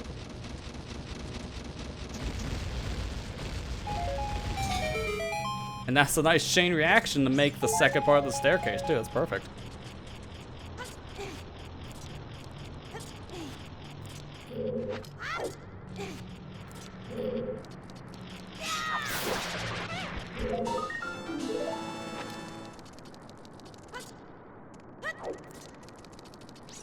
And now we're finally done with Dodongo's Cavern, because this takes us to the ending. Let's pull this grave out, hit the switch, and now we can fight the boss. So, I mentioned this, I don't know how long ago it was at this point, because we've been in this dungeon for a while. Wow. What kind of spawn was that? That's the worst spot for that thing to pop up. Wow, okay. Sure. Do me dirty like that, Dodongo. Why not? Alright, so as I was saying, this is the perfect time to get it set up anyways. I'm going to change my C button value here to 17. Putting back on the hammer really quick. We're not going to use the hammer specifically to fight this boss, but there's a very specific thing to showcase with King Dodongo's room, excuse me. Because I don't even know if I can actually fully show it, because this actually has a hitbox viewer. I don't know if it'll actually show correctly here. Oh, yeah, it definitely is. Oh, yeah, it doesn't like me doing that. Put on solids. Oh no. I think it's just collision. Everything else can go off. You see that tiny little speck right there in the middle? That very, very small speck? That's the damage source to break the specific platform. Now, with bombs, that breaks pretty easily. So all you gotta do is just drop a bomb anywhere near the center, and it will blow up that specific hatch. But with the hammer,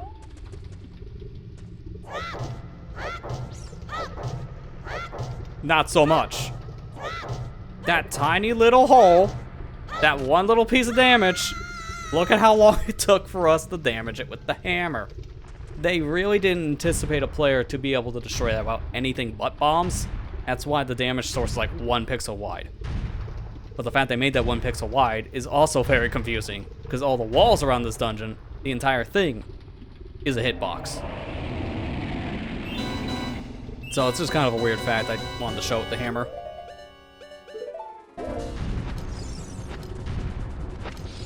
Now destroy this boss.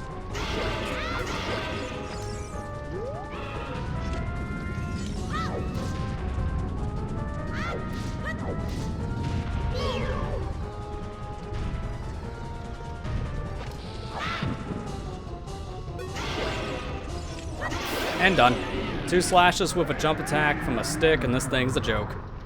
Fun fact, coming here with our Giant's Knife or the Bigger On Sword as an adult this guy has too much health for those swords to even do this quick kill with. So it's always 2 cycles at the most to kill this boss.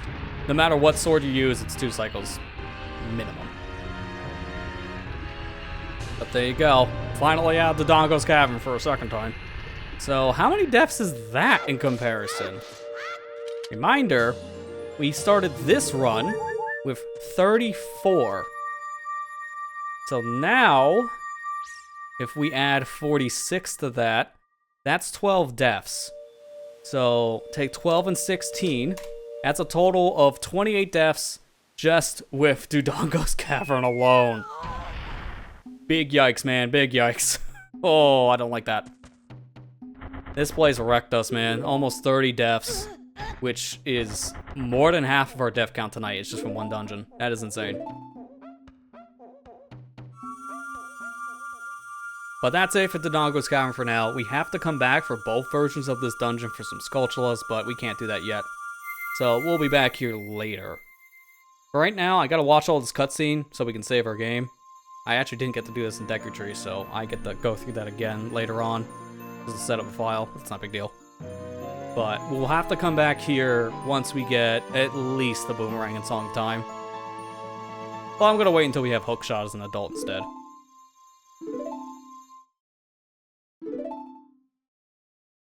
But yeah, that's pretty much it for our progression tonight. One last thing I'm going to do is just go up to the fairy fountain here, get ourselves magic, and then get the fairy fountain back in Hyrule Castle. Well, that's gonna be it for progression tonight. That will set us up perfectly for our next dungeon here as Child. As a reminder, we're going back to this file, which is our main file.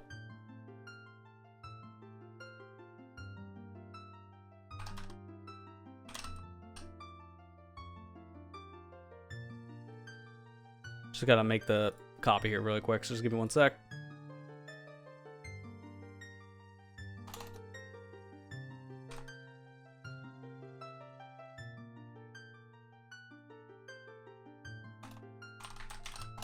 Alright, there we go. Beat. Perfect.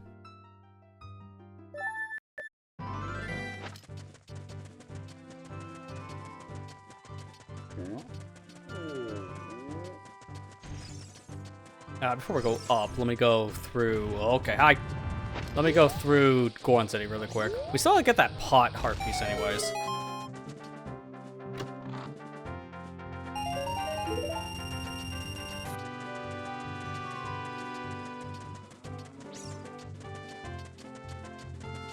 While we're here, we're gonna do 2 things.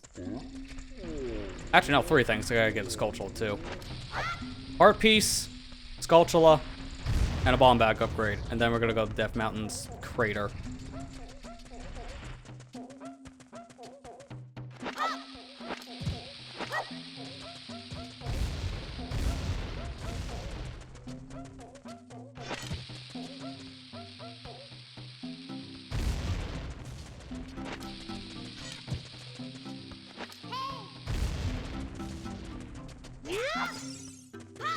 Kind of a shame I'm gonna waste all this money, but can't carry it.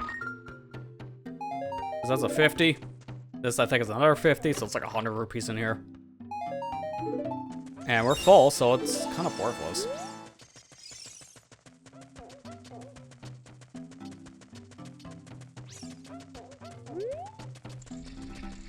Alright, heading out. Well, thanks for joining on the stream, Matt. Hope you enjoyed it, and you have a good rest of your night.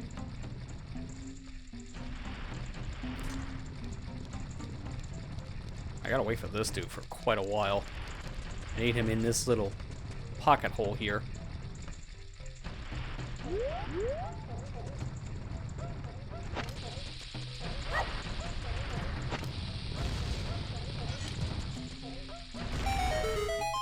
There you go.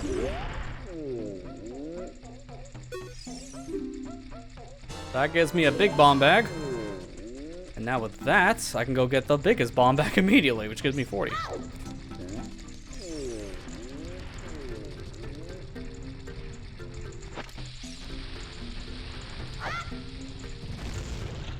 That was first try, wasn't it?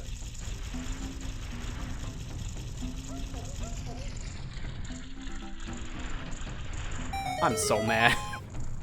course, as soon as I can time the bomb better, it's first try. Really does show, don't bother with bomb flowers. If you're good with the timing, it could be faster. But that's if you're good.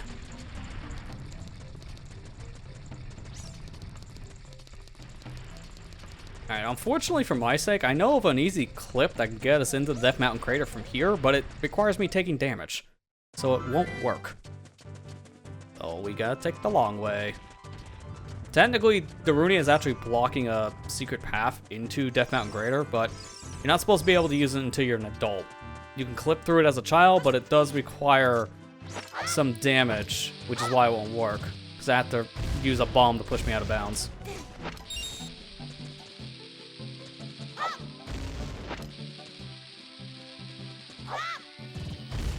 Nice. Kind of got wedged in the perfect spot. Alright, this section's gonna be a little too easy with Bunny Hood, so take that off. We'll backwalk instead. Same principle.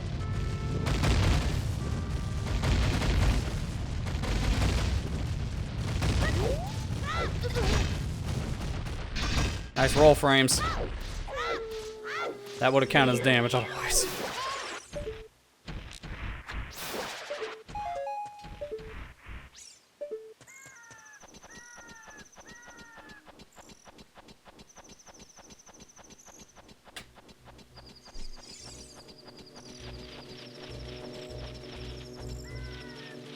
Can you look the other way, sir? No, the other way. Now the other way. Okay, cool. Thanks. What a bro.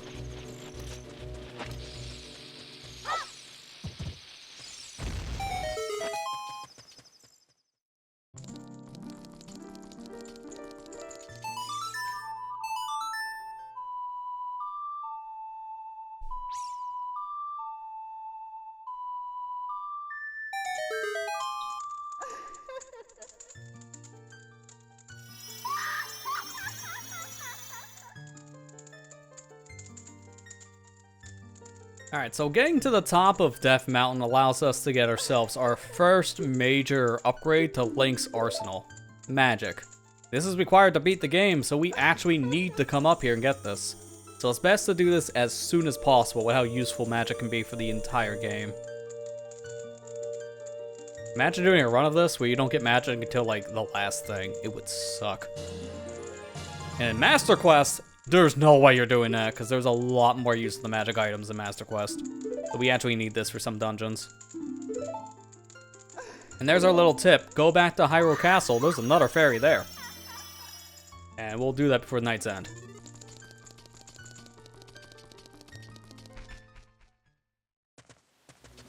Gotta ignore the owl. Don't want to bother.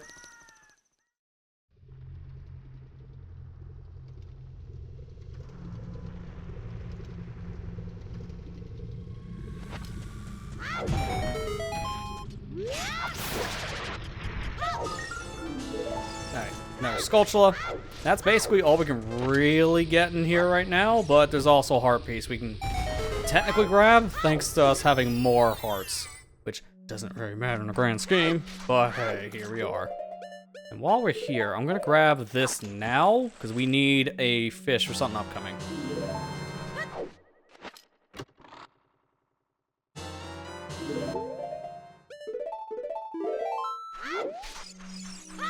And just because of how important it is in this section to be mindful of the timer here, we're gonna just do something kind of different here. That's why I swapped my Ocarina over to a different button. Okay, that was a little too low, but I think I'm fine. So if you press a cutscene button while in the air, it can actually pause in-game timers. So in this case, I can pause the heat timer here by just backflipping and hitting the Ocarina button multiple times. This gives us a little more time to work with here in this area. Normally I grab this heart and then void out, but by doing that I take damage. I don't want to do that. So we can just delay the timer a little bit by just backflipping and pressing the Ocarina button. It's a nice little safety trick.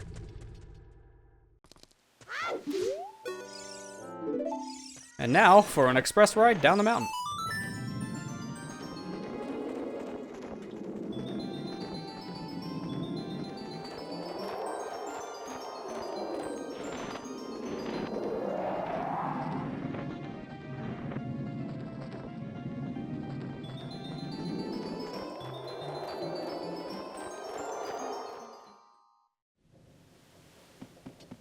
Kind of puts us in a weird spot because I don't need to actually be up here. As an adult, that would be helpful. If I didn't get the heart piece earlier on that building, also would be helpful. It's not. Not right now. So this item here, the Stone in Agony, this is honestly the most useless item in the whole game if you don't have a Rumble Pack. So if you're playing on a Wavebird controller on the GameCube, no Rumble Pack on N64, Wii Virtual Console as a whole, there's so many versions that don't support Rumble. But you may have noticed that there's a new icon under our magic meter. So this version kind of does the Ocarina 3D thing where it transforms the Stone of Agony, excuse me, into a physical item on your screen. So when you're near a hole, it reacts saying, hey, there's a thing here, and it lights up telling you there's a secret. So it still works with the Rumble, but now Stone of Agony also lights up when you're a secret. And it even plays a little sound effect. There's a grotto here that gives me 200 rupees, so we're not going to get it, because I don't need the money. But it is there, and now I can see it visually too. So now you guys at home can actually see where these secret grottos are, which I think that's pretty cool.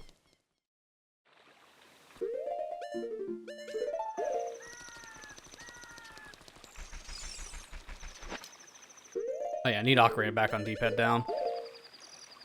They may notice no stall children spawning. That is the actual benefit of Bunnyhood and Ocarina of Time. That's convenient. I'm also going to do something kind of fancy here, which doesn't really work in that spot. Actually, wait. I need to line this up a little bit better. Alright, I'm just going to go raw. No lineup. I'm just going to go for it. Why not? There you go.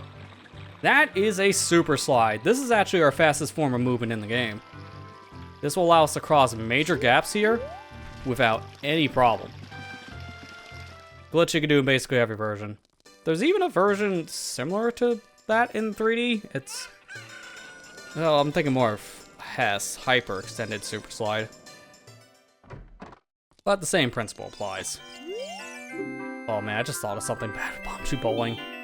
I normally do a setup here to get this item easier, but I can't do that because it requires me to take damage. So I have to play this legit, and it's gonna suck for hit number 3.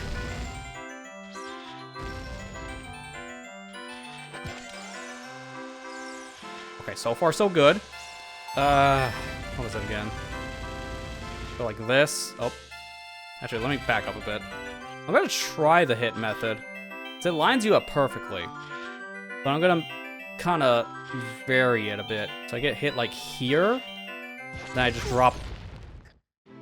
Why did that instantly explode? What? That's never happened before. What did it hit on the wall? What was that hitbox? Well, that sucks. I just wasted 30 rupees and my time. Because now a different prize is gonna probably be in the pool. Yep, don't want that.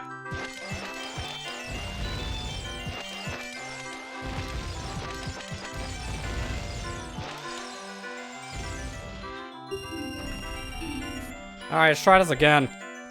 I'm gonna stand further away from the wall this time if that happens again. Because I'm just confused with what it hit. I didn't know there was a hitbox there. I might actually want to turn on the hitbox viewer just to see what happened. You know what? Now I say that, I'm going to. Because I'm just super confused.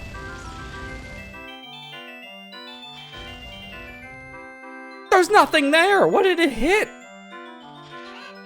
The bomb shoe must have went on a weird angle, that's all. That just sucks.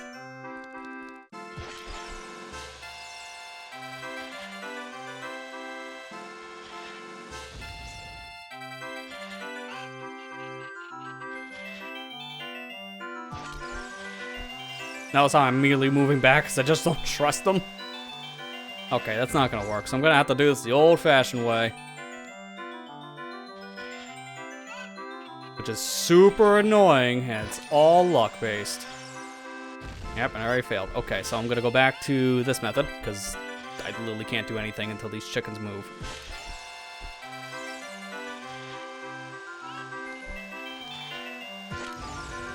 Right, no, move the other way. Oh, come on. This is gonna really suck. Again, I normally have a setup for this that takes damage to the work. I can't take damage, as you've just seen. Oh, just barely.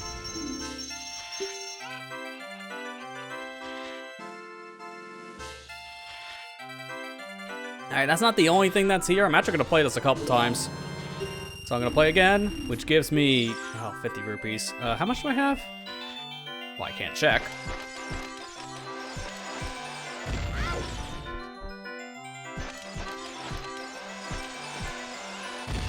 I think if I remember correctly, I should have probably another try at me. Okay, there's bomb shoes, but that's not what I'm playing for. I'm also needing to play for another item. I'm playing for a heart piece.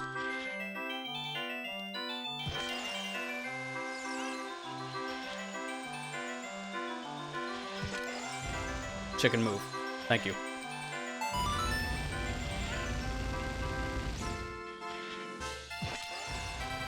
Hopefully that thing's not gonna be in the center. Let's go. Wow, that was way easier than the bomb bag.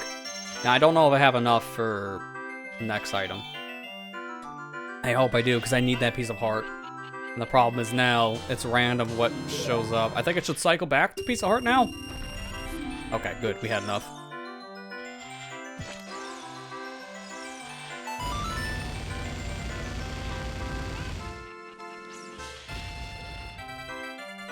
We're gonna wait for the spike and go. There we go. Okay, so I just gotta get some good chicken luck in mid. Come on, move.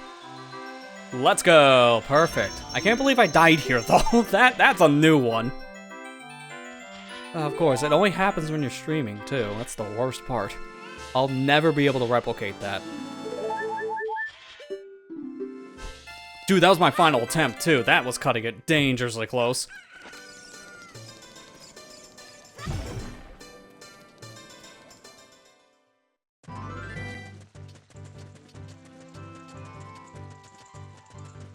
Alright, so instead of going the long way around, give him 10 bucks. Thankfully, I had enough for one trip through the gate. Technically two, but I'm almost broke. It's a mood.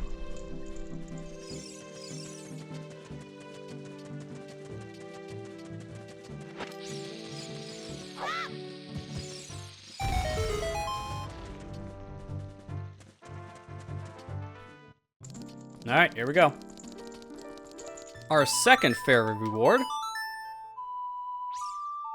This one is one of the most used items in the Master Quest variants of a lot of different dungeons.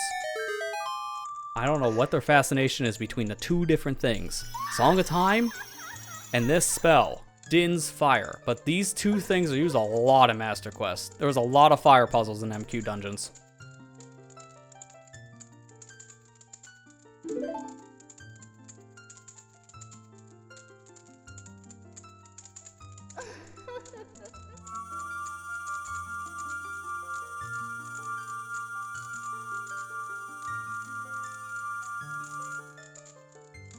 There we go.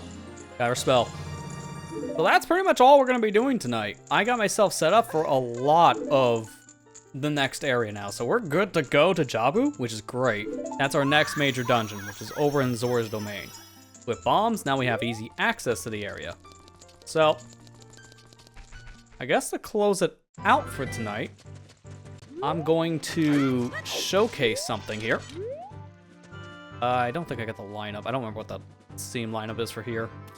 Yeah, it's not that. I'm just gonna wing it. I don't want to go through this section again.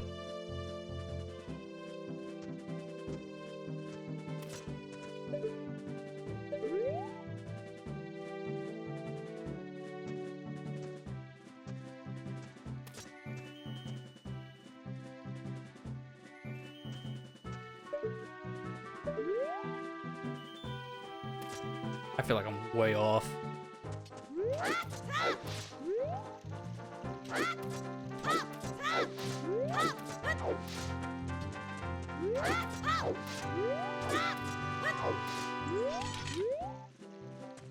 Hey, you know what? We'll just do this the intended way because I don't remember how to go.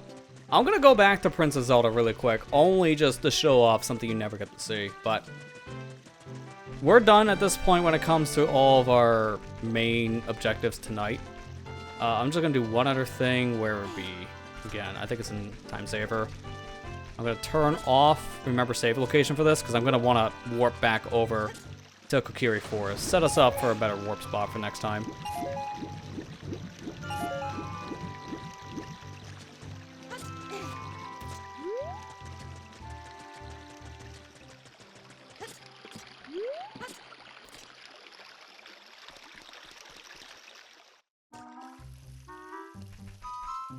What?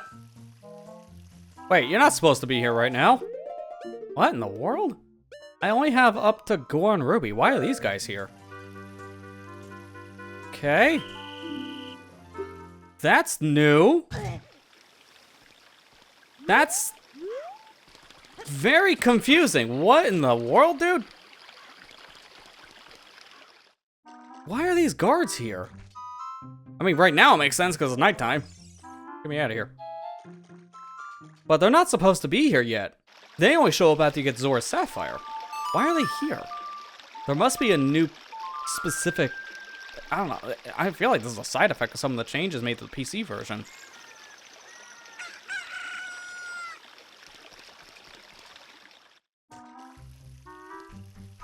No, I just got really unlucky and I guess it was nighttime when I came in here. Okay, that makes more sense. I was gonna say, they're not supposed to block this area yet. And here they are. Well, I'm gonna try to go for perfect side hops again, because that was just really, really fun the first time. So I hope you like hearing a controller being mashed in the background. So, I guess I could show one other quality of life thing that this version has. Because we're here, and this is gonna be the last time we're hearing guards. I just don't remember where the setting is. And trying to look at this while playing the game is probably a stupid idea.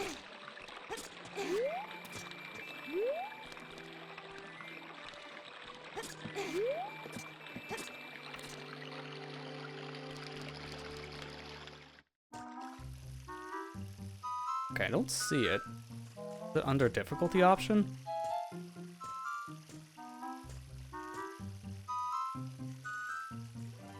No. I thought there was a setting to see the guard's vision in it. Oh yeah, here we go. It's right in front of my face as soon as I said that. Enable visible guard vision. That's the most redundant tag. But it works in a similar way that it does in Majora's Mask at night for Deku Palace. You can see where these guards are looking. Although these hitboxes of their looking vision are super weird looking. They're just giant cylinders, that's all it is. So you see how that guy directly looked at me? That's how you know you're caught if you're playing on this version. It will turn the cylinder red.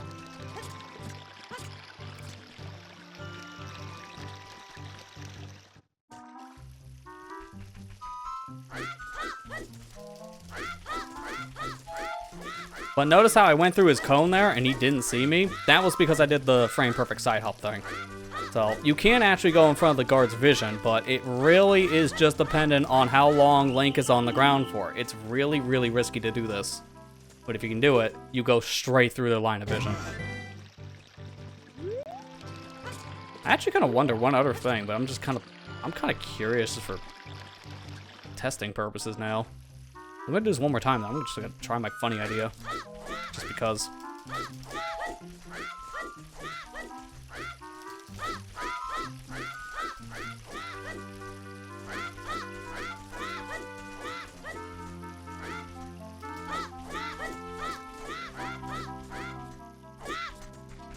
Wow, what kind of hitbox cone was that? Okay.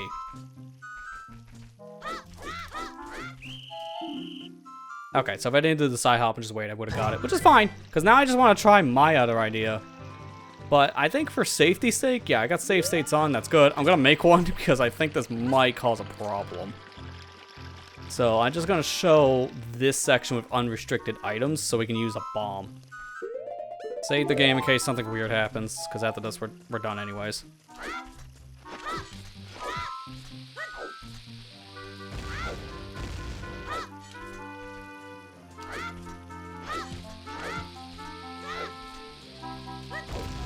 So you're normally not supposed to be able to use bombs here. And that's why. Although, it doesn't seem to have mattered. Okay, that's good to know. So, the thing is, you're not supposed to be able to super slide in this section. And I know that there is a soft lock with these guards where if you super slide past them and get them out of their vision, you're not gonna be able to fix that issue. The only way out of it is to reset your game.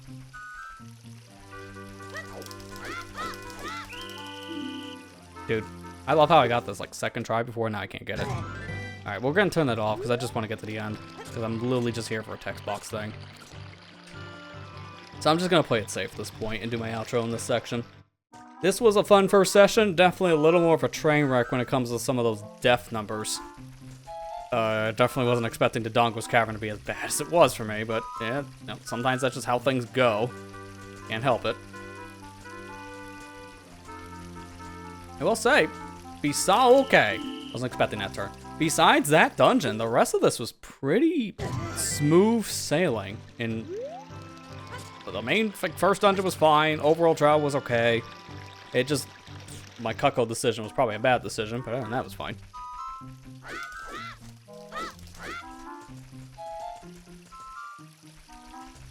Let's go. Bunnyhood makes this super easy. I'm going past these guys further in their normal lineup spots. But yeah, the quality of life stuff for this version is definitely going to make some of this easier, like with the Bunnyhood situation, but at the same time, that's why we're also not abusing things too much. I'm kind of sad that technically Master Quest Dodongo's Cavern is not possible to go through without taking damage. I think that's kind of a poor design choice on the devs front. So we kind of got screwed over a little bit on this damage challenge, just simply because of bad design. Now, that's kind of a theme you're going to be seeing in some of the Master Quest dungeons. There's a lot of weird design choices in MQ that I don't agree with. And Dodongo was just a great example of that. Alright, but there we go, we made it. While we're here, let me get the 20 again. Oh no, it's a one-time, never mind. So if you come here after you get the second stone, Zelda comments on it. And then from here, she just gives you a little bit more flavor text about some of the spiritual stone stuff. And that's basically it. Like, you can come back here as a check-in, but there's never a reason to do that. And if you come back here, well, you can technically walk past Sheik if you want to, but we can use Sheik here as a shortcut. And now we're back out here. So, now with that, we are now set up for our next dungeon. We got ourselves 2 spiritual stones, magic, Din's fire, and we also got ourselves explosives, including bomb shoes, which is going to be really important coming up, because bomb shoes are used a lot in Master Quest. So having them a little early like this is definitely going to help for bomb shoe count going into MQ. We'll see how many times we use them in the vanilla game, but Master Quest, bomb shoes get used a good amount more than bombs in some cases. But that's gonna do it for tonight's session. We'll be back here with more of this Ocarina one-hit 100% run starting next Thursday, so this will be a reoccurring thing until we're done with it. And I mentioned this yesterday during the 14-year anniversary, but I want to try more of these kind of challenge run streams on YouTube as well. That's why we're multi-streaming this tonight to Twitch and YouTube. If the response on the YouTube side is positive with this stuff, I might be bringing more of these kind of streams over to YouTube in the future. So definitely let me know if you're on the YouTube side, if you want to see more of this kind of content going forward. And maybe also like other kind of challenge runs I could do with some other games. Because we do this a lot over on Twitch as well. We've done a lot of different challenge streams over the years. But that's going to do it for tonight. So with that said, I'm out of here. Thank you guys for watching. Hope you enjoyed. And I'll see you back here next week for more of this Ocarina One Hit KO. Take care and have a good night, everybody.